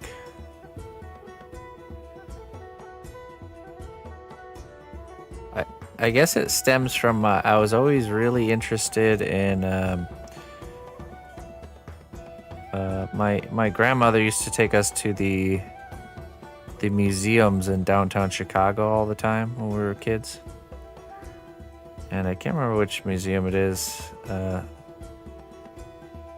think it was the Field Museum.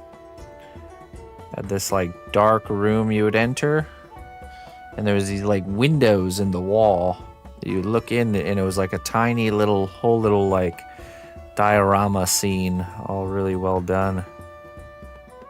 So it's kind of like based off of that kind of idea. I always love stuff like that.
Soy wax, nice.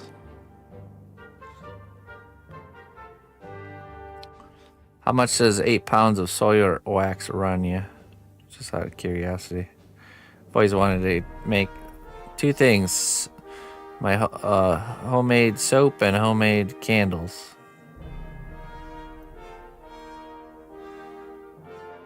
I've done soap before, so I'm familiar with that process. About $35. Hey, that's not bad. And about how many candles can you make with 8 pounds?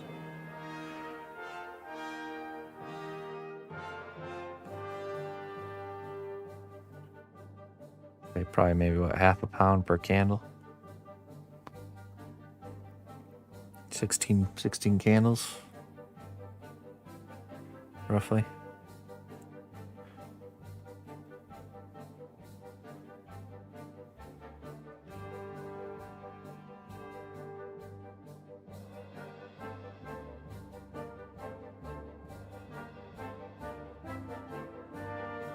Okay.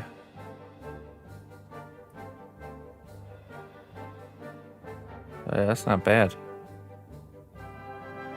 And then what? It's essential oils for the scent.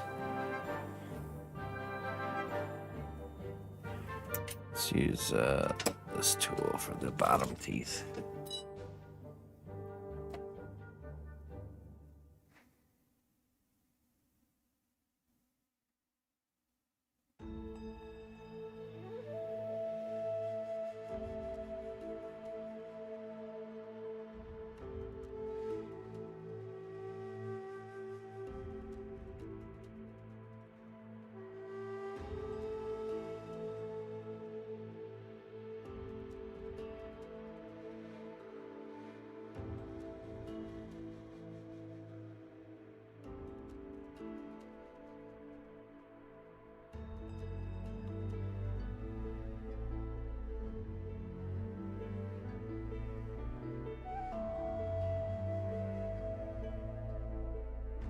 Essential oils, yeah, exactly.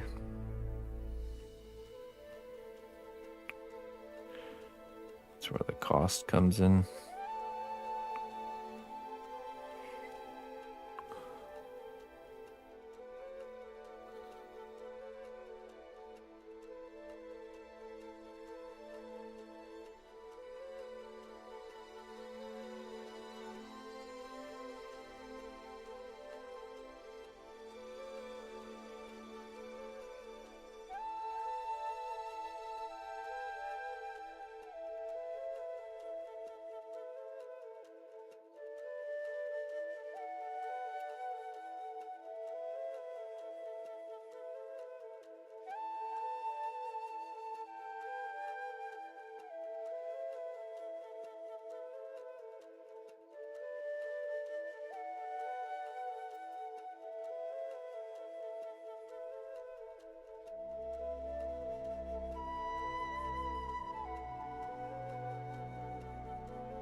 Here's up, Sabs.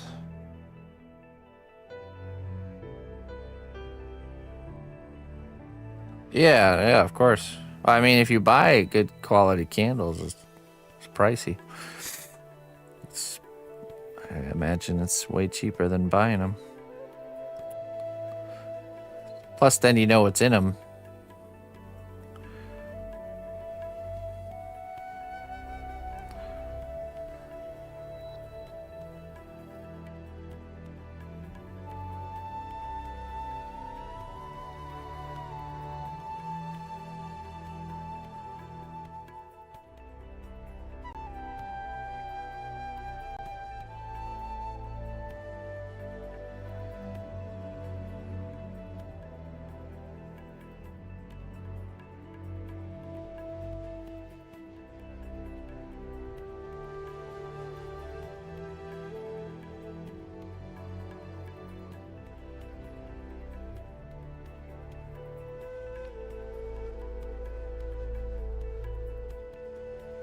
How many trollocs can you make from one pack? Costs quite a bit. It doesn't use that much clay. Maybe.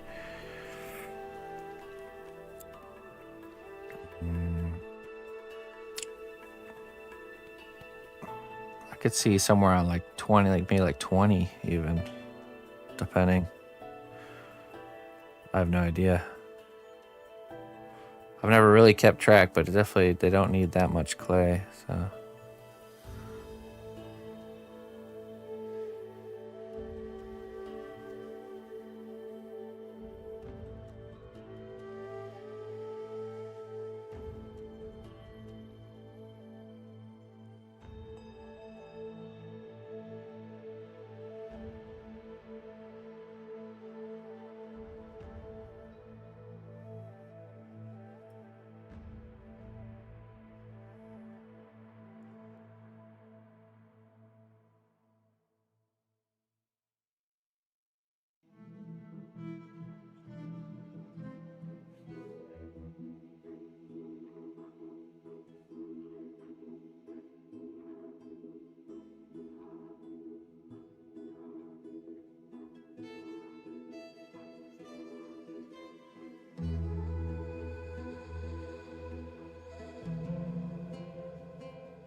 Troll heading it up, huh, Margaret?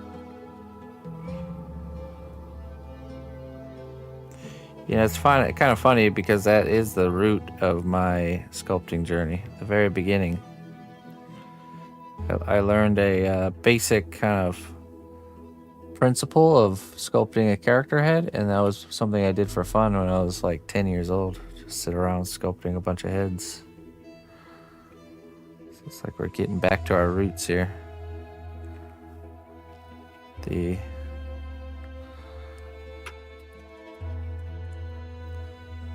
simple fun of just making character heads.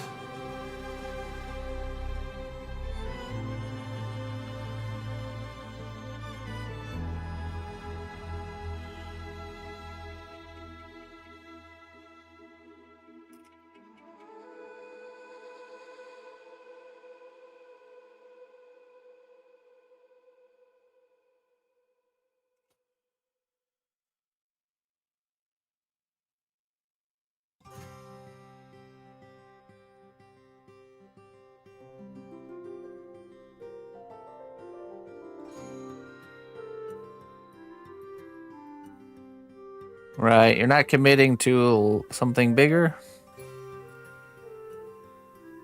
And yeah, I mean, you're definitely practicing. You know, at the beginning, it's going to be a little bit of a struggle, a little bit of frustration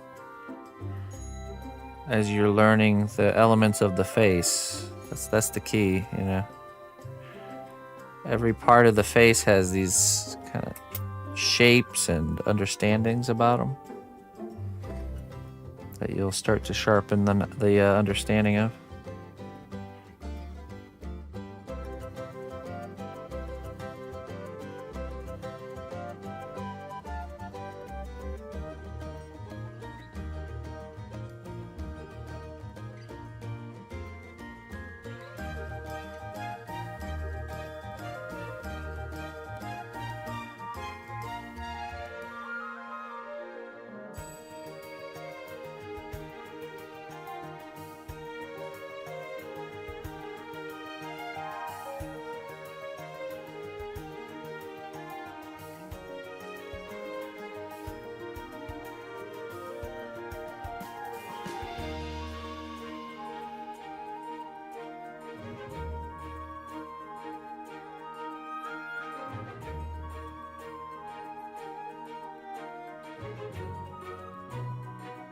Yeah.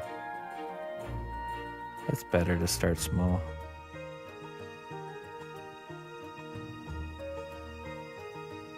Getting your feet wet before you dive in head first. Yeah.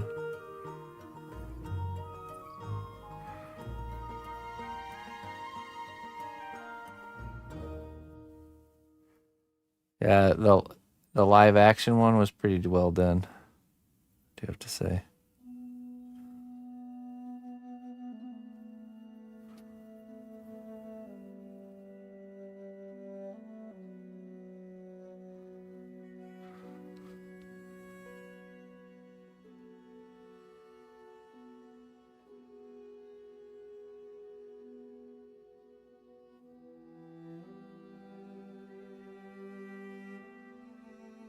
Yeah, I wouldn't.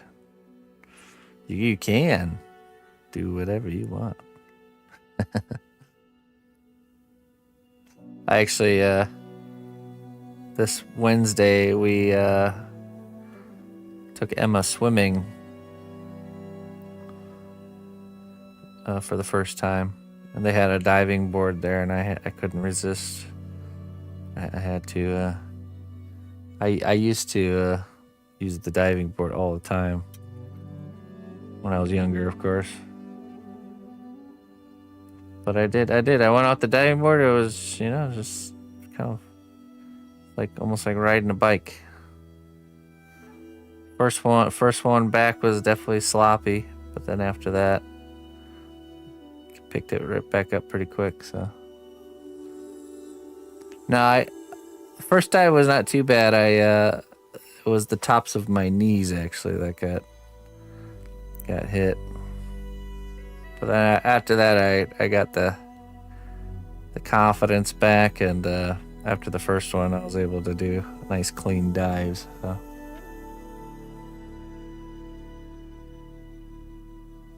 Yeah, I was very careful on the approach. Really, just not trying to like go crazy. Just kind of letting the board do all the work, basically.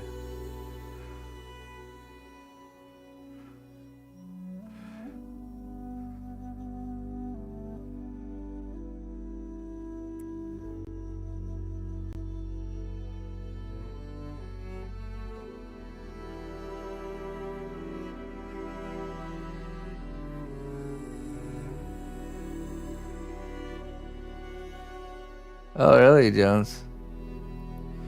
What do you mean by image comics? Like no words or something like that?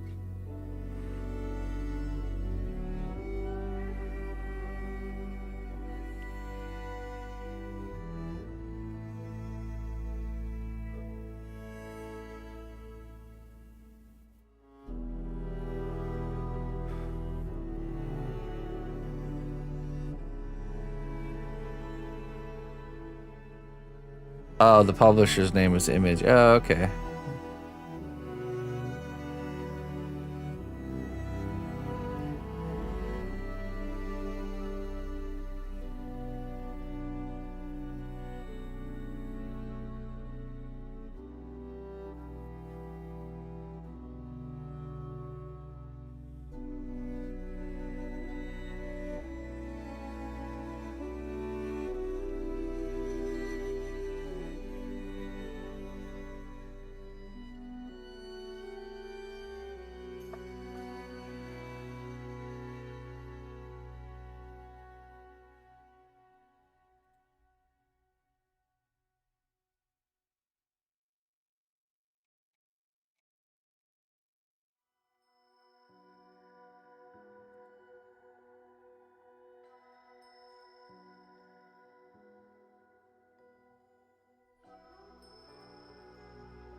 Hey, Kaylee.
Are you scared of this clown? Yeah, he's pretty creepy, this one.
Mm.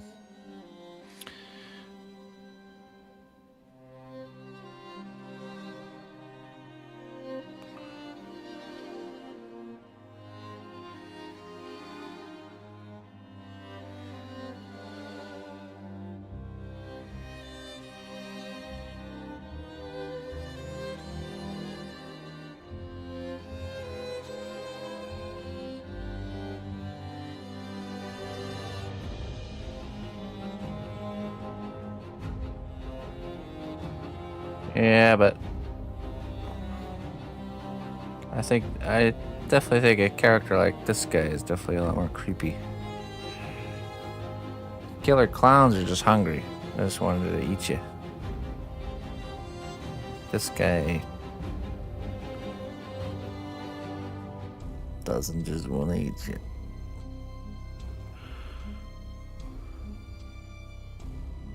Much worse.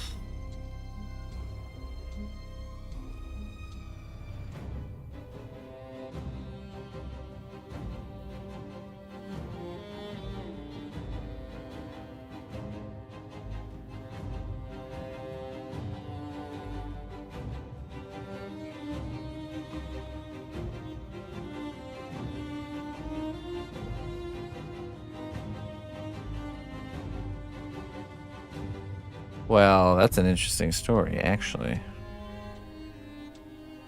Because clowns did not even begin from the circus. They originally, I think, go as far back as like ancient Egypt.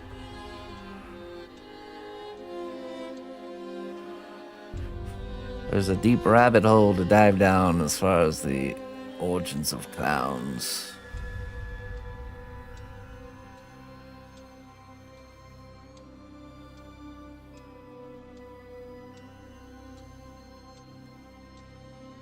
Clown wizards.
Mixed media the hair. Oh, this would be a really good candidate for that, actually. Not a bad idea. It's got that scraggly little tufts of hair.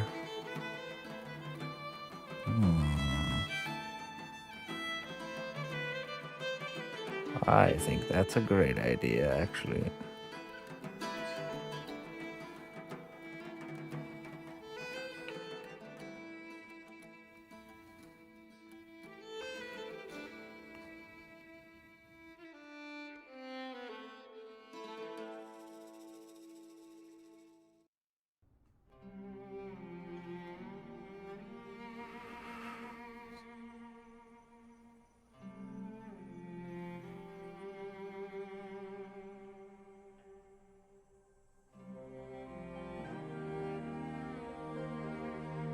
The Danny DeVito look.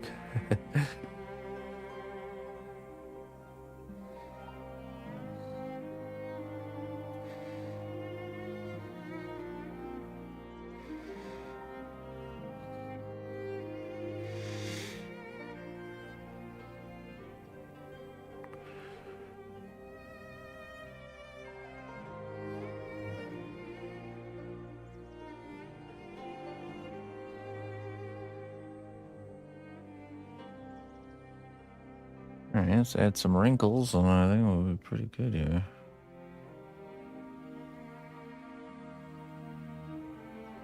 Cleaning up with the brush.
A dynamic actor.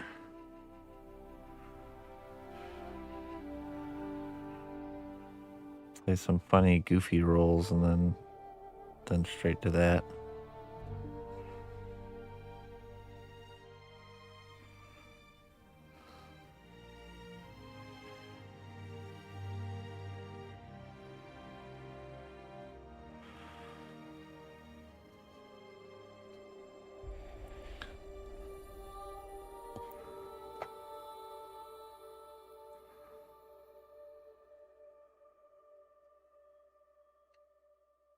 All right, let's give this a brushing.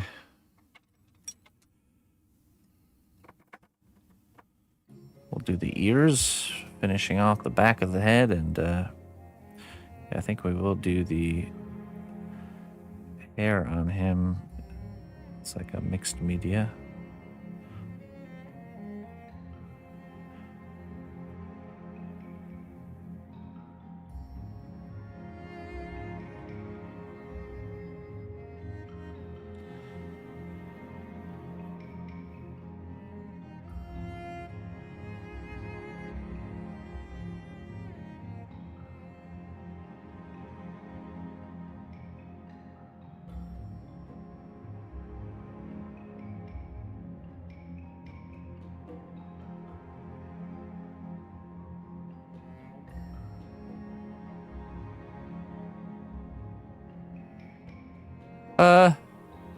No, this one, this kind of stuff is easier for me. I don't have a hard time getting these to look right. Creepy, ghouly monsters. Clowns. It's more of a laid back creation process for me. It's the pretty lady characters, more kind of refined things. Those tend to give me more of the battle, if you will, the feeling of the battle.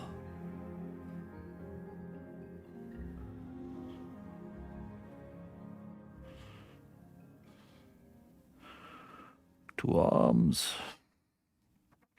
which is coming up next. When do you adhere the hair to the sculpt? How? Just with glue. Is there a fabric glue or just a white glue? Usually you do the painting first.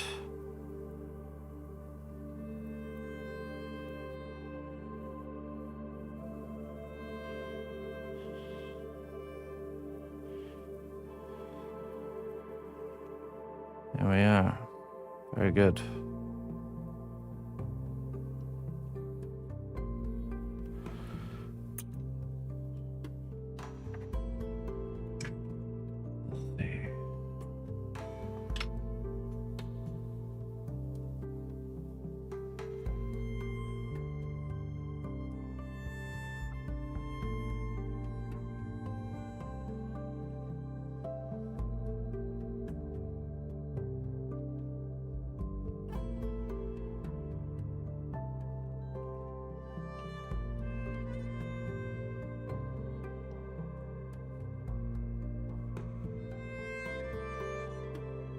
Let's see. I actually have a version of this guy, the action figure form.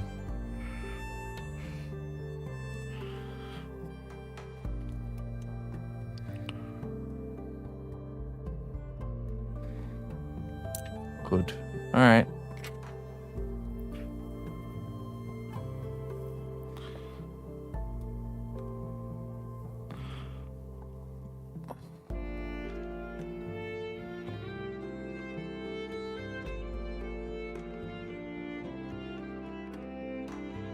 I'll be right back.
All right. This is my spawn clown.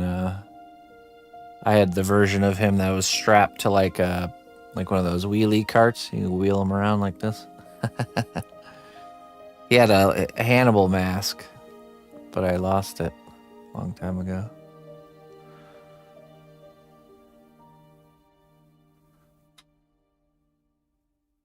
Pretty cool, huh? Super detailed, man. They just don't make stuff like this anymore, unfortunately. We looked into it. It was like $12 for a toy like this. Absolutely top-notch work. Yeah, this is a Todd McFarlane toy. McFarlane Productions. So say 2000. Yep. I still have a little collection of them. I used to collect these when I was a kid. Loved just sitting there looking at the details of them and whatnot.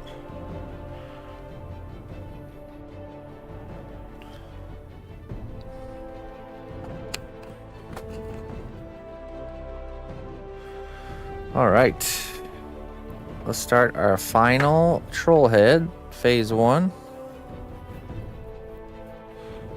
I have pirate spawn, medieval spawn, and a few others. Some from the samurai line, like a 3-headed dragon from the samurai. You could tell those were a work of passion. Those toys. You really probably just enjoyed the freedom of just designing cool toys, you know, so. Okay, and it really shows. Alright, what do we got here? Attractive vampire waifu. Okay.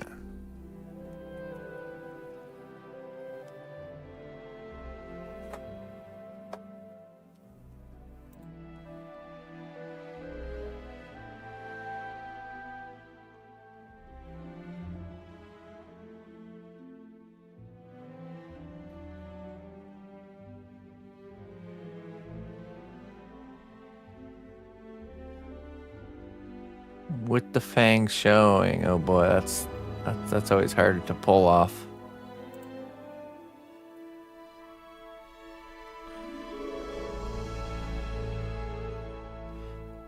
This is gonna be hard to not drift into the realm of creepy. This is totally gonna happen. I shall try. I shall try.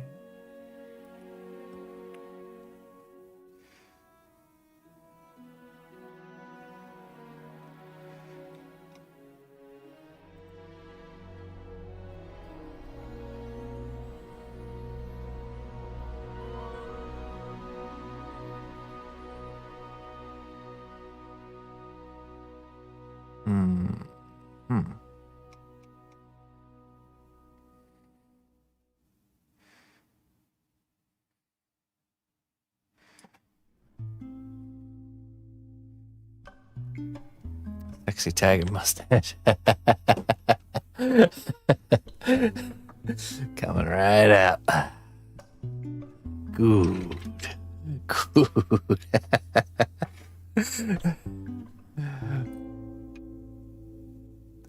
I'm afraid you killed her in your anger. Oh.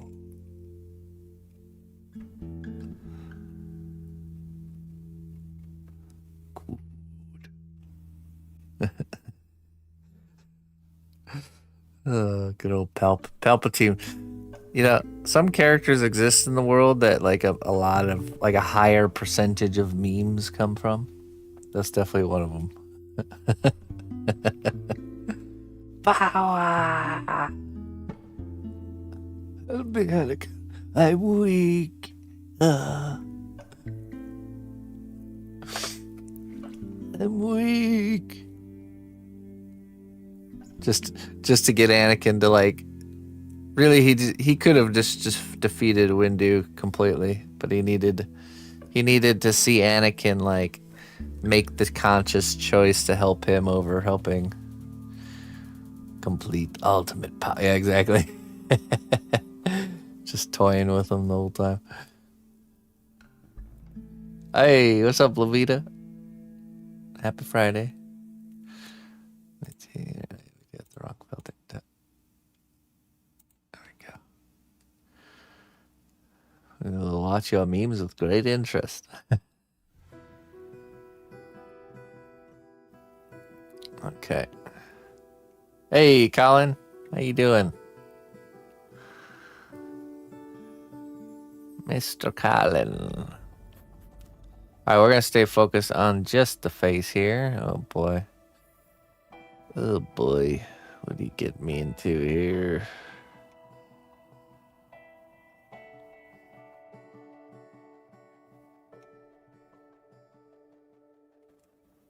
Oh, jeez. I'm trying to pick a good reference that's not gonna easily drift into something not just super creepy, but one wrong facial feature and it's game over. This is real. It'll be a delicate balance, but you know what? We're gonna fearlessly brave here. Oh boy, let's see it all.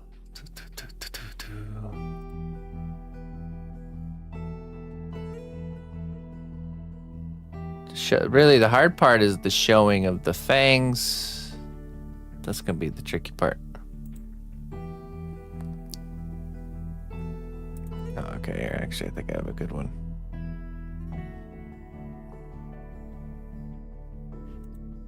Okay, okay. All right. I know. She will be very attractive. To the vampire kind, she will be extremely attractive. To her peers.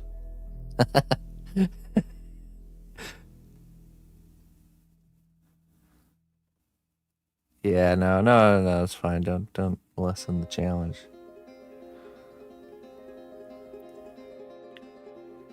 What is waifu? American girl? Just a pretty lady, basically.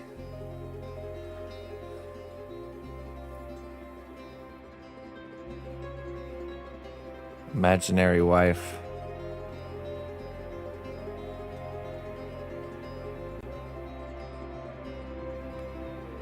Maybe dream girl. Modern slang for dream girl.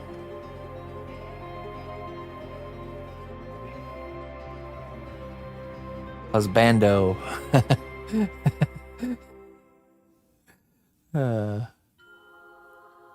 Husbando.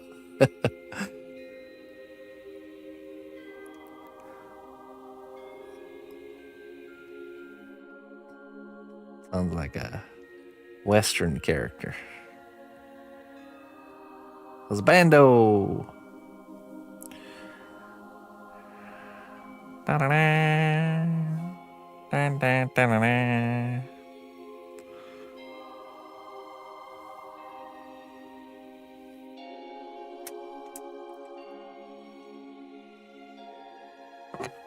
Let's get a little bit pointier of a chin here.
Oh no.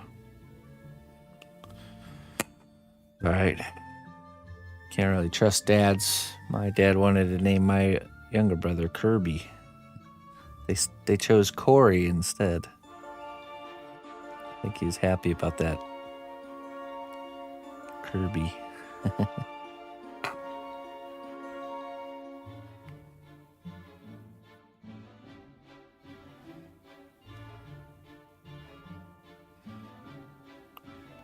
I honestly had zero preference with naming Emma.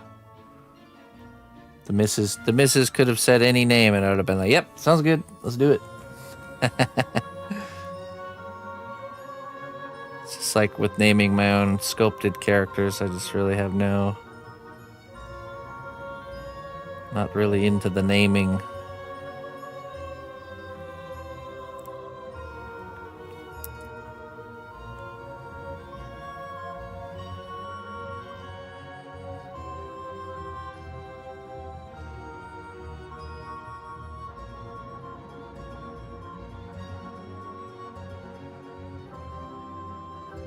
Just in time.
I'm not sure.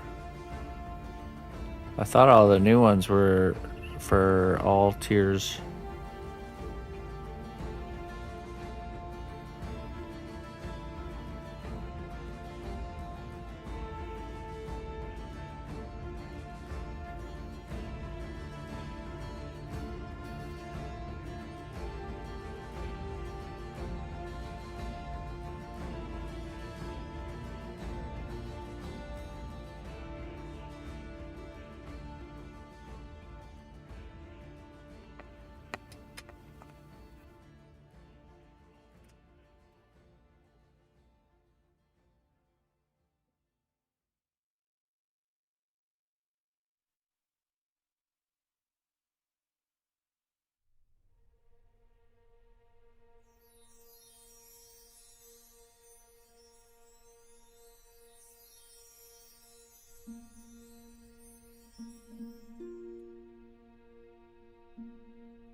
Mm,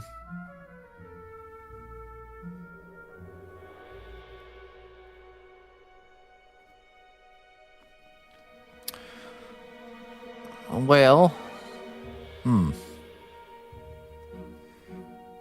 there's just certain things to like really pay attention to. Typically, like bigger eyes tends to be more of an attractive feature. To focus more on certain shapes, like the shape of the lips.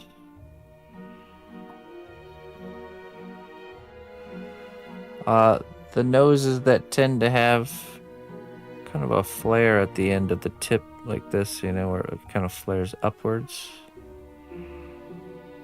Tends to be more common.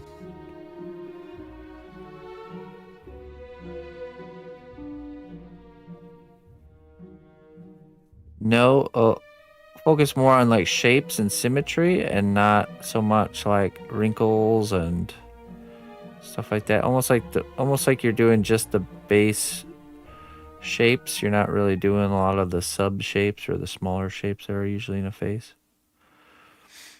Basically try to keep it as simple as possible. Focus less on the mustache. Yeah. Keep the jaw very narrow.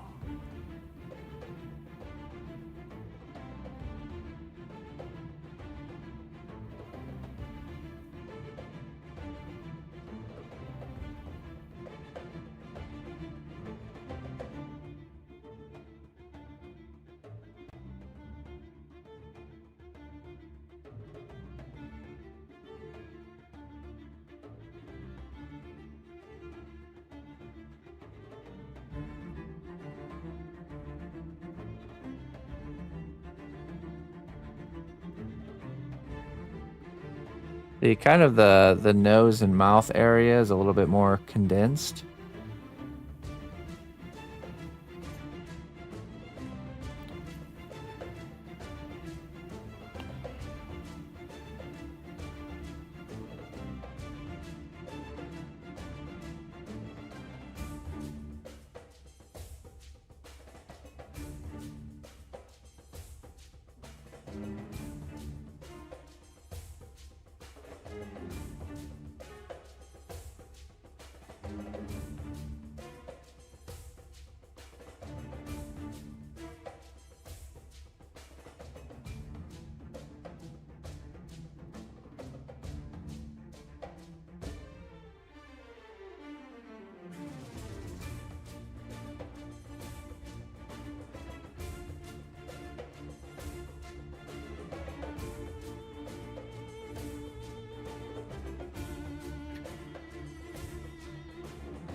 Hey, welcome back. Going well.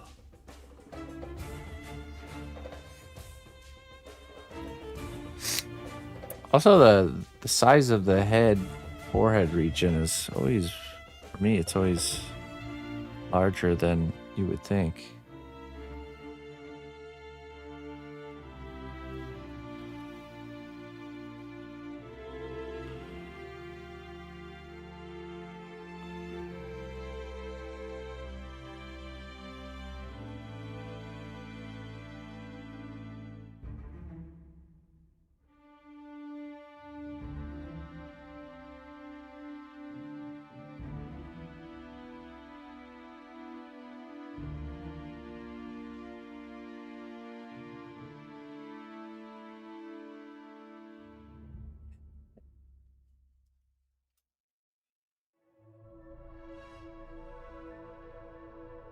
Very nice, Mr. Sam.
Ooh. Jones's kryptonite.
Only. Sigh gently. If I had more hours to give, I would. Listen closely, traveler, to what I say. Twitch Prime does not even cost a dime.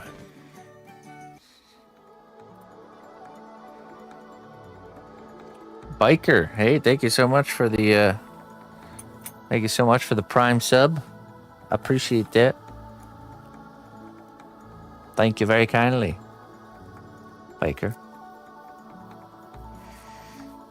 Welcome to the cnotbusch Kingdom. Thank you so much for your support.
You like that?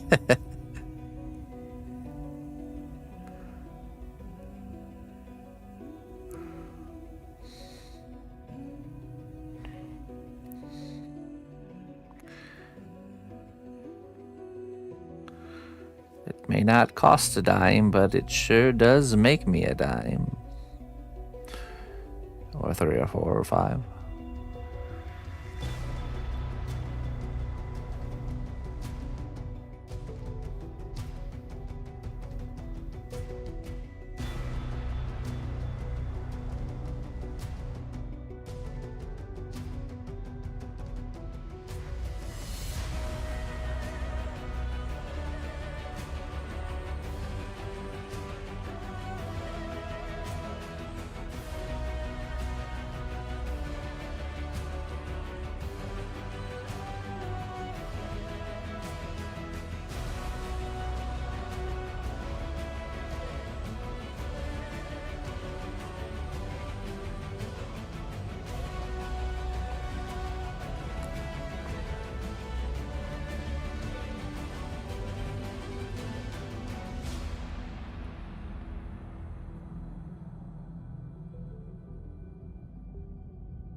Thank you.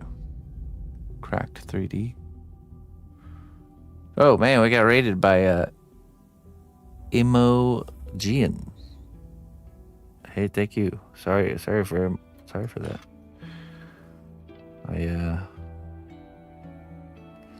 I'm in a very distracted place when I do these female character heads. Apologies.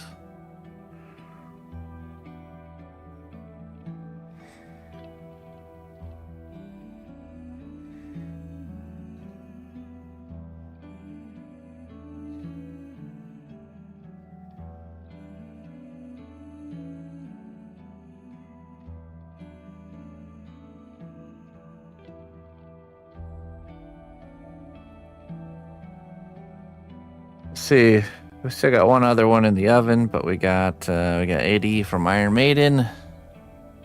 This is a Borderlands character,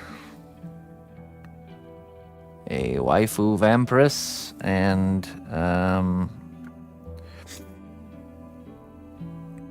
the clown from Spawn, who's in the oven right now. He's cooking in the fires of my oven.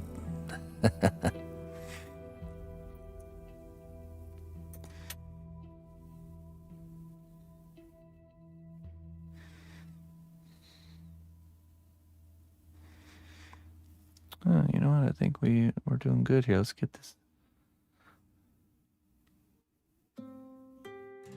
Get these eyes in here.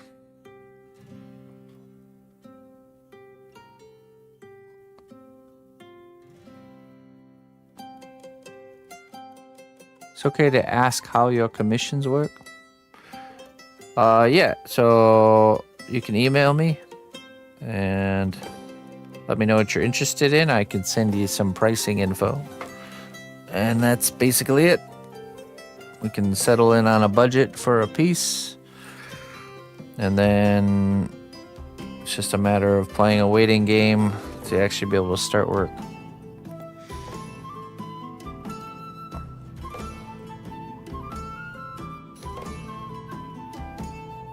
If you have any specifics as far as like needing it by a certain time or anything like that, it's definitely something worth noting at the beginning.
No, I cannot ballpark that.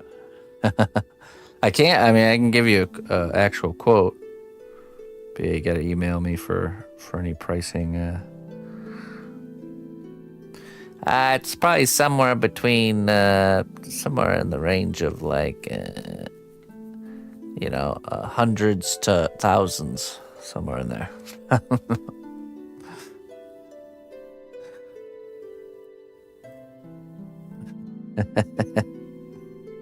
Yeah, and I can't do quick on the fly stuff like that.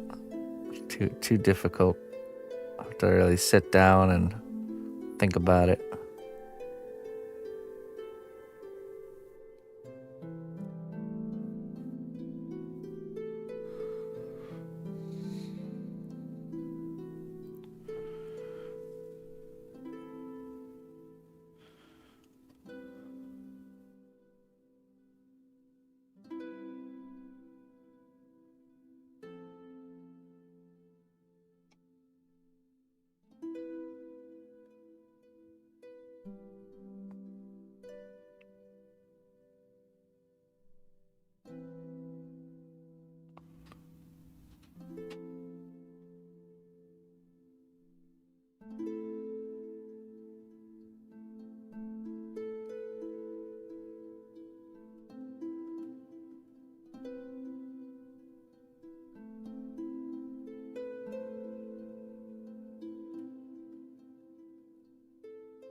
Okay.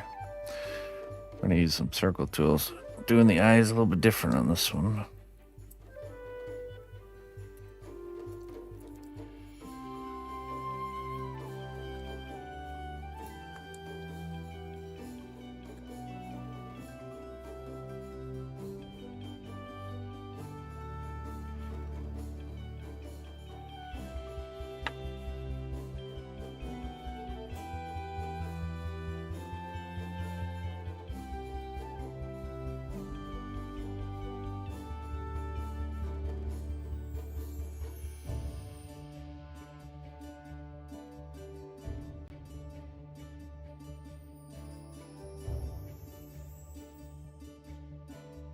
First three things.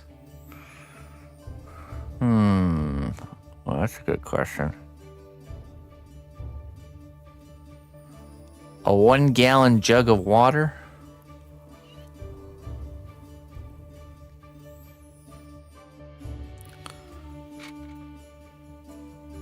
A lighter or a ferro rod.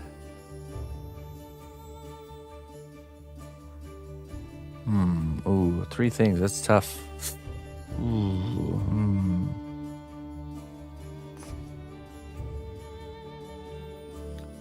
Does a shotgun with ammo count as one item, or is that two?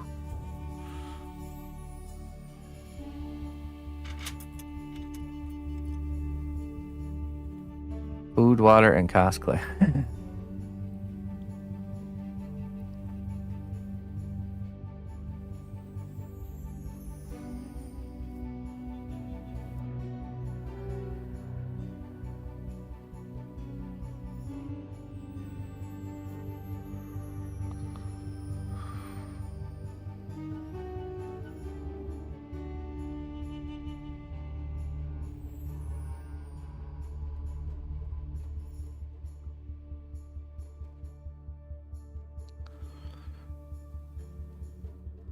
Okay.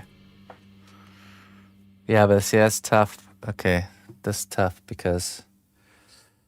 Okay, alright. Maybe not the gallon of water.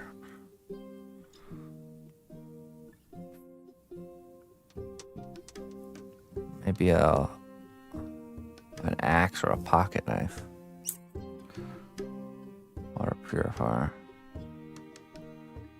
Like a life straw, maybe? No, because... yeah, I don't know. I mean, life straw would be good, because you're probably going to be on the move a lot. Not going to be able to set up a boiling setup, so maybe a life straw would be a good idea. Life straw, shotgun, pocket knife. What's a life... You don't know what a life straw is? It's a special survival straw that you can drink like the nastiest water through, and it'll filter it. It'll filter out all the bad juju. A straw for your life, that's right.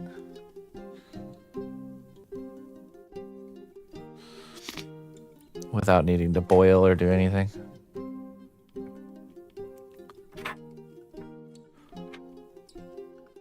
You never heard of a life... Oh my goodness. Yeah. I think everyone should have life straws in their house at all times, just in case. And when you go backpacking in the woods, carry a life straw with you.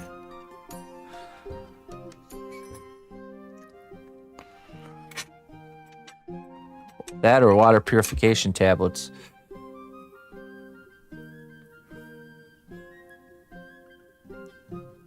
Life straws made up.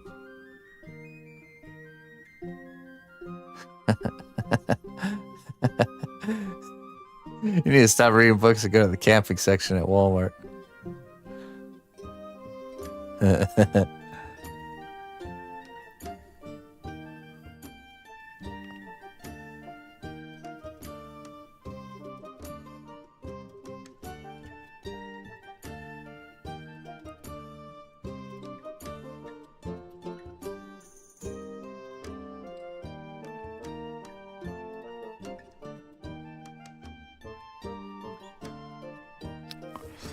I mean, yeah, if you don't trust the life straw, you could just do water purification tablets, but I don't know. I think the life straw is dependable.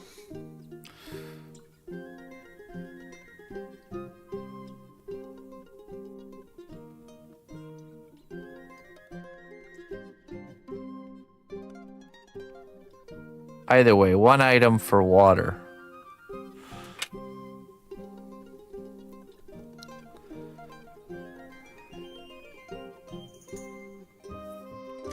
Right. I mean, life straw is not a permanent solution. It's just something that's light to carry that can get you water. Also, I guess depends on where you leave. Bleach, yeah, bleach works too. Little drop of bleach in the water. But I don't know if I want to carry a gallon of bleach around with me.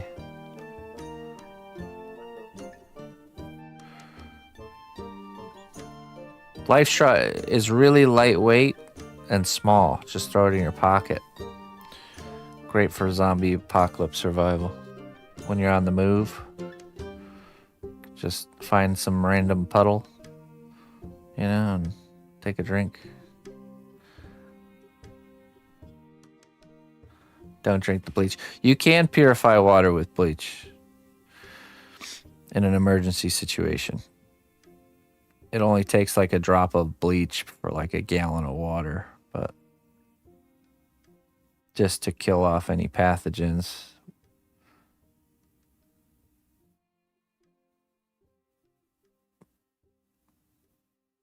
Not something you would do willy-nilly, but in a survival situation, you can do it. Therefore, we are bleach. Oh my goodness.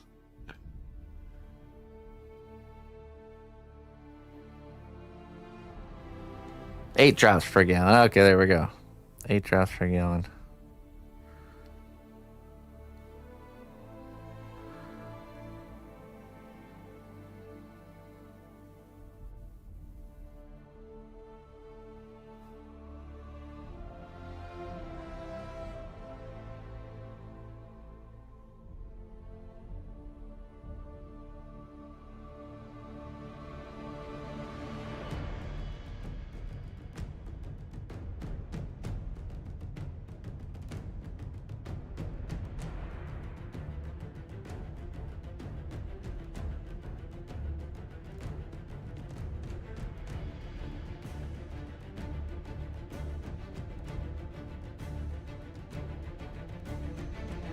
Yeah, look it up, Lavita. Look it up if you don't believe us.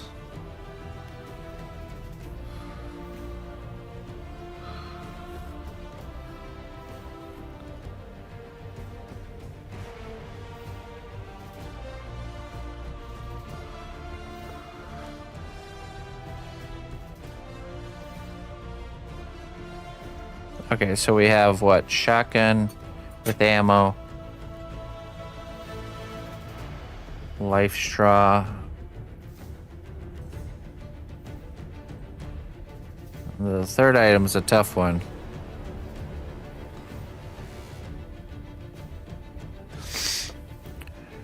Probably fire starter. Well, actually, I don't know, because I feel like it might be easy to find, like, lighters and stuff.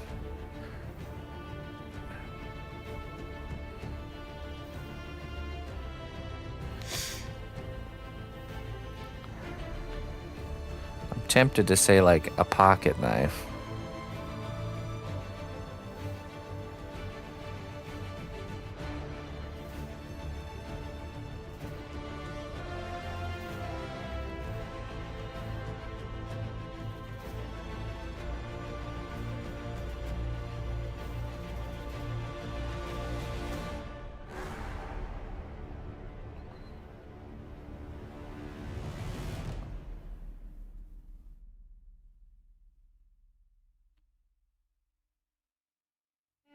That could be a risky move, though, not having a way to start fire. Roll duct tape. Why pocket knife when you can machete? You ever try whittling something with a machete?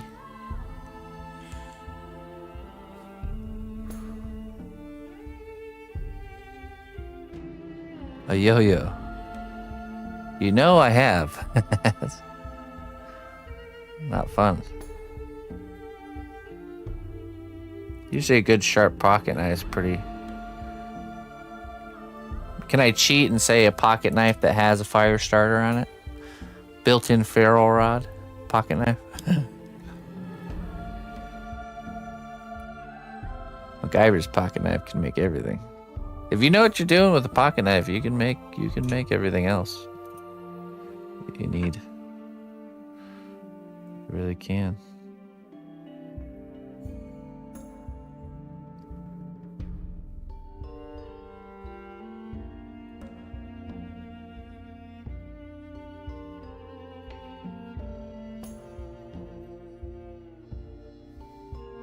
Nylon wire or zip ties? They exist. I'm going to allow it. Okay. Allowed. Okay, pocket knife with built-in ferrule rod. There we go.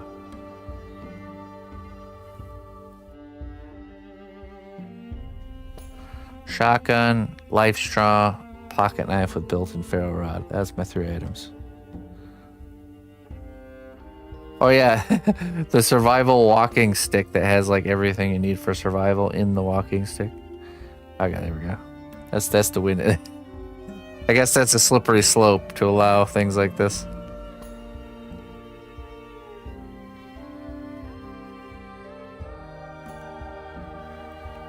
Oh, actually, for my 3rd item will be my woodland camping survival pack that has everything I need for survival inside of it. 1 item. Okay. My woodland survival pack is 1 item. 2nd item will be boots. Let's see, what else would I need? Probably the gun, probably the shotgun. 3rd item.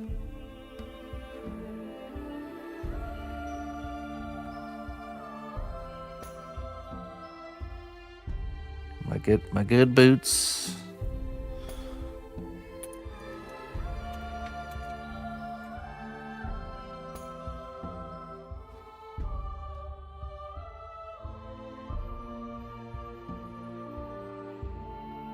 A generator with a radio. What are you gonna do? Carry it around?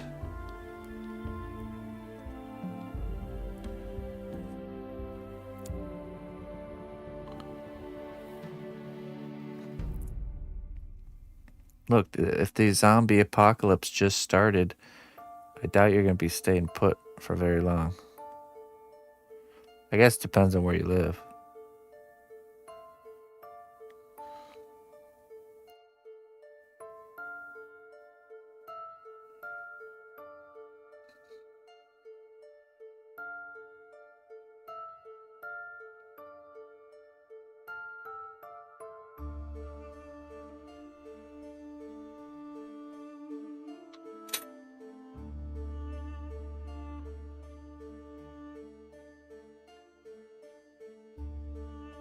First item, Acme Zombie Survival Shipping Crate. Items 1, items 2, and 3 are to be determined.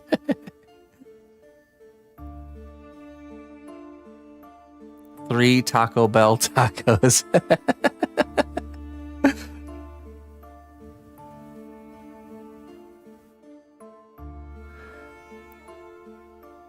It powers the radio. You can get a hand crank radio. Or like a little solar panel. Probably go that route instead. Poor Crack 3D just like roaming around the apocalypse wasteland with this giant like diesel powered generator on his back. Hey buddy, you know you could have just got a little solar panel there.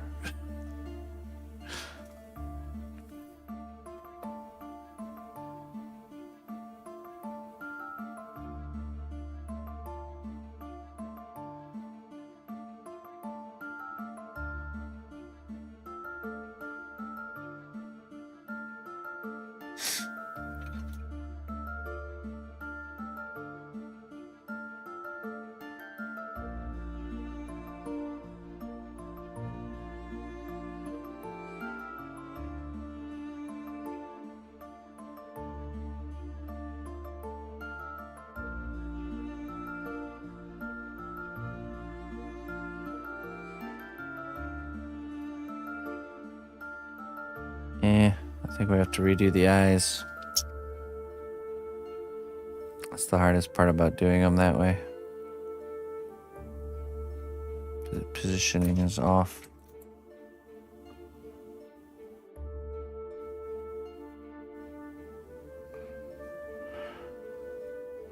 Let me just peel those eyelids away and try again.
Just go in solar, or can we squat up? I don't know. Can you really trust somebody you knew back when the world was civilized?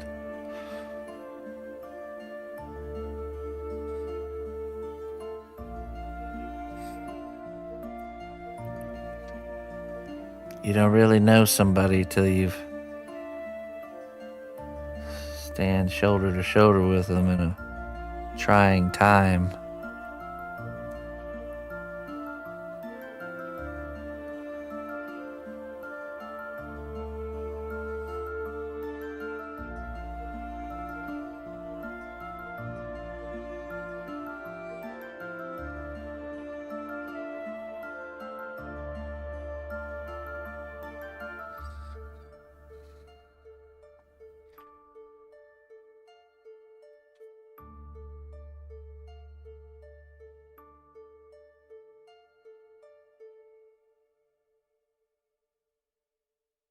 Since it takes CNOT 7 to 8 times to kill a bear, I don't want to be with him either. Your loss. I know where there's endless amounts of Jerusalem artichokes buried. The true buried treasure. Food itself.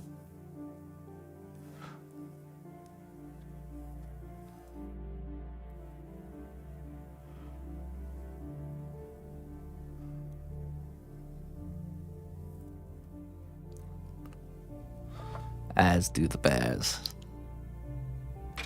Very good. There's no bears in my area, so we wouldn't have to worry about it.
Boston Rob's from Survivor Legend.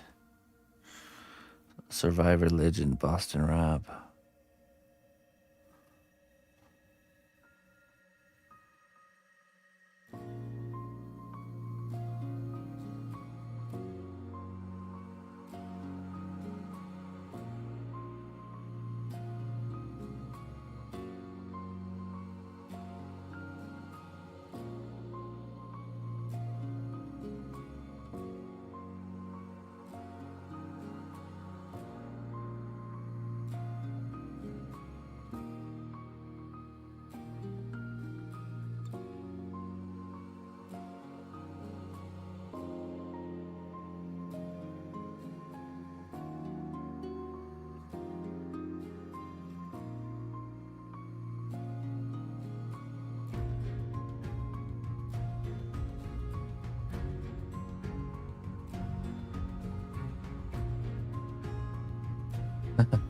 Kobe.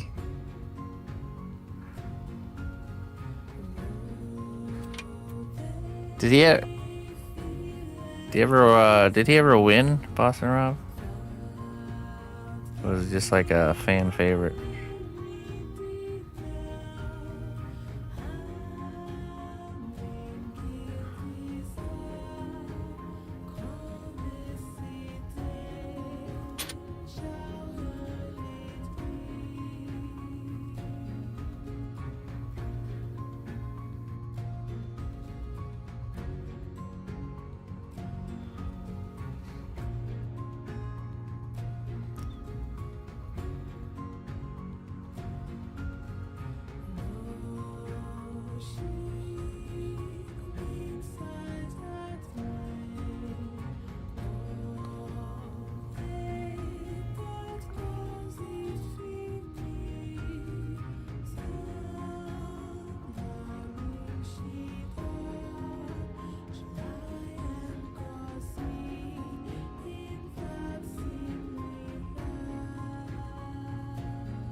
Alright, then we'll have to do it.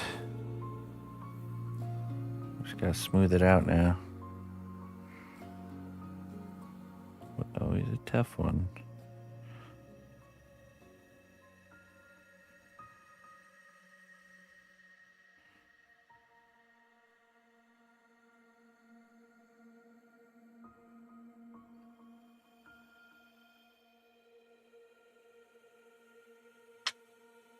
Oh, he's a tough one, those pretty ladies.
Collect the collector.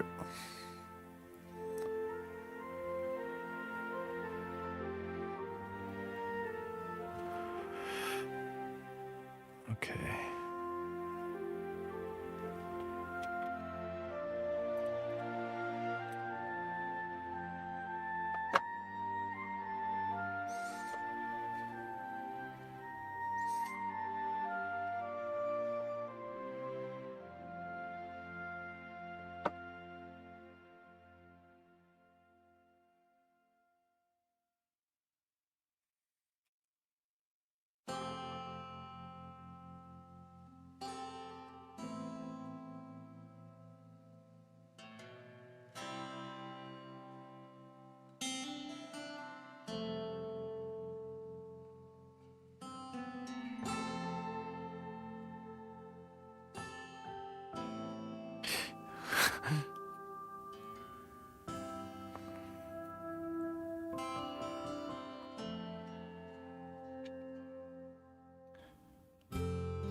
Yeah, I mean, really, it's a time thing. There's time to add more around a character. Krampus, it wasn't too difficult for me to kind of get it to look right.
Good.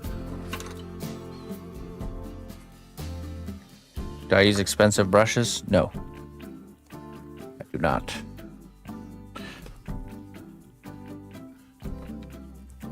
The missus buys a few pricier ones for details and stuff, but she also uses normal ones too. All right, I'm gonna go get this tossed in the oven and we'll start round 2. I'll be right back.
So these guys are from last week. Let's see.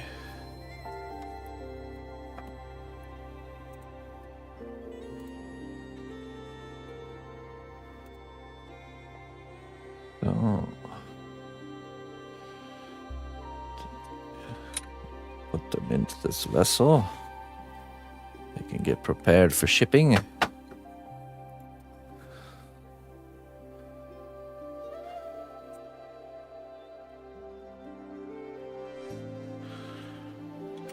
In you go.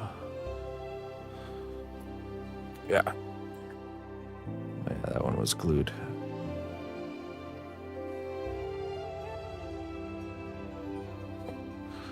And the doggo.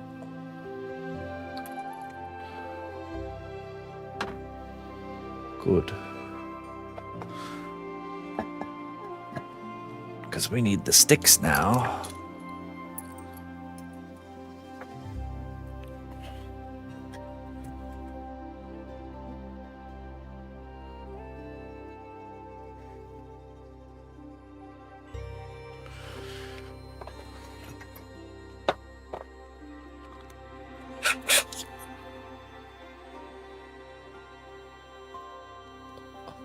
All right, Noodle. Alrighty.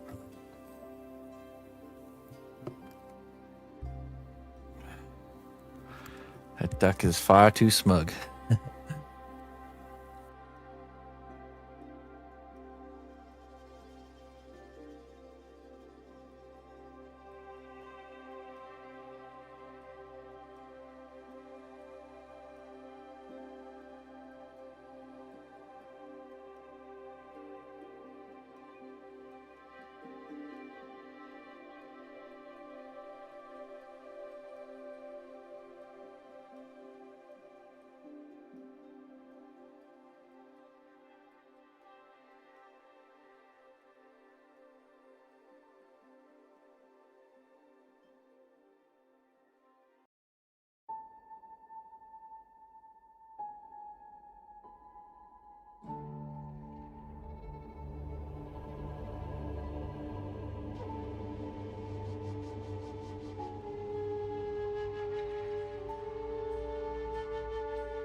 Okay. Let's see here.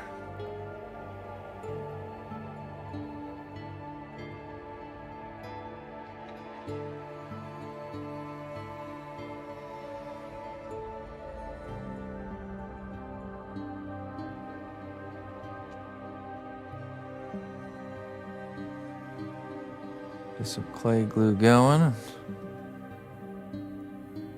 And we'll begin our layer 2 here.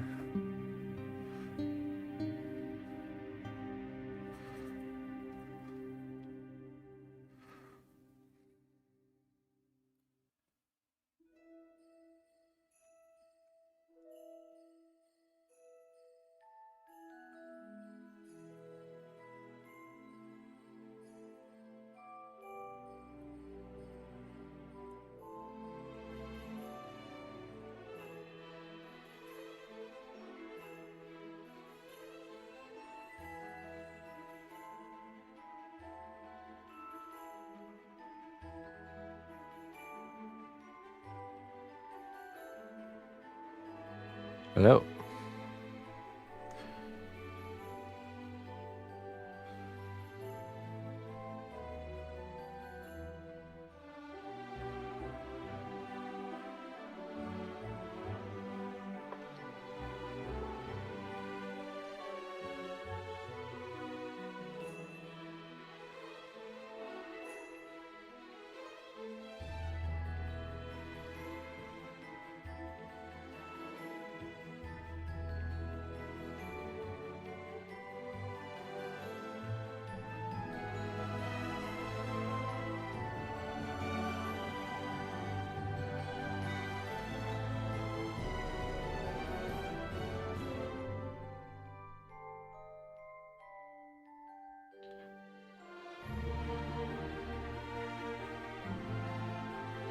Belgium. Belgium saved the day. Wonderful.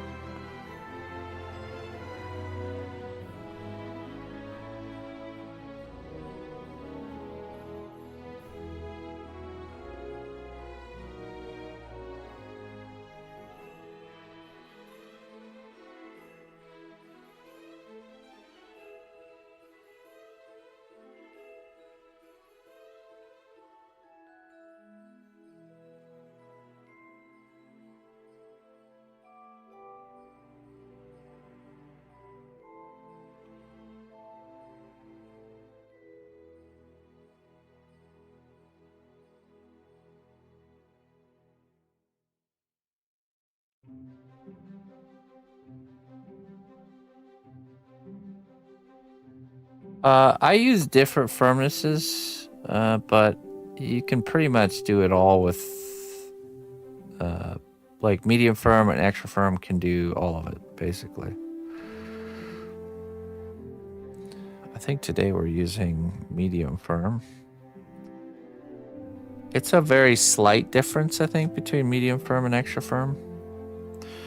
And I think if you're new, you should start with extra firm before deciding to go softer.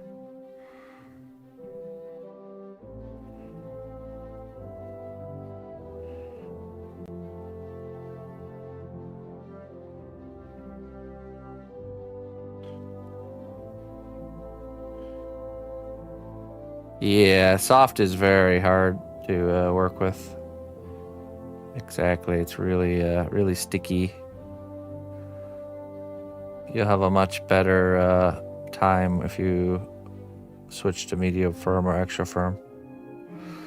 It's a big difference. There's a slight difference between medium firm and extra firm, but there's a big difference between those and soft.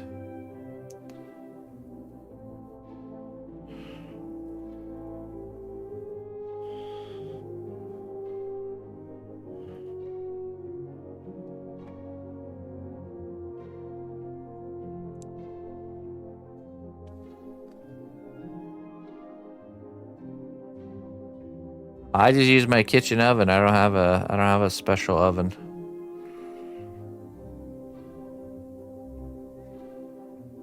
I could get a set apart oven for just for sculpting, but we don't live in a very big space, so it would not be ideal. So yeah, totally can just use your kitchen oven.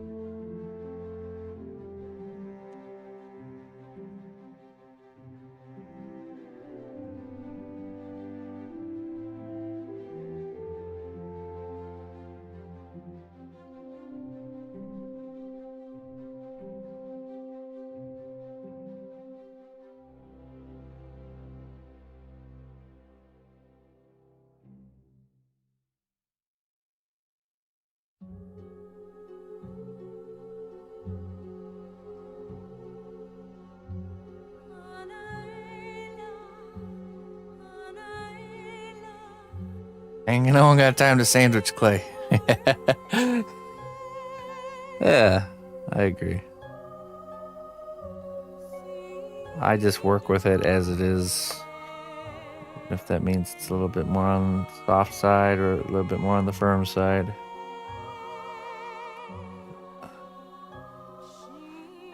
Think of it as a challenge, a versatility challenge.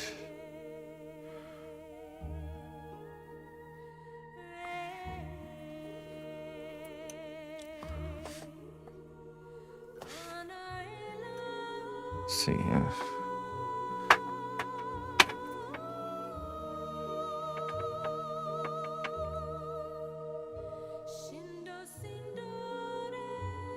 Medium firm, yeah. I like medium firm, but I also like extra firm. I don't know. I'm not really picky.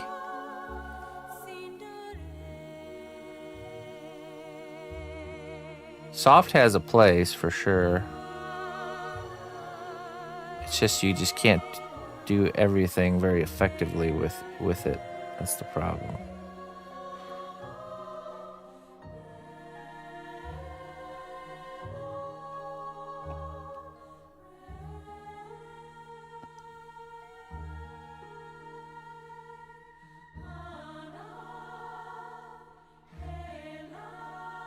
Okay.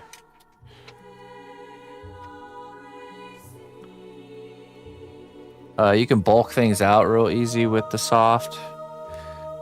You can also do like clothing, flowy like clothing and stuff, real simple and easy. And hair. Basically anything that like having an extra stretchiness is nicer on.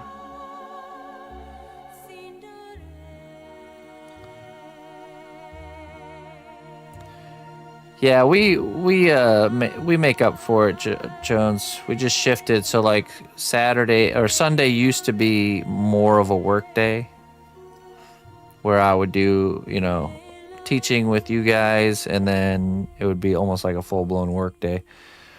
We've just shifted it, so Sunday has become more of a family time day, yeah. Because Friday's become more of a work day. So, checks and balances.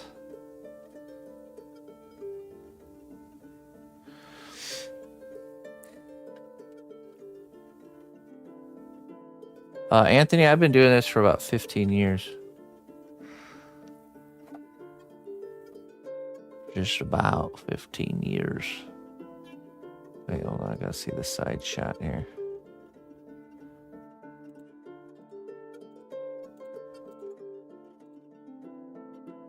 I think this side, we can see her ear.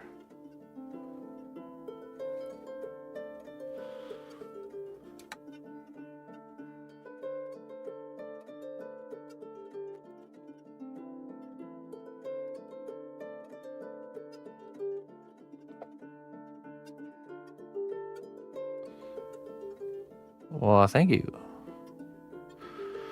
Thank you very much.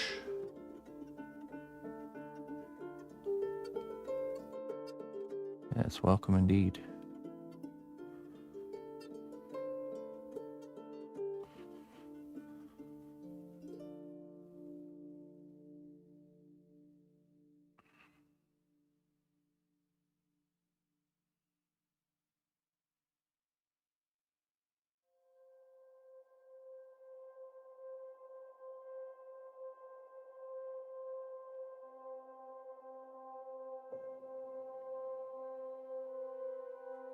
I do. Yeah, I use Reaper Miniatures paints.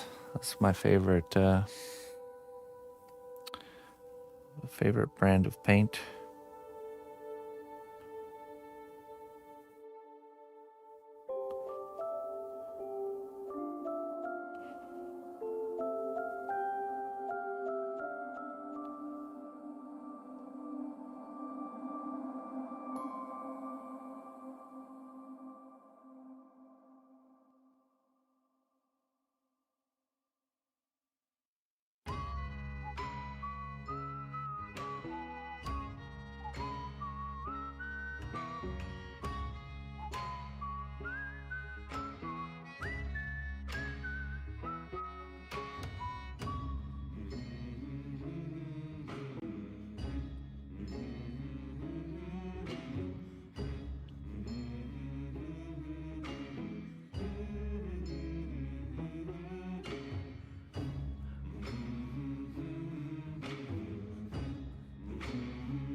sons and daughters, hide the heart of who we are, making peace to build a future, strong, united, working till we fall, the air and water flowing hard, the land we call our home, push to keep. That's true.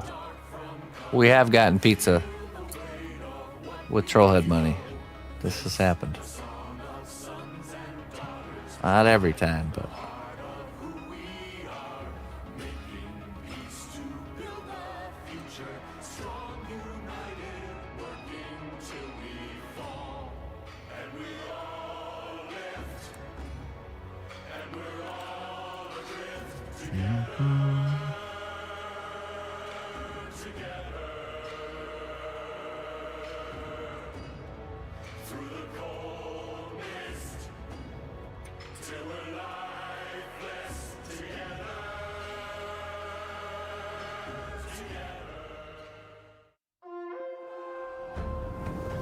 The strength of the cnotbusch kingdom lies not in Alright. our walls, but in our people.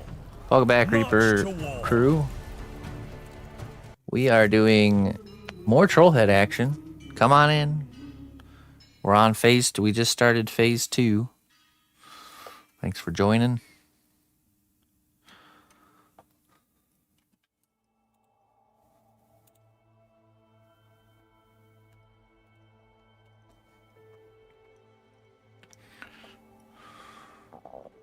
Speaking of Reaper miniatures, there they are.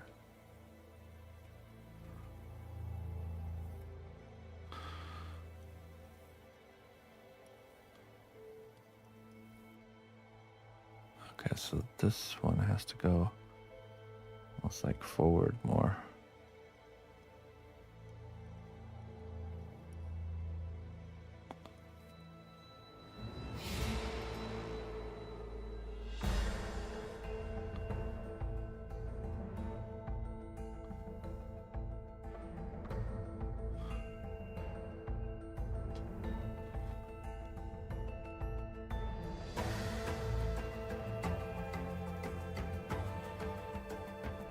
Get your ear in there.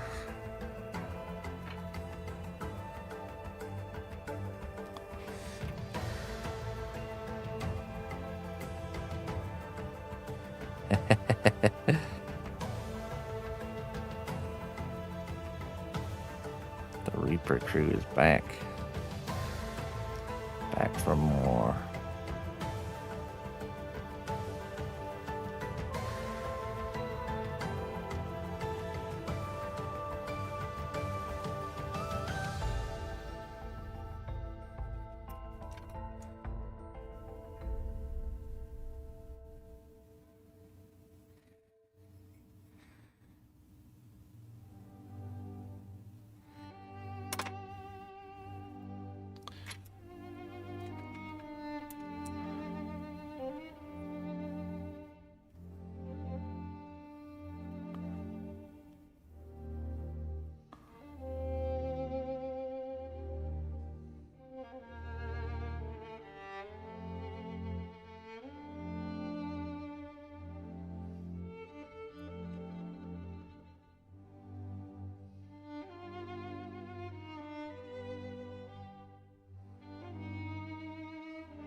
Buying Wagyu burgers.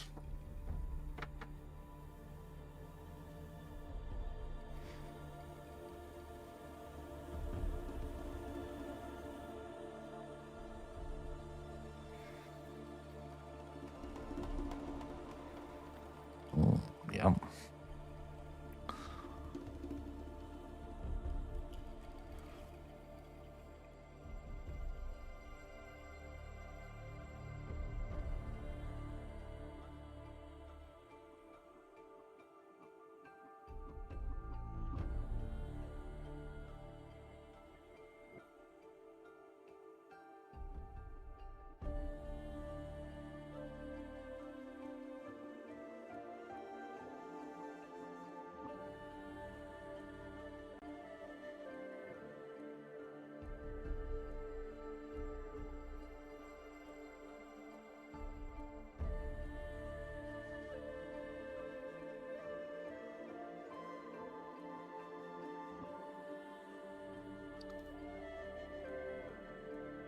Oops.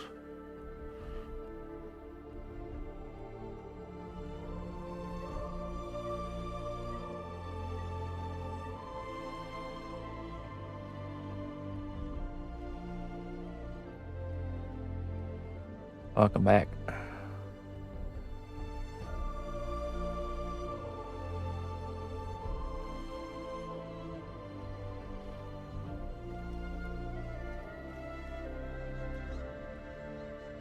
Or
what's your favorite skull if you had to pick one?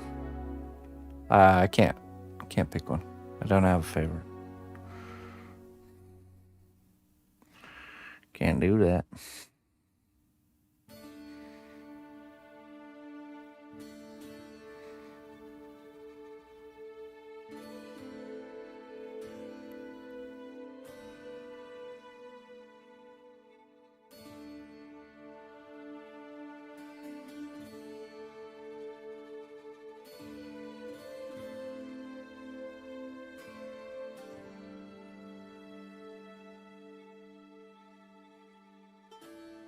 We aren't talking about your favorite chart. Yeah, I know.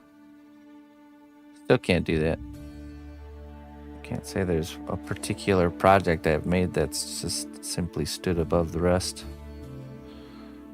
In fact, I feel like my work keeps getting better and better. So, I have no favorites here.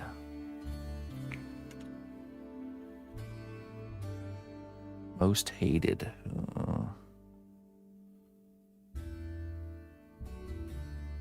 Still the same principle. Still exists.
Like, which build felt more like a job than a hobby? I think you don't understand. I've done so many different works over the years that it's not as simple as like choosing from like 3 situations. It'd be much easier. There have been many scenarios that would fit the bill to create a like an ultimate one. Just isn't possible. There's probably a group of ones.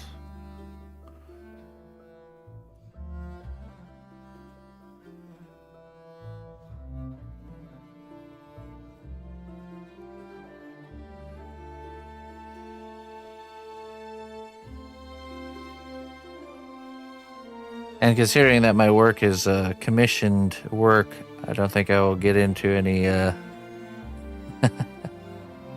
discussing which of my commissions felt like more of a task than others, or less of a task. I'd say also within a certain project, there is always kind of a phases of things not quite panning out how you want, and it's a little bit of more of a frustrating creative process, you know.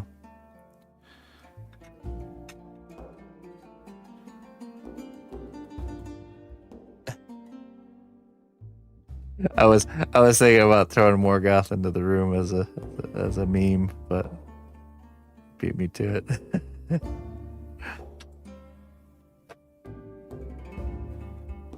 That Morgoth one, man. Can't wait to get that guy kicked out of the door.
Hey, Canes. Let's brush this down.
I'm brushing down. I'm brushing down here.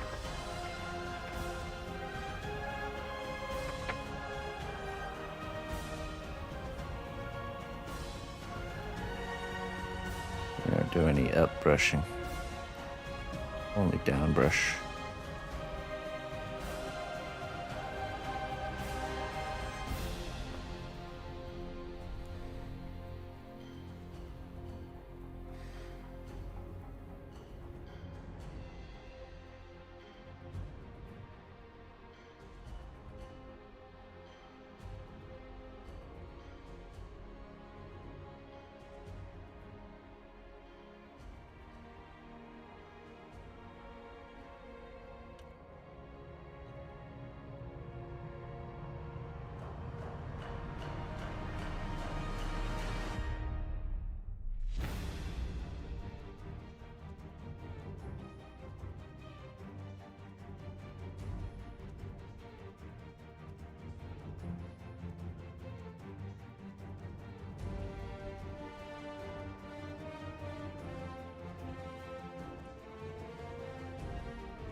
It's easier to brush down than to brush up.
There we go. One done.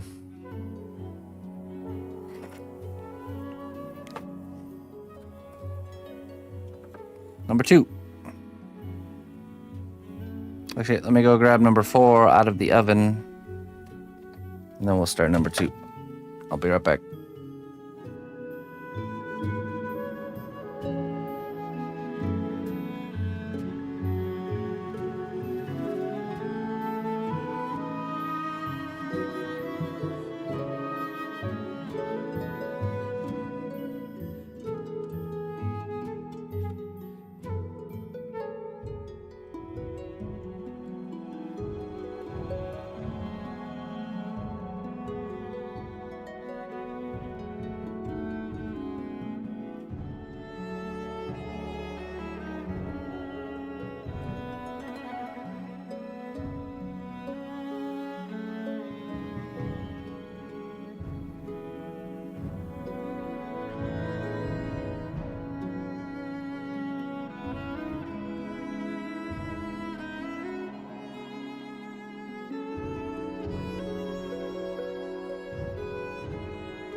All right.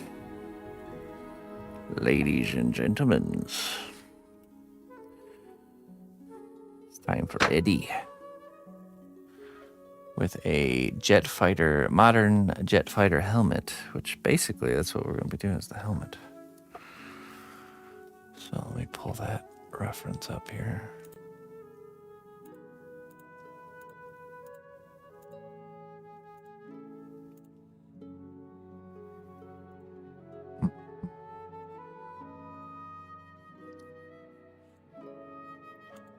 Very spherical.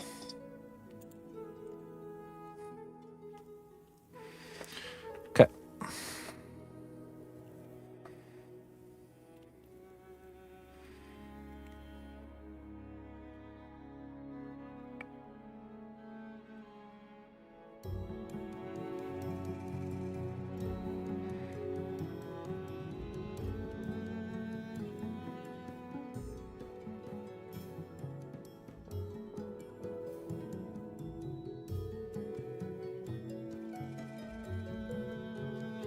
All about the approach here.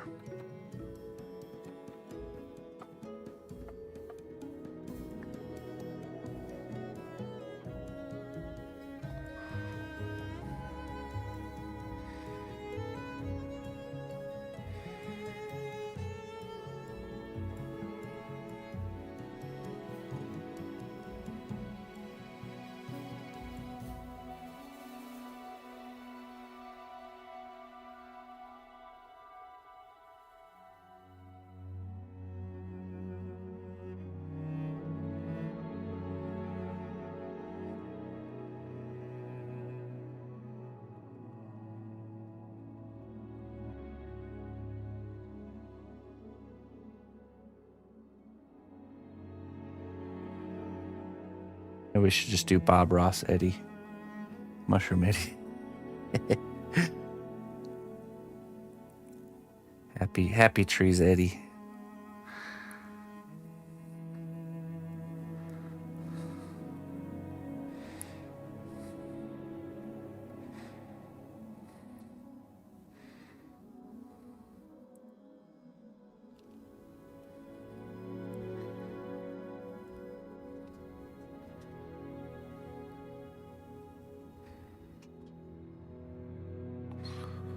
It's all about the approach.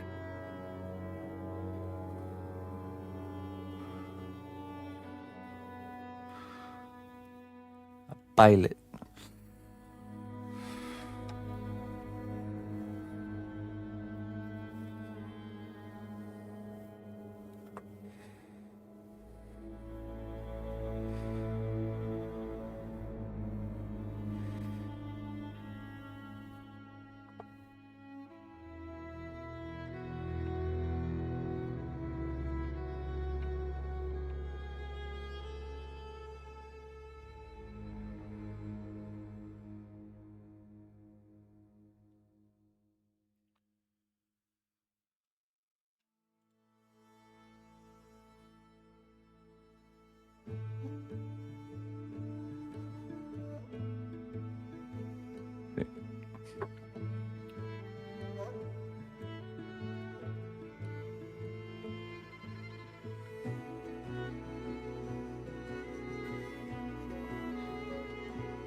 Sure.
Noble ally, please accept Hello. these treasures as a gift for your unwavering service to the kingdom.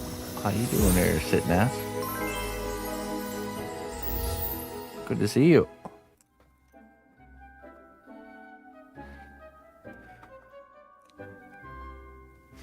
Hey. 134 months. Thank you so much. Sitting ass, how you doing? How's life?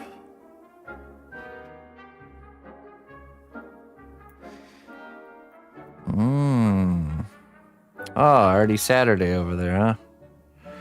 Many who seek answers are only avoiding the work of listening. Oh.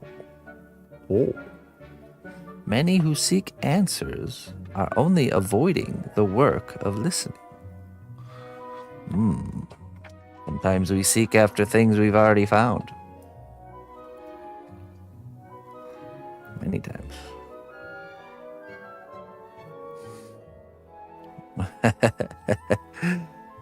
Awesome. From the land down under. Wonderful.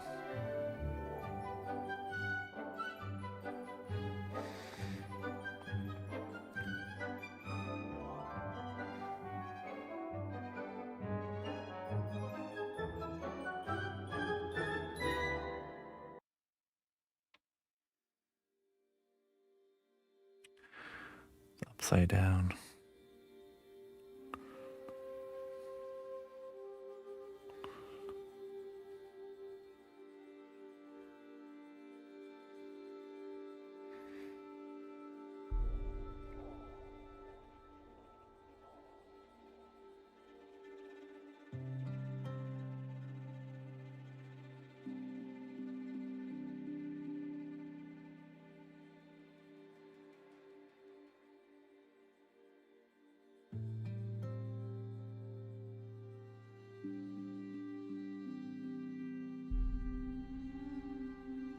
Anything new, wild, and crazy in your life there, Sitness?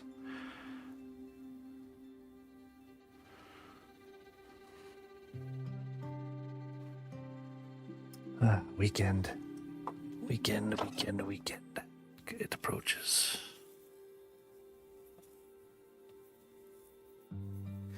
I need to get a smoother one of these. I keep messing these ones up. Need them to stay nice and smooth.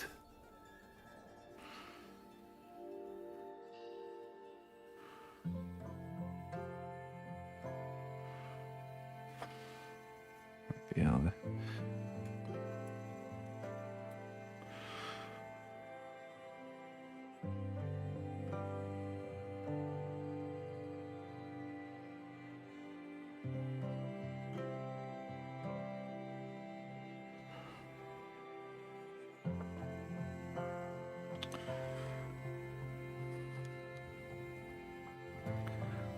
Started studying for diploma, not much else. Oh, that's pretty big.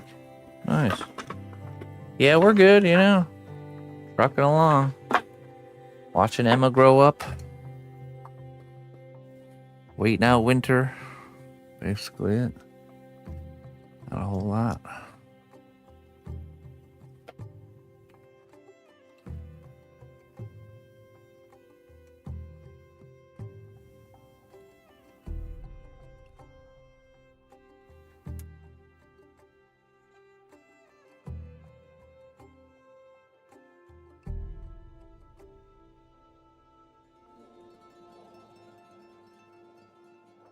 Working on her troll heads this Friday here. She's gonna be 6 soon, Miss Emma. 6 years of age.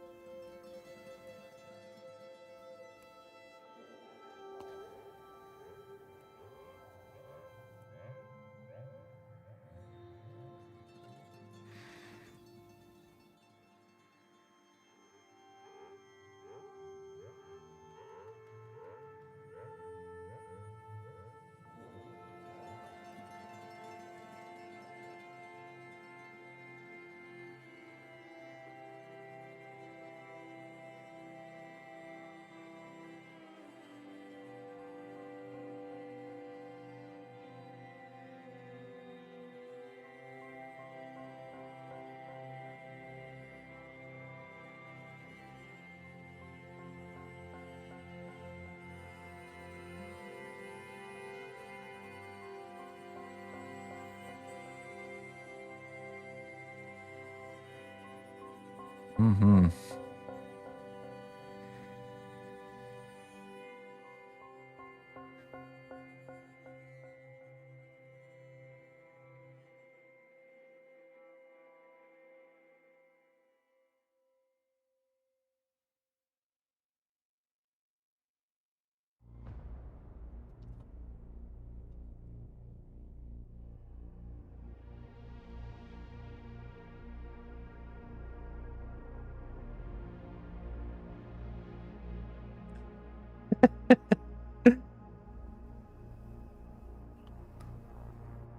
Poor Jones.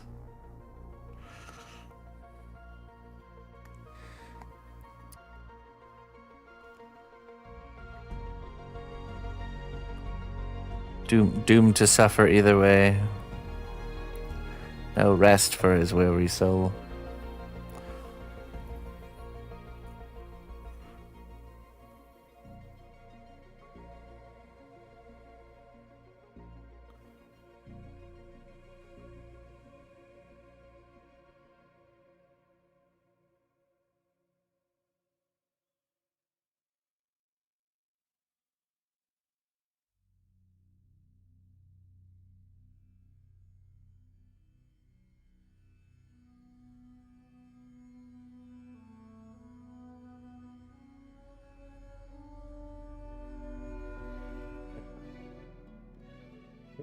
It would have, Jones. It would have.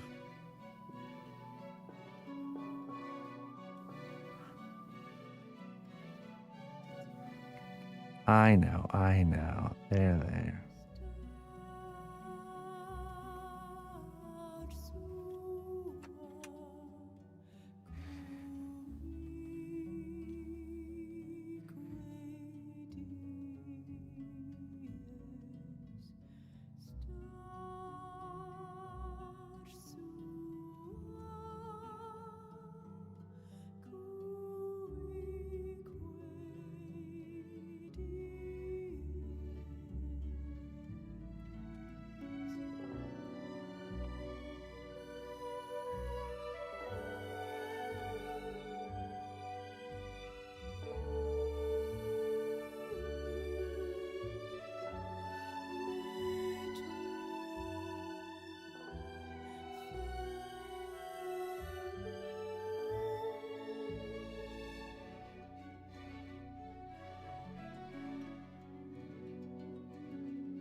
Yeah, it's a pilot helmet. A pilot.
This is Eddie from Iron Maiden.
Okay, now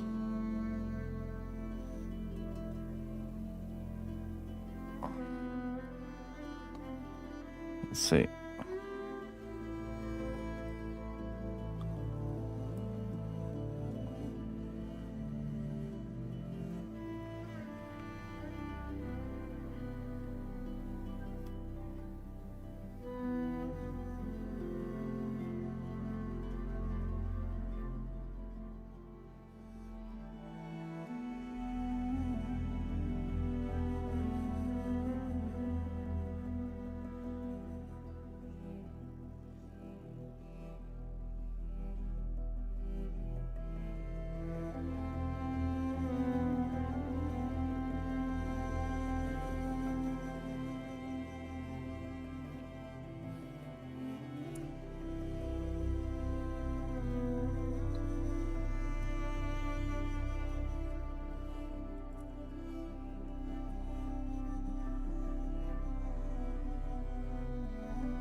Little trick of the trade, huh?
I want every millimeter of the brown flags. Oh, man.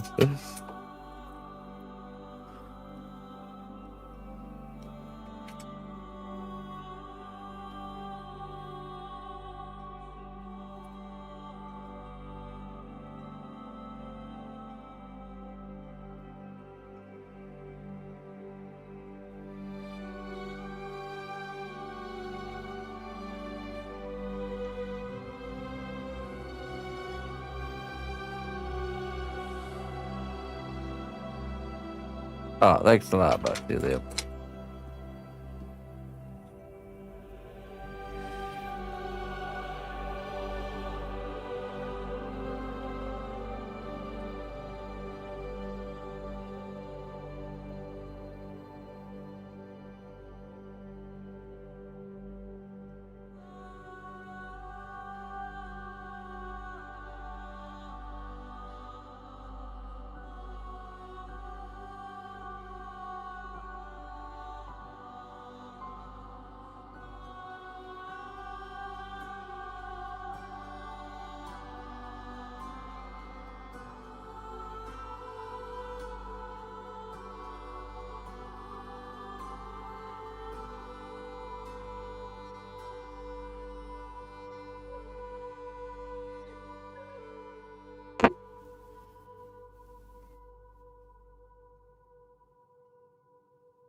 All right.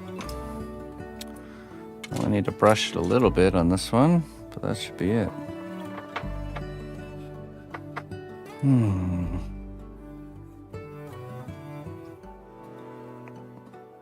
Yeah, tools are not as critical as you would think.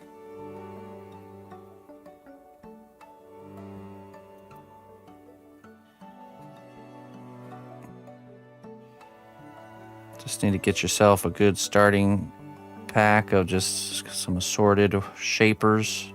This tool you see me using all the time, this wooden stick, was just from the basic kind of like starter kit.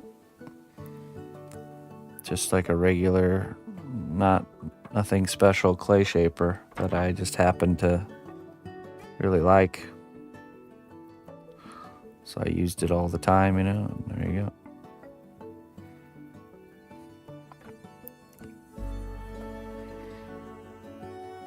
Okay, I do want to do one more thing. This will really kind of help.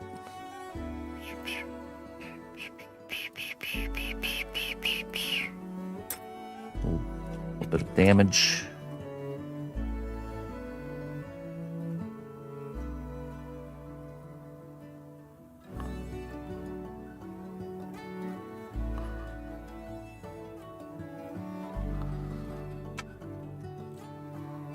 Okay, that's good. That's pretty nice.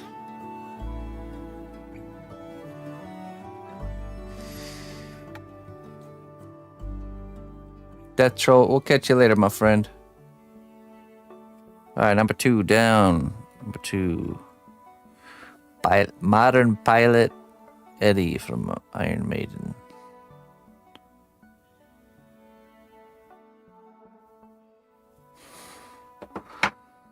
Number 3 and 4. Let's get you mounted. Oh.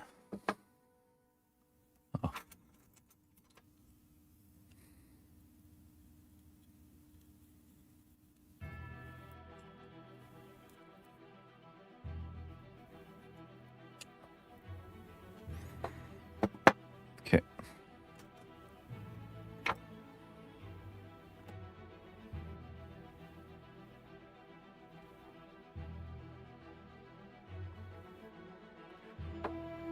Let's see here.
All right. Next fellow. Now we're going to do his hair with mixed media, so we just need to shape out the back of his head. And we need to do... That's not much on this one. All right, let's see. Yeah, that's basically it. Oh, his ears, yeah.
See, Yes. this package is for me. Oh, really? Yeah. I'm gonna see what's inside. See what's inside.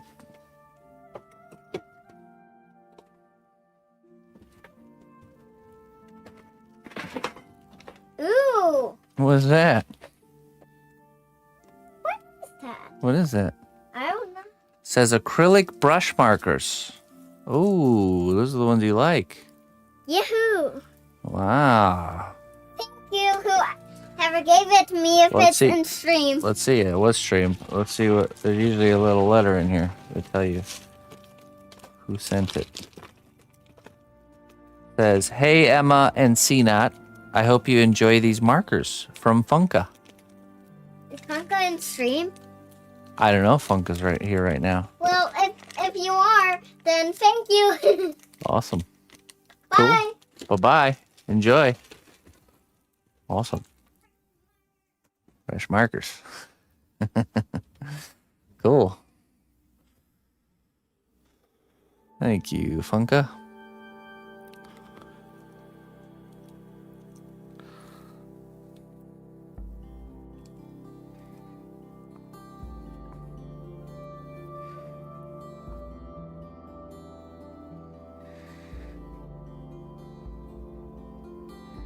She's about to turn 6.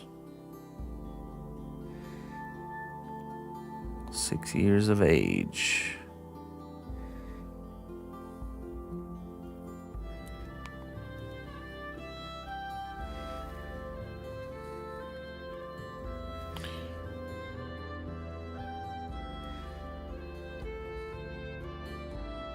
In April, she'll be 6.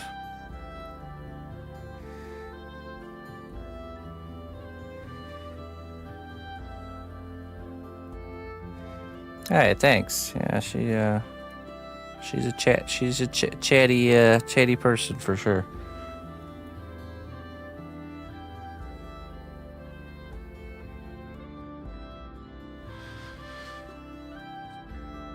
Oh, really?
Oh yeah, mycelium. Well, there's nothing us small folk can do about it.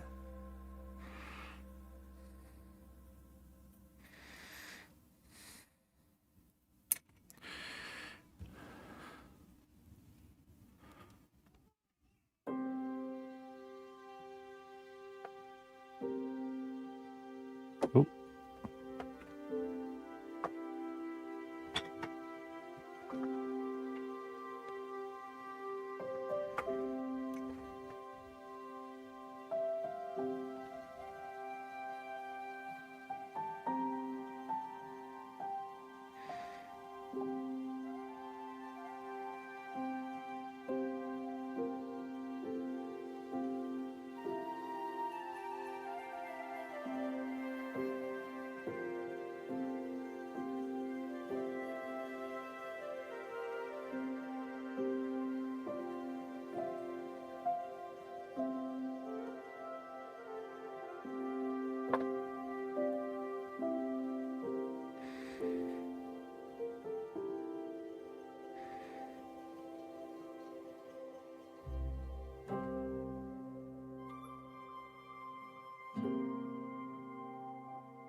It is fun. Yeah, it's fun.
Mr. Bongo.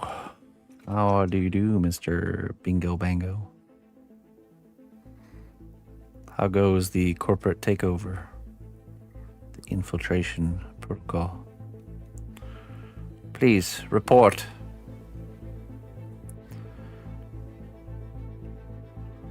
Mission report. Unit 137, we haven't heard from you in a while. Whatever have you been up to?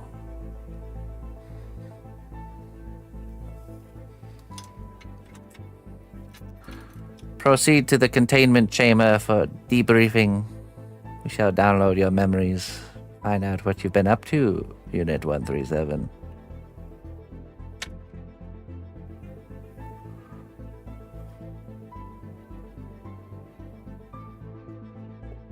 Oh, yeah. Oh, what is the theme? Do we have a theme this time? Oh, really? It's a good mixed bag. Oh, yeah, the theme, it would be, I guess, like an existing character theme.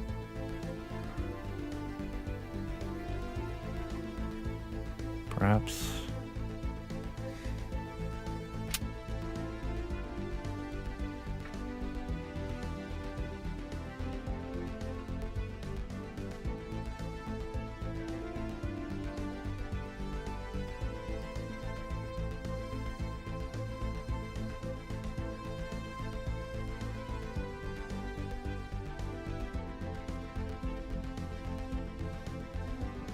And a rough cloth texture here.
That's true. That seems to be the common thread, though. There's always one that doesn't fit the theme.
I have definitely seen it.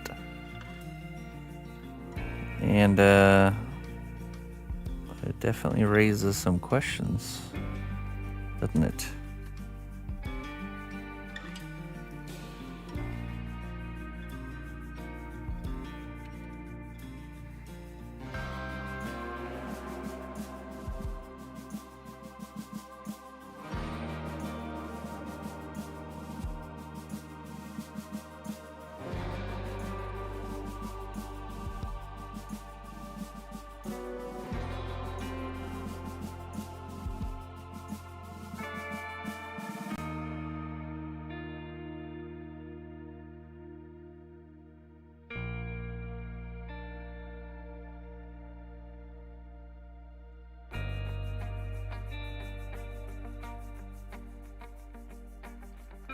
Yeah, I've done snow sculpting, actually.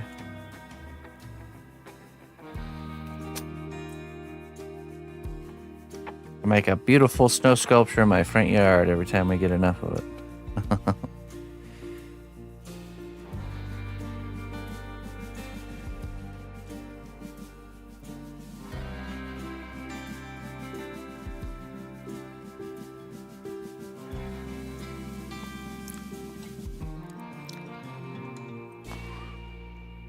All right, there we go. His hair will be done with mixed media. Next.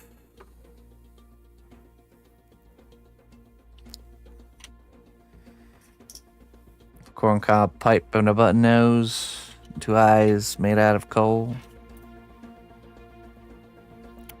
All right, what was our prompt for this?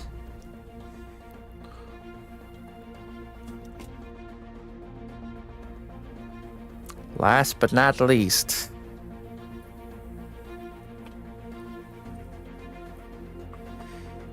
I need to look up some hairstyles. Let's see.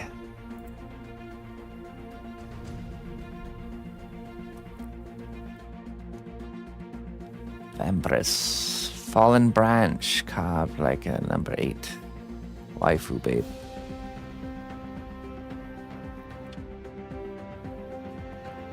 Thank you, mycelium.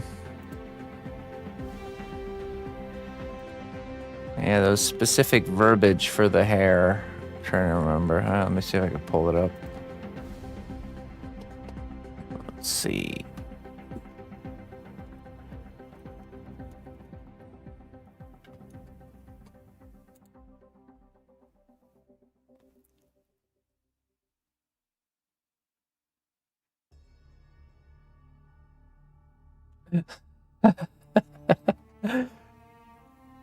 You scallywags, you.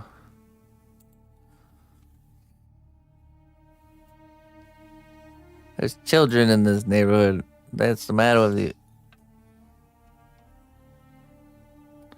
Alright, let me scroll down here. Attractive vampire waifu. Small run of blood coming from down the lip for feeding. Ideally, fang showing. Tall neck cape. So like a collar. Tall neck cape. Gothic headband or exaggerated hairstyle. Maybe both.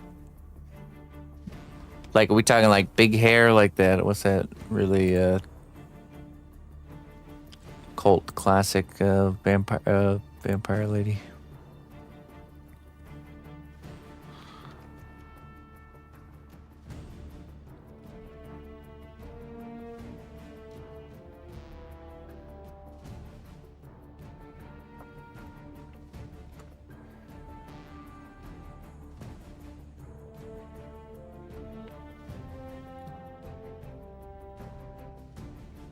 Big hair like Marge Simpson. Ah, yes. That's what I was thinking.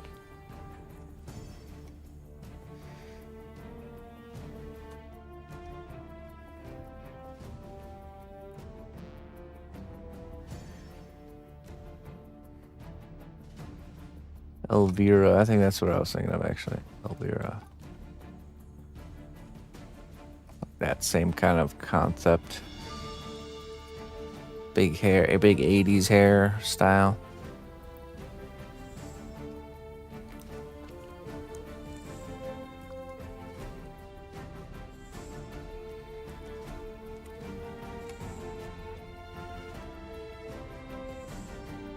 Okay. Did I say headband? Maybe headband or exaggerated hairstyle, or maybe both. All right.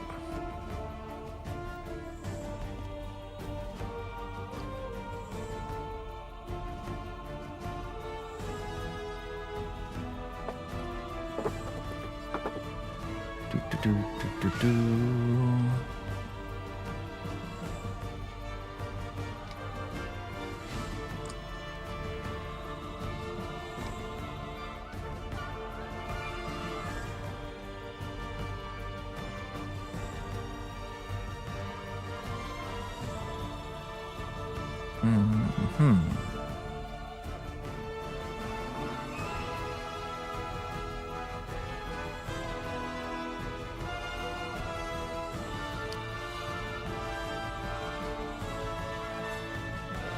What would go good with the? What would go good with the higher collar?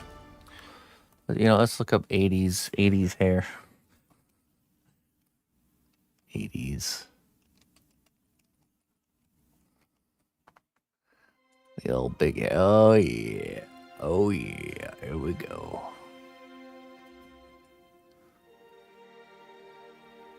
Oh, we're gonna the biggest of hairs.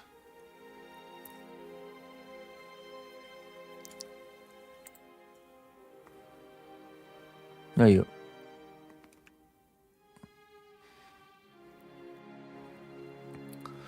RB, I would love to see you just get like a ridiculously large 80s hairdo and just walk around all like casual as if it's just normal. You know, like for example, you know, any one of these would be great.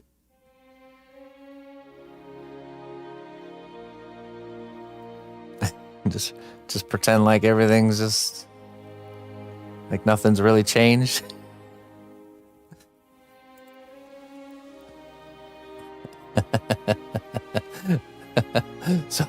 so when people come up to you like giving you looks and like saying things, you're just like, what are you talking about?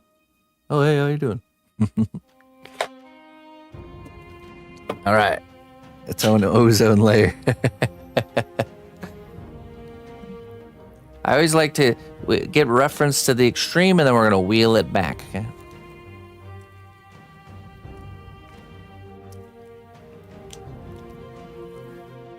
Yeah, you crazy 80s people. What were you thinking? Huh? What were you thinking?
Yeah, since if we do a headband, I could see going for a greebly here.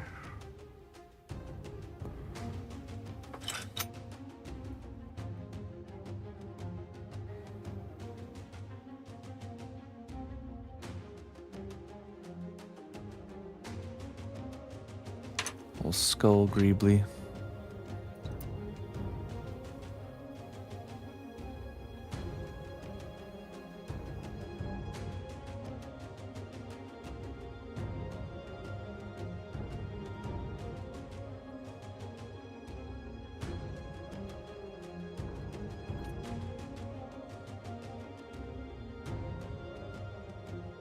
Let's see.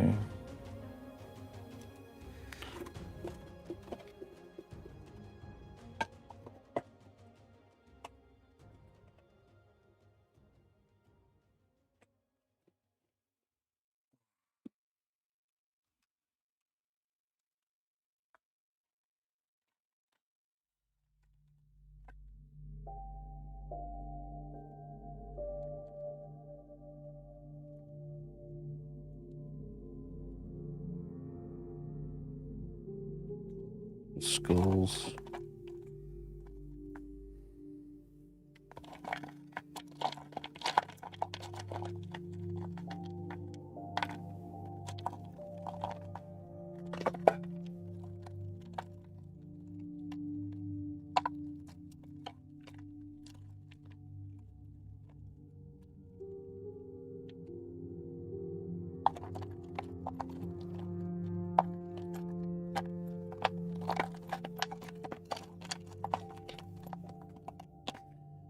stock up on some more of these. Tiny skulls are always useful.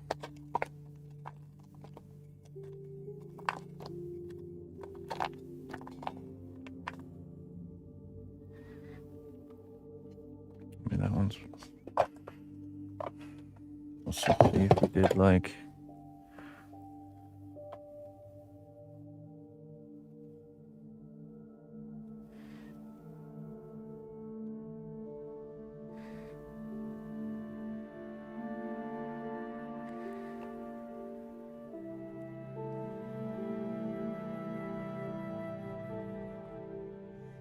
Just carefully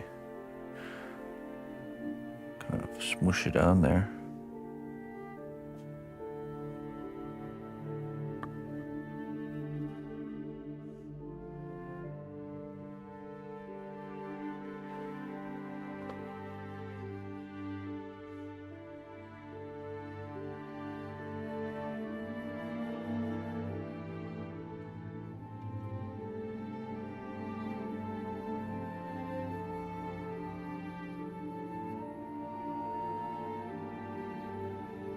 Let's see what we got here, Mr. Arby.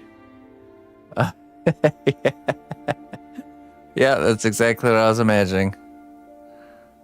Just walk around town like that.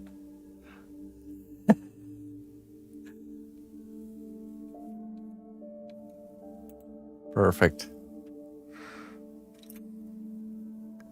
I love that AI can make all our silly little side memes come to reality.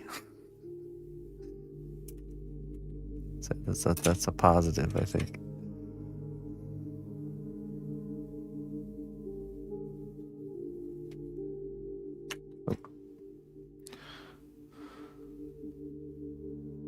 Whoa, that's not AI. Oh, apologies. But of course.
Hey, making the big bucks, passive income.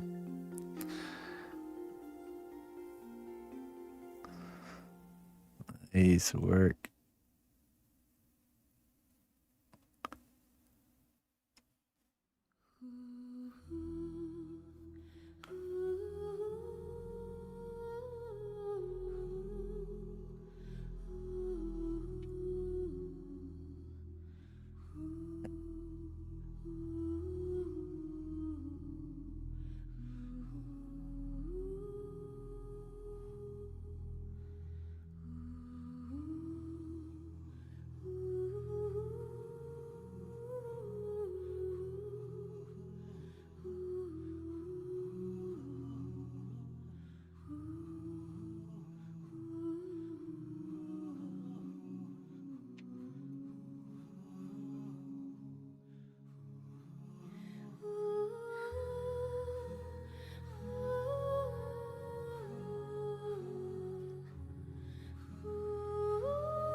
Actually, you grew in subscribers ever since you've been offline. It's weird.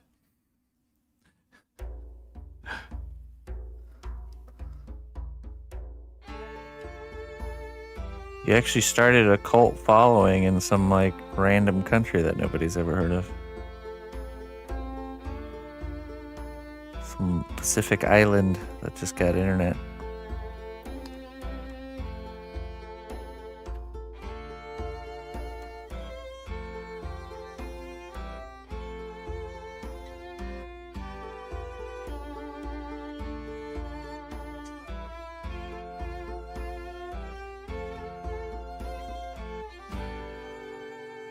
No, but it'd be funny, wouldn't it? Those things have happened. Wasn't there some musician that had like a cult following from some random country they had no idea about? Some like, it's like a, you know, like a low following musician here in the States or something like that. Ended up discovering he had like this huge cult following in some like random country.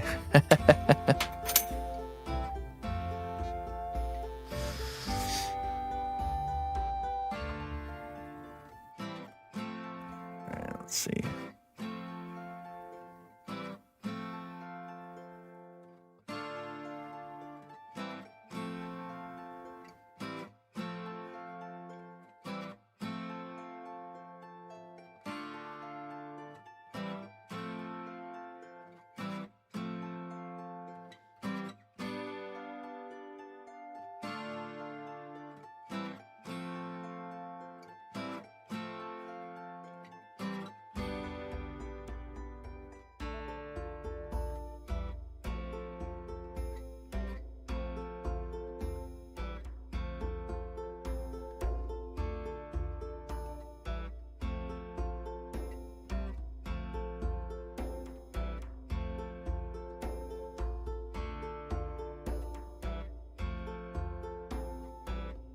No, it really happened. It really happened, guys. Believe me.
What? What did I miss?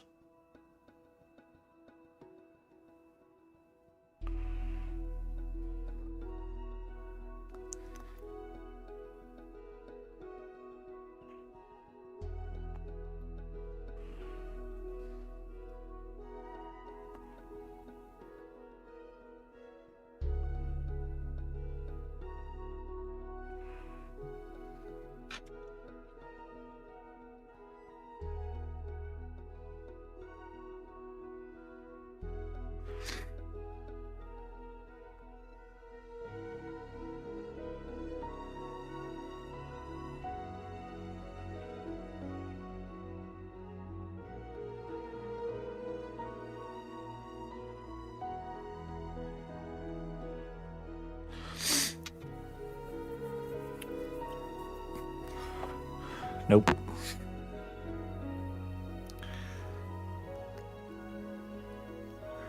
I didn't.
Friday.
Brush it. Brush her down.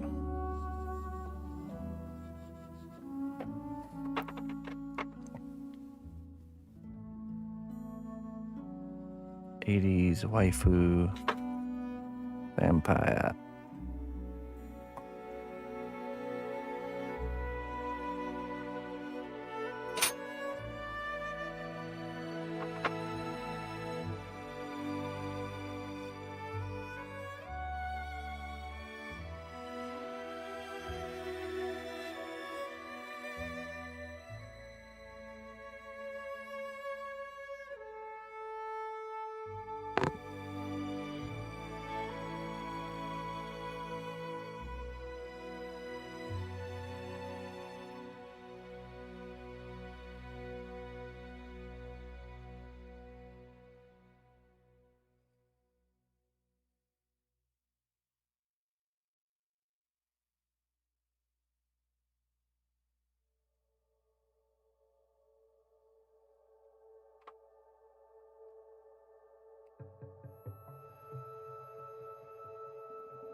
All right.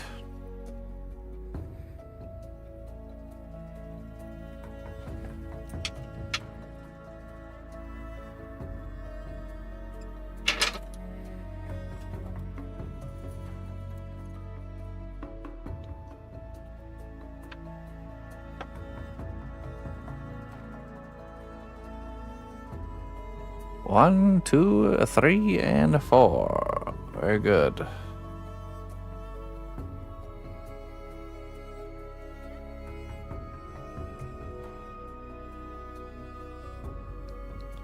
Thank you very much, ladies and gentlemen, for joining me. These will all be getting painted throughout the week, and you'll be able to see them all painted up next Friday. And we will take on 4 more next Friday. If you're interested in joining and getting a troll head made, we do this every Friday, and I only do 4, so you have to be here at 11 a.m. Central Time. That's when we figure out who's getting them.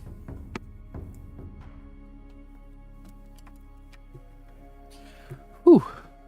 All right. Not bad. I'm very happy with how those ones turned out. Really nice. Oh, these guys get a little bit too close. A little bit too close. Listen closely, traveler, to what I say.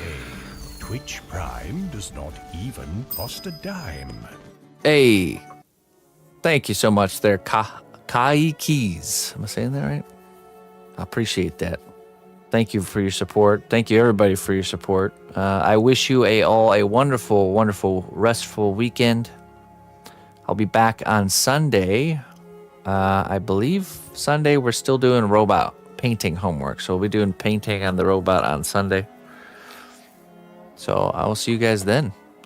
And we'll be back to our normal lineup throughout the week. And again, back here on Friday for more Trollheads. So,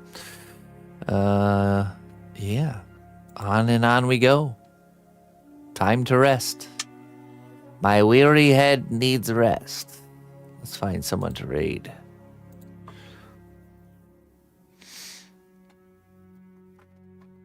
Let's see. Do.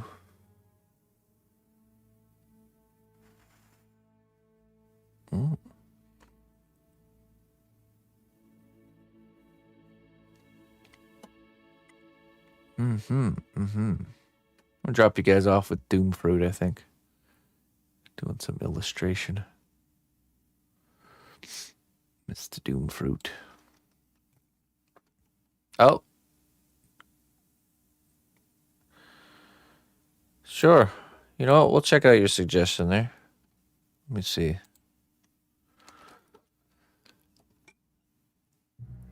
You have suggested it. I shall check it out.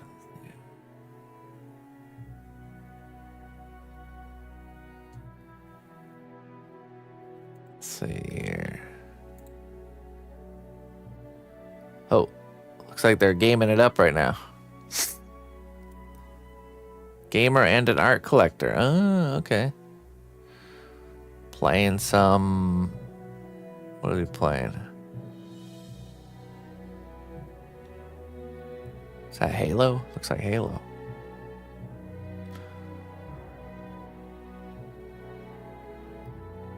Halo ended up.